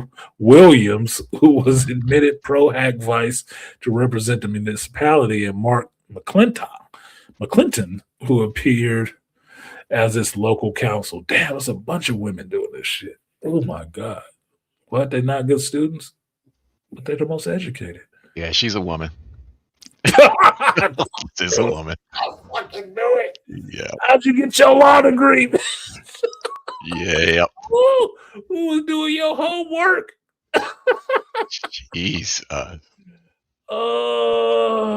In November, after reviewing briefs submitted by both parties, the court was unable to locate certain legal authorities cited within them. Mm-hmm. Wouldn't stand up to a fact check. Alcott wrote in her order specifically, the court determined that several filings contain hallucinatory citations. Oh, it's like being a plagiarist, bro. Yeah. Shit don't even exist. You lying in court documents. You lying. Yep. You submitted it to the court. Wilson and Williams, out of state lawyers, admitted that the errors in their briefs were due to unverified AI use, according to the order. Ridgway and McClinton, the local counsels for the parties, also admitted that they were unaware of their co-counsel's use of AI and failed to review the briefs before signing them. Fuck me. Yep. Nobody reading shit. Like, and that's their job. It's their job. Holy shit. Malpractice or something? Like,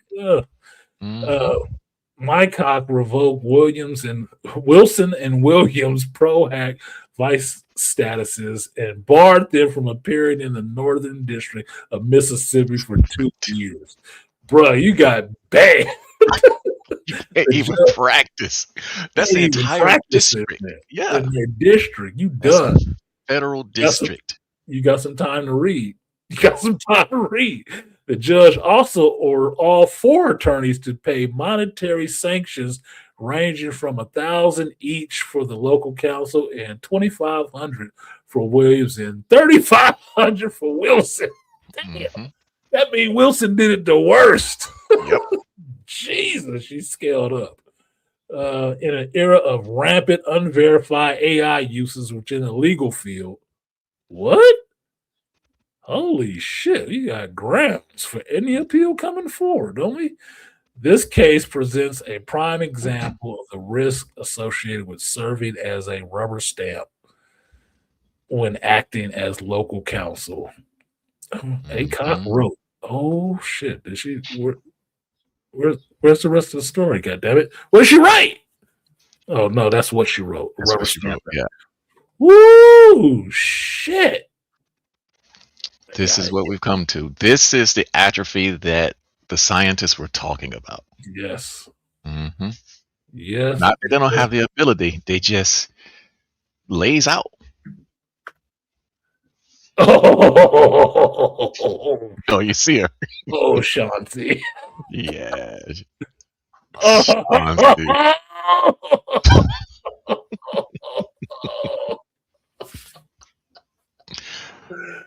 Oh, baby girl. Who did your homework? Mm-hmm. Who did your homework? Now, Malika, you in here. What do you think she looked like?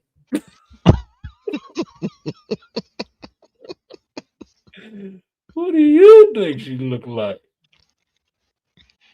I'm just saying. I had an idea when I heard Chauncey. Yeah. Mm-hmm.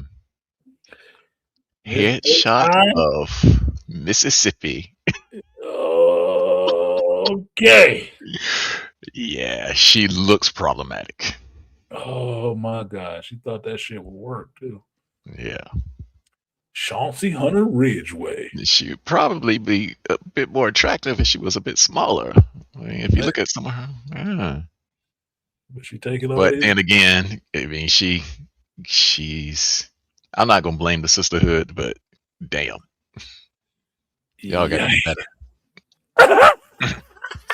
You didn't see this though, I'm sure. That's it. You didn't see this though, I'm sure. I'm sure you didn't see this. This is fucking comedy right here. You can't make this shit up. Shout out to KS. Oh my gosh. Chauncey H. Ridgway, recognized by best lawyers in 2026. Are you shitting me? This must have been way before this article came out. Best AI usage ever. Can we say DEI hire? Oh my God. And that's the judge? Yep. She looked pissed off. She's like, in my federal courtroom? Goddamn courtroom. No. And she probably had to make her bones to get to that position too. Yes. Mm-hmm. Yes. Yeah, talk to your husband. Oh yeah. Oh my God. Oh, he did. There's your most educated right there. Yeah, that's your most educated. How were they educated? What were they educated on? Oh my God, dude. I can't believe that. I would think that the story would be getting more traction, but it just happened. So we'll see what happens. Oh, hell no. I ain't getting more traction on this, just to be fair. Chauncey, I was just checking Chauncey, so y'all don't think I'm just going after the women. Yeah. I was just checking Chauncey. But it was 4 women who did this dumb shit. Yeah, I was just checking Chauncey because, you know, it might have been a dude. I was just saying, but it was a type. Yeah. Ooh. Didn't want to do their homework. Ooh. Ooh.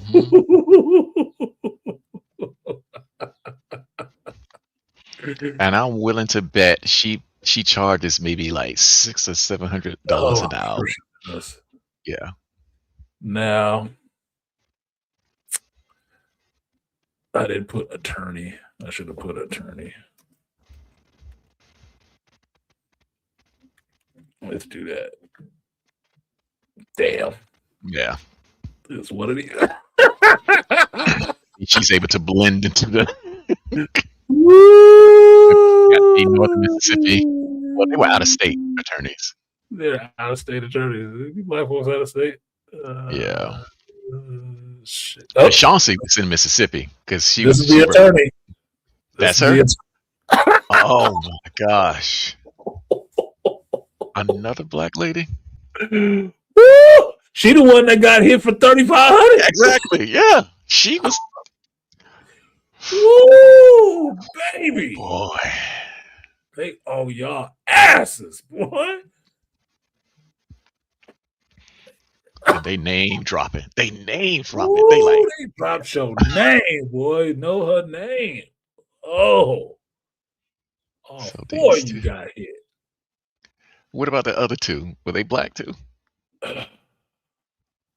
Yeah. This is crazy. God damn, it is crazy. This gets worse and worse, bro. Mark McClinton. Let's see. Catherine W. Williams.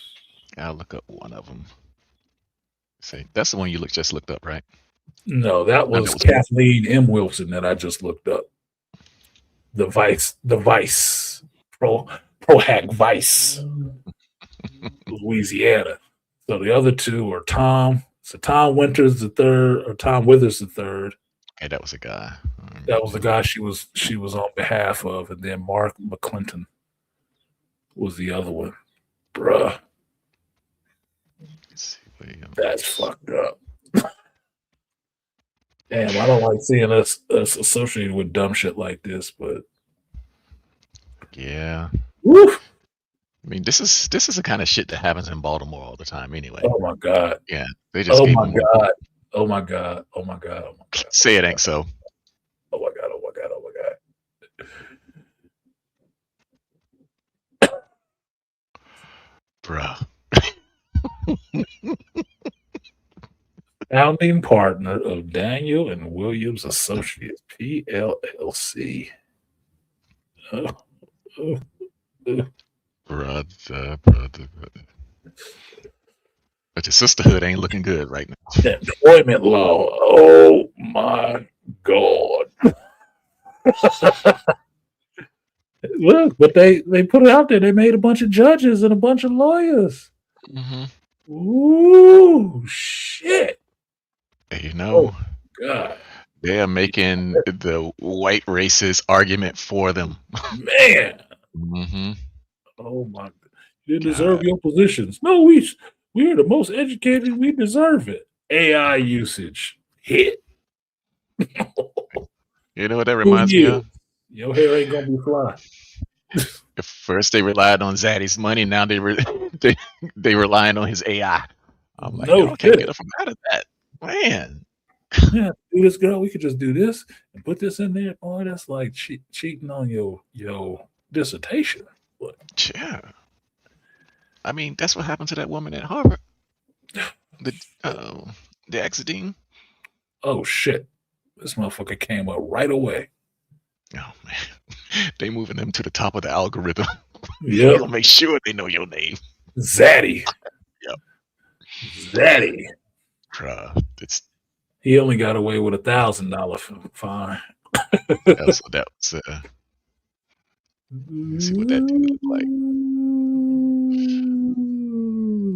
Oh, he looked like he was just happened to be touching a woman. Legal intern, executive division, and Mississippi Attorney General's office, Jackson, Mississippi. That's him. Wow, That's him, your political career just might be over. bruh. You was dipping in Oh, that chocolate, wasn't you? mm, You was trying to get some of mhm. that chocolate, wasn't you? And he was trying to get some of that brown sugar. You was trying to get some of that brown sugar Yeah, and yo, fucked up and lost your license for 2 years, huh? You can't do nothing in Northern District, huh? I could see the church saying, "The downfall of a white man is these black." Ooh, God, shit. Ooh, God. shit. Yeah, one battle after another, huh, bro? Hey, say no more. Damn. Them Yeah, Williams and Wilson, though. Kathleen M. Wilson and Catherine Y. Williams. Those was two sisters. hmm. And they didn't mention that shit in that article. You had to look No, it up. they did not. They got hit for the most money. Them local councils, them white boys, Mark McClinton and the other dude, yeah, they got slapped for $1,000. Them chicks though, 2,500, 3,500 a piece. 3,500 means that you were the worst offender. And that was the first one I pulled up. Oh my God, bro. They lucky they didn't get disbarred. That means Yeah, they exactly. That's sanctioned. what I'm sitting here thinking about, man. They might be looking into yo records now. Yeah. I have to be looking into yo university record, yo law school records, because this is what you're doing at this level. Hmm. At the federal level of all things. That's the kind of shit you do in district court where the judge don't give a damn. Yeah, night court, nigga. Like, Yeah. no, I was like, no, take that shit up to some civil dispute about is shoplifting or I don't no, we're gonna know, you check didn't pay your you, rent. bro. Yeah. But no, this is federal court. Yeah. This is another woman who caught your ass too. Yep. Busted your shit out. Yeah, you So lucky you didn't plain get the sexism. yeah, you lucky you didn't get this Mm-mm. bar, I guess. I think it's for the sisterhood that she didn't disbar your ass. She just kicked y'all out for 2 years Two and fined years. you. But think about this though. Okay, they were licensed to practice in that district. They got kicked out for 2 years. That means if they get a license, well, if they're licensed to practice everywhere else, judges are going to be looking at them with scrutiny. Yes, they names is out. Yeah. They names is out. You rolled okay, you out the Northern District for 2 years. You went to the Southern District. You roll in the court and the judge see your name on that docket. Hmm. Boy, they going through your shit with a fine tooth comb and chopsticks. Like, nope. You're going to have a my cousin Vinny moment. Get out! Get one! Yeah. Oh my God. Yeah, I bro. hope they ain't using AI to cite your shit to check Yeah. if you used anything. I've Yeah, never yeah, used. you done lost your whole damn career. Oh, yeah. And they look young. Yeah, so they might Yep. bounce back. Oh Man. shit! In Nah, all of my time working on my own cases, I never once, I used AI to look up some stuff. Mhm. But those weren't my arguments because I checked that shit. I went on Google Scholar. I looked up the cases. And you extract the parts. The Mhm. judicial review, and you reference that shit. You know what that was? Because that's how they dished it. They just pieced it together. Yeah. That copy and paste generation. They don't actually look. They don't actually have that knowledge. They just pull it from somewhere. They just need the answer. Yeah.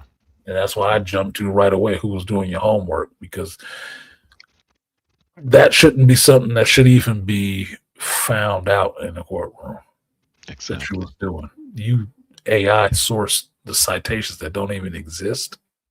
Don't Yeah. even exist. Don't That mean you bullshitting in a legal document. You should be disbarred. And That you here's have the no thing. integrity. Oh my god. Here's the thing. You can go on. I forgot the legal site. Westlaw. Legal Zoom. Yeah. No, not LegalZoom. You can Yeah. go on Westlaw and look up the case. You can put the case name in, and it'll bring it right up. They didn't even do that much. Damn. And you Yeah. know that. You ain't even a fucking lawyer. Yeah. Yep. You know that, not licensed to practice in Mississippi or anywhere else. What was Hmm. your excuse? I Yeah. forgot you don't have one. And they pay a big subscription fee to use Westlaw. Mm. Yeah. It's crazy. Damn. Yeah. That's Damn. That's shameful, bro. Shameful. Man, I can imagine what Thank those you. Thank you for that. those black robe meetings when the judges get together Woo! and start talking. It was like, yeah, man, Oh yeah. yeah, Took off yeah, the robes and they're talking to other judges, having a drink like these. I had these fucking bitches in my courtroom today. I heard at there the was golf club. Yeah, I heard there was some fireworks in your courtroom today. Oh, these fucking bitches in there. Get What's me a wrong drink. with these new Give me lawyers? that Chardonnay. No, I need something harder, man. Get me that Scotch. I need Yeah, some, what is going on with our profession right now? Is this the lawyers we bringing up behind us? Holy this, shit! this I shit is worked my happening ass off all everywhere. these years to be dealing with that shit in my courtroom. Mhm. Well, I know she went off. Her Yeah, husband, her girlfriend, other judges, they heard about that shit. Boy, yep. your name is mud right now. Be And they should make a movie personified. about this shit. It should. This Yeah, should be a movie. This should be a movie. but Somebody savvy script writing, write this movie. mhm. See if Hollywood give you any money for it. Yeah, but just spice this shit up a bit. Make it about murder or I don't know, some high crime Sex or like some shit. embezzling. Yeah, like a Madoff shit. It's like, Yeah, make it sexy. Make it sexy. yeah, make Get it people in there. sexy. And yeah, make They the tell a make story the about fucking women like that. I don't know, but Mhm. make it sexy. Just make sure the cleavage is out and the short skirts are short. Oh, And well, then while they walking around saying not like us. yeah, there you go. Yeah, man, that shit Why would you, be why you saying why you saying that? oh now. Who is this? Who knows who this is? She got some nice titties though. She does. Mhm. She does. She only like 5 foot. Oh man. 5 footer. A little 5 footer. She too young for me to be looking at, so I can't look at her that long. Let Is me she get over my 18? I don't care if she over yeah, 18. over 18. Oh, Let me get my okay. California 3 seconds, and then okay, I can take it off. Mhm. No, Oh in yeah. California, you can only gawk at somebody for 3 seconds. Oh really? Anything more, they can call the police on you. In my world, if you ain't staring, you ain't you ain't Yeah. admiring. Yeah. So You that gotta was see that ass all the way around the corner. Indy Navarrete from Obsession. Oh, so that was the woman who played the girl. Mm-hmm. That was her. Go ahead. She's 25. Oh 25 yeah. and 5 foot. I'm like, oh shit. It's five She for sounds five. cool as shit. She popped up on my YouTube feed because she was playing Last of Us on YouTube Oh Re- really? recently. I'm like, the fuck? Oh, right. She Oh, knew. she a gamer. Yeah, she's a fucking gamer. She's playing Last of Us. She sounds goofy as shit. I was like, damn, she sounds fun. A Latina with some sense. I'm like, god damn, 25. God. I know a lot of well, a fair amount of females who are seriously gamers who are sexy did enter this Twitch space. But Yeah, those grifters, man, they are the worst. Oh my God. yeah. But my Back. thing is that I say this younger generation got it kind of cool. You got a lot of hot chicks that like some of this. Not even hot, just really attractive chicks that like this kind of geek shit now. Y'all lucky as fuck. And y'all Hmm. so goddamn goofy. You know, I just want to hang with girls. I don't want to go out with these chicks. Y'all fucking stupid, dude. No. Dumb as fuck. Youth is wasted on you. This is wasted. You Man, got cute chicks all over the place and they ain't even trying to fuck with them. Like, I don't get it. shoot, that was our pastime. Yeah, that exactly. Yeah, we put Summertime, energy into that shit. dude. Yeah. Any time, anywhere. Boy, you see at the grocery store, at the Mhm. car wash, the parking lot, walking through the parking lot, walking through the neighborhood. It's holler time. It's time to talk. Yeah, Y'all man. motherfuckers be doing this. No, we just friends. Friends? We ain't no goddamn Friends. friends. If we ain't fucking, we ain't talking. Friends. You better be trying to change that situation. What's Yeah. wrong with you? Get a yes or get a no. Especially when your guy friend come like, yo, man, who she seeing? She seeing me, nigga. She's seeing She me. seeing. Man, she's single? As what? Hell Yeah. no, I'm here. Back off. Yeah. Shit, man, they don't Nah, even. look over her shoulder, nigga. No, you don't get a chance. Mm-mm. I No, ain't she's gonna be cute. that dude. Well, I'm too But old to be she's that so dude cute. anyway. Yeah, she's so cute and acted so well in that movie. I'm worried about her dating prospects. Oh yeah. I'm worried about her date. I've been saying that since I saw the movie. Like, oh yeah, she ain't never getting a date. She only 25 too. Well, she gonna be a cat lady. Well, Because she'll get a lot of sex though, because you know she how can we get a lot love of them sex. crazy women. Yeah. Oh no, she played that way good. But I could see dudes being scared to even try to talk to her. Like Hmm. that might be real for her. You know how people are. Like people was hating the dude that played Joffrey and talking shit to him out in public and Oh stuff. yeah. Like, come on, y'all be stupid. You know it was some women doing that shit. Like they can't separate the person from the character. But some shit like that, I know dudes would be experimental. Like, yeah, I brought the obsession out of her, dude. Like, Look, I'm say it again. After Linda Blair got old enough, she could get it. get it. And in fact, I'd be like, look, put on that put on that exorcist makeup. We gonna cosplay that shit. We gonna get down. It was like Natalie Portman when I finally saw her in what was it, Attack of the Clones? Like, yeah, she grown up fine. Yeah, she could get it, bro. Yeah.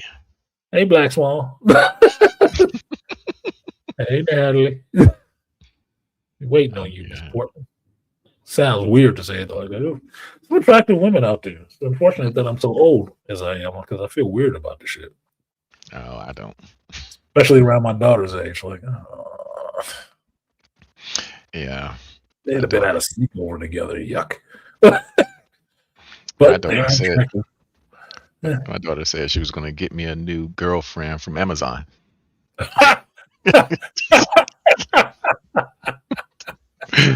I was like, okay, baby girl, you do that. Knock yourself out. I told you, my daughter just didn't want to know I was being a hoe out in them streets. That's Yeah, her. Just making sure you ain't being a hoe out in them streets. I was like, nah, I'm really calm now. Why daughter's would I just be the a hoe opposite. out in the streets? Come on, you know me. Oh, Mine is just the opposite. You had a wife before mommy, daddy? Really? yeah. How many girlfriends did you have? I'm like, My baby, that daughter, ain't conversation for you. yeah, my daughter has known about my girlfriends after my wife, Hmm. after her mama, and she's seen a couple of them. Yeah, She know what my standards are. Your mama got in under the wire, nigga. yeah. I obviously love your mama because Hmm. I can do better. I can do a lot better. Yeah, I could do a lot. Did a I lot better than my second did a wife. lot better. I said, Yeah. I got a little riz, a little bit, Hmm. a Yeah. little bit. I ain't the super player, but I got a little bit. You catch I somebody was. sometimes when I'm trying. It's just Anyway, one of those things, man. It was like I wasn't that dude who was just out there like that, but no, people assumed that I was because I had access.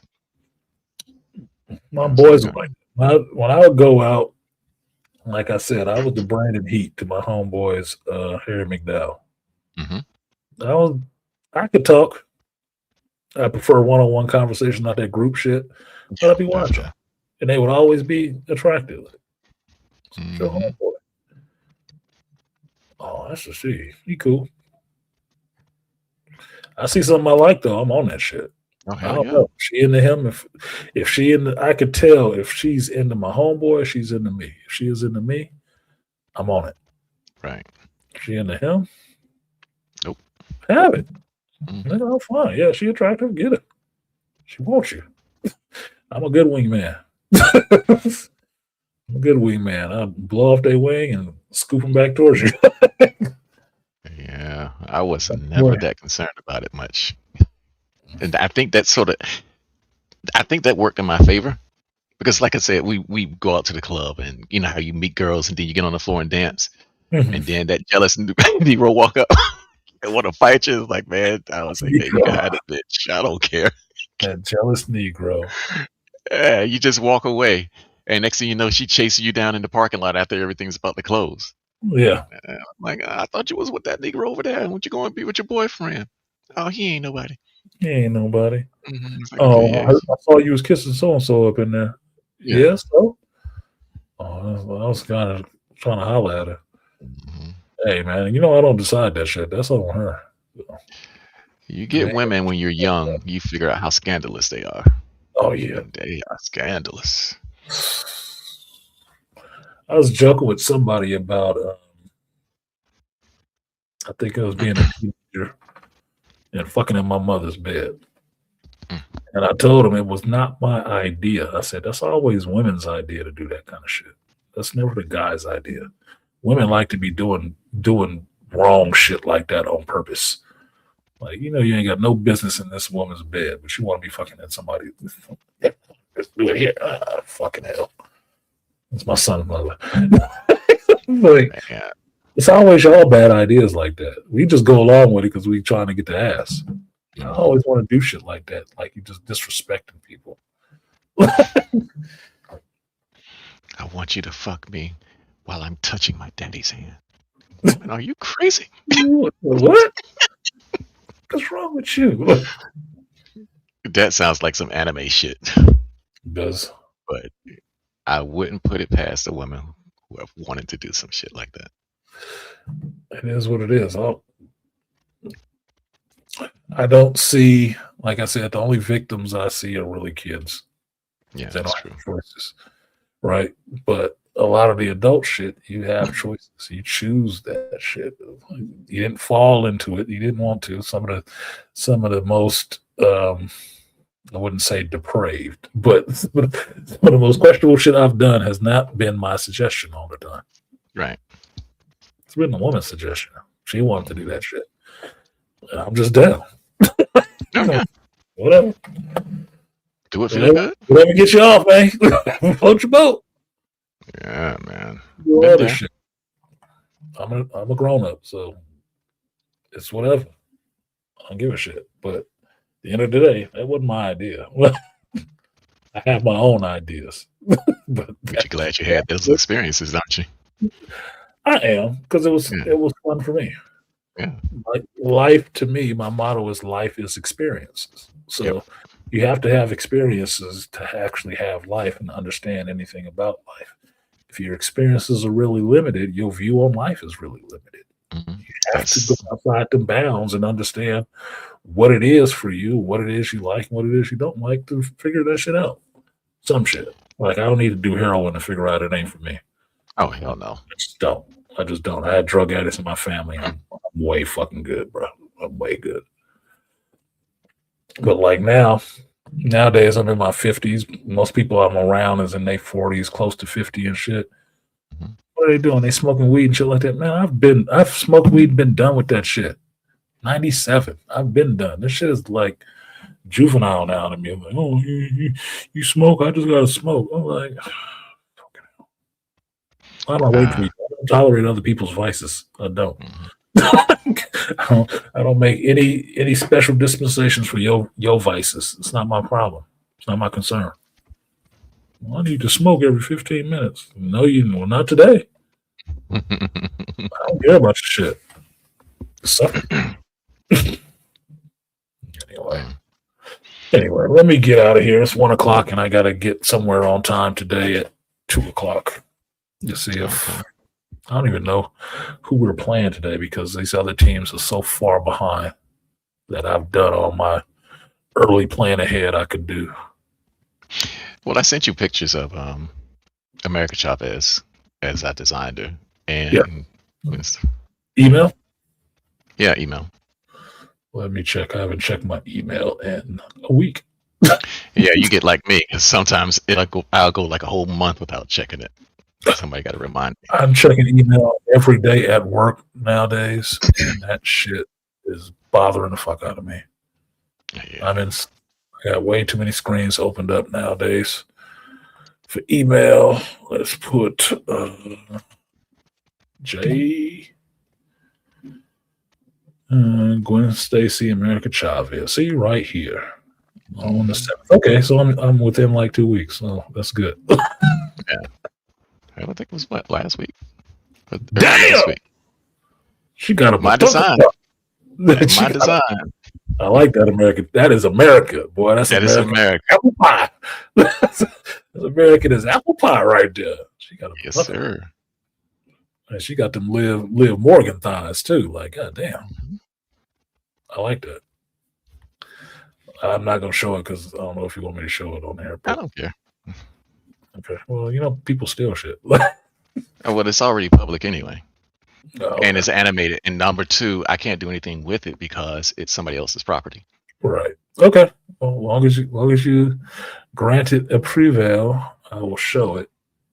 So this is a Dead Set Anime's rendering of America Chavez. Yeah, T-pose, not animated. So Yeah, T-pose. yeah. Where you at, Fracture? Might need to fuck with Dead Set. He might bring Hellfire to life. Get that Kane Cage up there. I mean, Kane Cage ain't got an ass like this, but the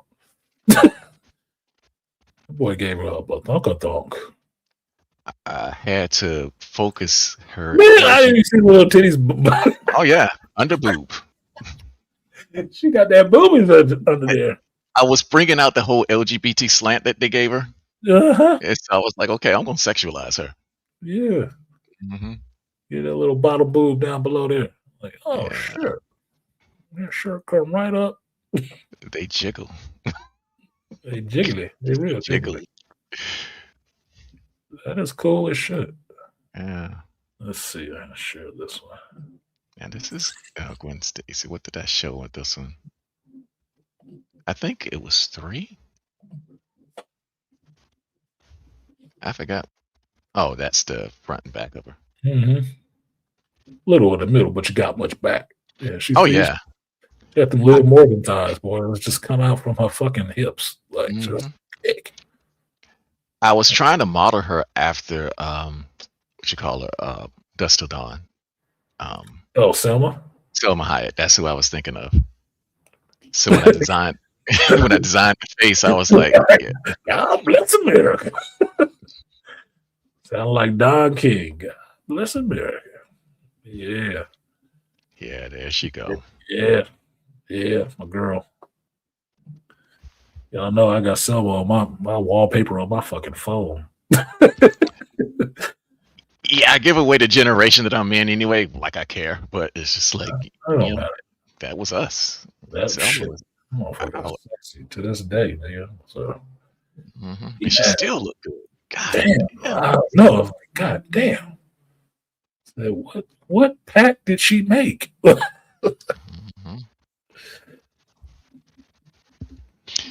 But yeah, man, I've already got her star portal done. I finished that up yesterday. That's done with particles. Oh, nice. Yeah, so it's worlds within worlds, but it don't look like Marvels because I wasn't trying to reproduce that. Good. Yeah. I'm looking at this. Oh, damn. Yeah, I had to lean Gwen Stacy out a bit. Man, why you doing like this? Bruh. Hey, shit.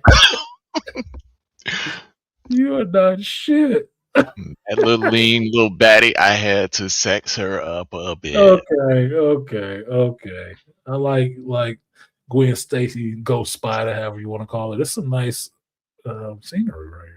The Yeah, background with her in the middle in there. yeah, she's swinging in after coming through the portal. Right now, this ain't the one that got me, y'all. This motherfucking dead set right here, bro. Malika talking about bless that ass. Wait for it. Wait for it, man. Look at this shit. Why she got so much cake? She got cake. She got a bathunka. Boy, it's just While preserving her her slender fit body. that shit. I was like, this motherfucker was looking at porn stars. Like, look at that ass. That's how I see Gwen Stacy in Spider Verse. Boy, she got some ass. Mm-hmm. You I'm like, thinking of Haley Seinfeld? yes, sir. Oh hell, Yeah. man. Everything else looks awesome. The render looks awesome. That was the first thing I saw. Like, God damn, how much ass she got? First thing you're supposed to see. Yeah, this what That made damn them skin tight hate. suit. Shit. This what people made them hate Spider Woman, Spider Paul. Yeah, Sure, bro. Spider Paul. Look, I'm all about fan service, so because I always say, fan service for real. mm-hmm. That is fan service for real. She got the thunk. Miles, don't be no bitch, man. Mm-mm. Don't be no bitch, Miles. Yeah, but Tell me, that's man, I like you and I want you. Where you yeah, going, man? Where you swinging off to? Oh, God, I didn't see this one. oh, I know this one right here because I said this one to my homeboy. This thing ain't right. What? She got a biscuit in there. Look at that biscuit. Got a biscuit in the oven. Hot cross buns. She got a biscuit. I'm looking down. This is what was making the motherfuckers lose their shit over the Spider Woman comic. Yep. Because she used to wear her old suit. This is what made her change her suit. But it was shit like this because she would have some sexy pictures and poses. Exactly. And then women came into that shit. Oh, you wouldn't make Spider-Man like that. If Spider-Man was in this pose, it would look silly. I said it would look silly. He's a fucking man. But that shit looks sexy. That Spider-Woman shit was sexy as Yes, sir. sold a lot more comics than when you put her in a leather jacket and on a motorcycle and shit. Yeah. That killed the comic. She got that art. She got them hunches too. Mm-hmm. Gwen can ride. Yeah, she's rigged and animated, and like I said, most of her footage is done. Damn. Yeah. That looks good, man. I mean, I got it on the ass alone. She's got that ass out. Definitely. As Beastly Nerd has taught me, definitely Gooner material. Oh yeah. Cowgirl, Spider Girl, Spider Girl. You gotta do Gooner material. I love it, man. You do your fan service. Look, Yeah. I was playing Rivals this week. Was a big deal because it came out with Cyclops, which I've gotten to play, and it's actually kind of fun. But the other thing that came out this week was all that Gooner shit, all these other characters in a swimsuit outfits. Them Asian motherfuckers. They know how to make money. They know how to make money. Up because Yes, I got my One Piece costume. Like, yeah, I like this one. I like this blue green shit. Really liking that, man. Emma Frost, yeah, she Emma Frost. I downloaded those models. Boy, they put out some shit. Let's see. Because I know they give them away on Sketchfab, and a lot of companies are doing that now. They just, hey, take the models, Rule 34 it up, because it ain't nothing but advertising for us. It's free advertising. It's free advertising. Yep. And I'm glad they doing that, not listening to that shit. Because trust me, there's a lot of girls play this game too. Oh yeah. If you listening to that shit, you'll hear them. I don't. because I don't listen to these people fucking talking. Like I told you, my shit is on mute. All they can hear is me. I can't hear them for nothing. But I've seen the YouTubes and the Twitch streams of the girls who love that shit. And what's her name? Susu? She's one of the bigger ones. And she's like, look, bring back the boobies. She was mad over the ugly chick genre. She was just like, Yes, I don't please know. have some tits and ass. Yeah, I was like, who is that for? Even lesbians like pretty chicks. What the fuck? I don't know why they do that shit. Like uglified characters. Spanburger. Oh my god, this is Spamburger. Yeah. Hey, Spamburger, that bitch. That needs to become a slang. Oh, you got Spamburger. Yeah. It does. Okay, here we go. I got some pictures. Rival summer costumes. Oh yeah. Female Loki, look at them hips, nigga. Oh yeah, I like her design. Black Widow. I'm like, boy, that's some straight up lingerie. Y'all didn't go nothing but Fredericks of Hollywood for that one. White Fox. Her tail is fire. I love that. With long legs and shit. It's like, okay. And then this one. Stop that. I wish I could do two pictures at the same time. That would be so much cooler.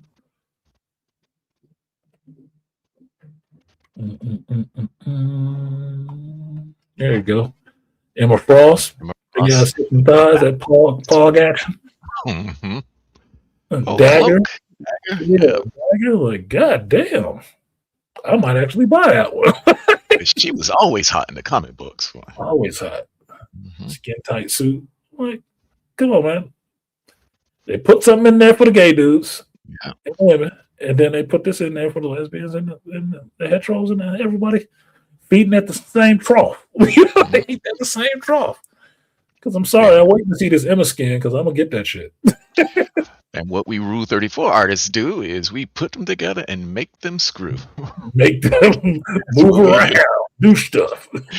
Yeah, you won't believe how many, what was the one that everybody loves is Venom on Psylocke. The view count on that is in the tens of millions. All it is tentacle. I knew it. You said Venom on Psylocke, tentacle porn. Yeah. That shit is just tentacle. Yeah. Wait, Hiroshi. You win this time, Hiroshi. Yeah. Yeah, that's how good. Oh, they don't have the Psylocke swimsuit costume up here. They had one in an earlier season. They did, and it was kind of ass. And then they made another one this time around because they didn't want to leave everybody out. But they've been giving her a couple of different costumes, tennis outfit and all the rest of the shit. But I don't see the one on here for her swimsuit costume. Yeah, I think that was the summer one that they did first time. Oh, here it is. I found it. I found it. It's the one I got because y'all know I like Psylocke and like my Ninja Girls. I got my Psylocke statue.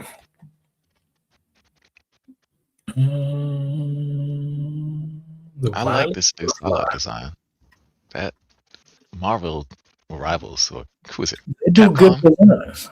Yeah. Style. NetEase and some other shit. There you go. Yeah. Look at that. Yeah. It's dope. There's a couple of different colors. This is the main color. Like, damn, that look good. Oh, I got some ass. I'm like, that's a good one. I picked the green outfit though, but I like that design. I was like, that's fucking cool as shit, dude. I like the subtle muscular that shading. And then the inflections was like keeping one strap around one leg. Yep. That's the butterfly. I just noticed the butterfly design on the you still keep the hallmarks of her costume. Yep. You still got those in there, even with the color scheme and stuff. But yeah, the butterflies are thrown in there, even on the bow in her hair. If you go to the other colors, they shift the outfit. So when you shift the colors, the outfit changes a little too. Oh, okay. So in different colors, the outfit is positioned differently. It's like, oh shit, that's pretty fucking cool. I because still I haven't watched downloaded the this green game. one because this sword Mhm. ends up having a rainbow look on it when she's wearing her green costume. I was like, I like that shit. Oh, Okay, getting that. wow. It's like, it looks cool. Yeah, that's good work. Yep. I still ain't played that character though. And I still ain't even played the game yet. Yeah, what was this other one? Oh, here it is. Before you buy. All Yeah, I right. still got First Descendant, and now they're talking about the new Stellar Blade Eevee. Okay, open in a new tab. There you go. Here's the green version.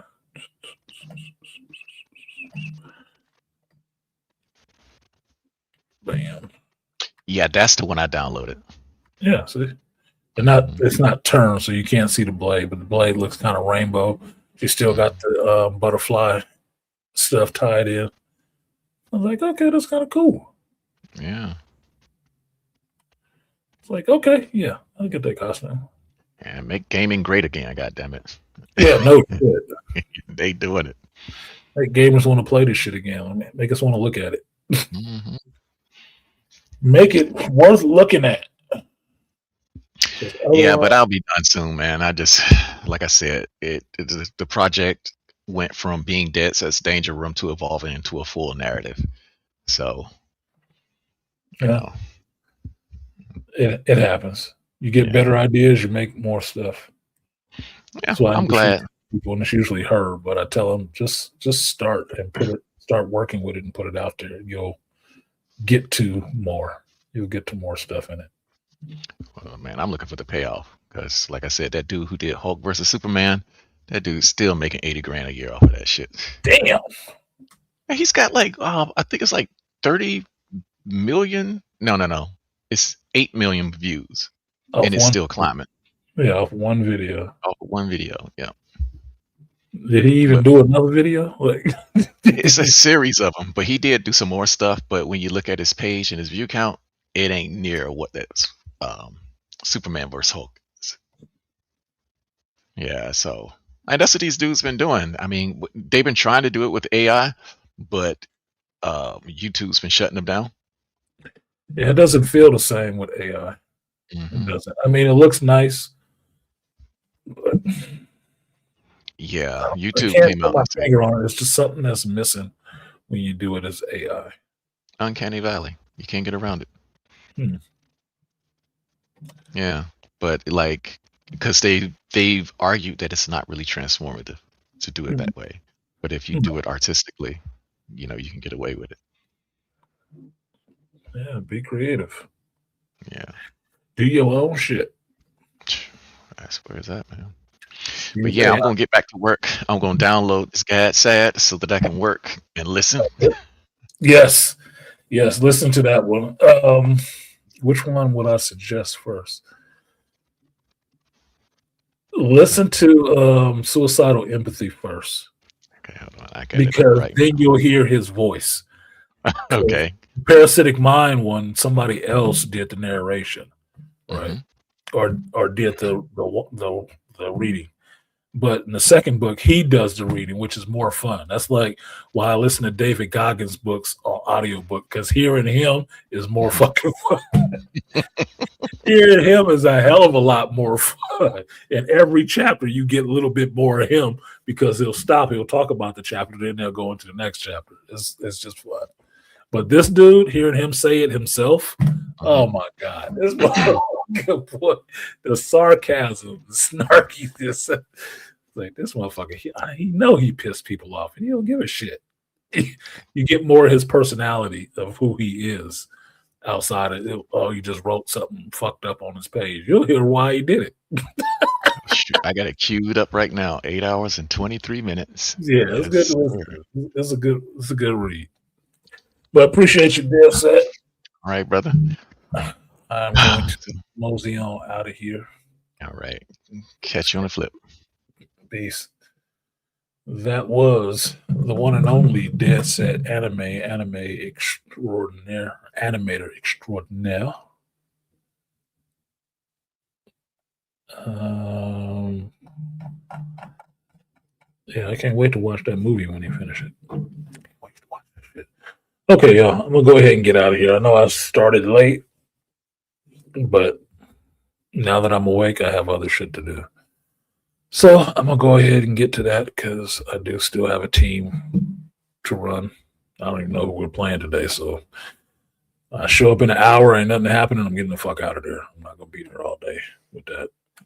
I got some other shit I can do here. So appreciate you guys for coming through. It was just an impromptu thing. It wasn't much to talk about today. Some stuff I haven't watched yet. At least three things I haven't watched yet. But it's a conversation. So appreciate you guys for coming back through. I will try to check out Disclosure Day in the Furious this week. I'm going to watch the Furious by myself. I know that. But with that, I've been Artisan MC. I do this every Sunday at 8 a.m. Pacific time, 11 a.m. Eastern Standard Time. What the fuck? Sorry, I'm doing something else. Um, yeah, that's it. Well, I'm done. It was. Thanks for coming through. See you guys next time. Peace.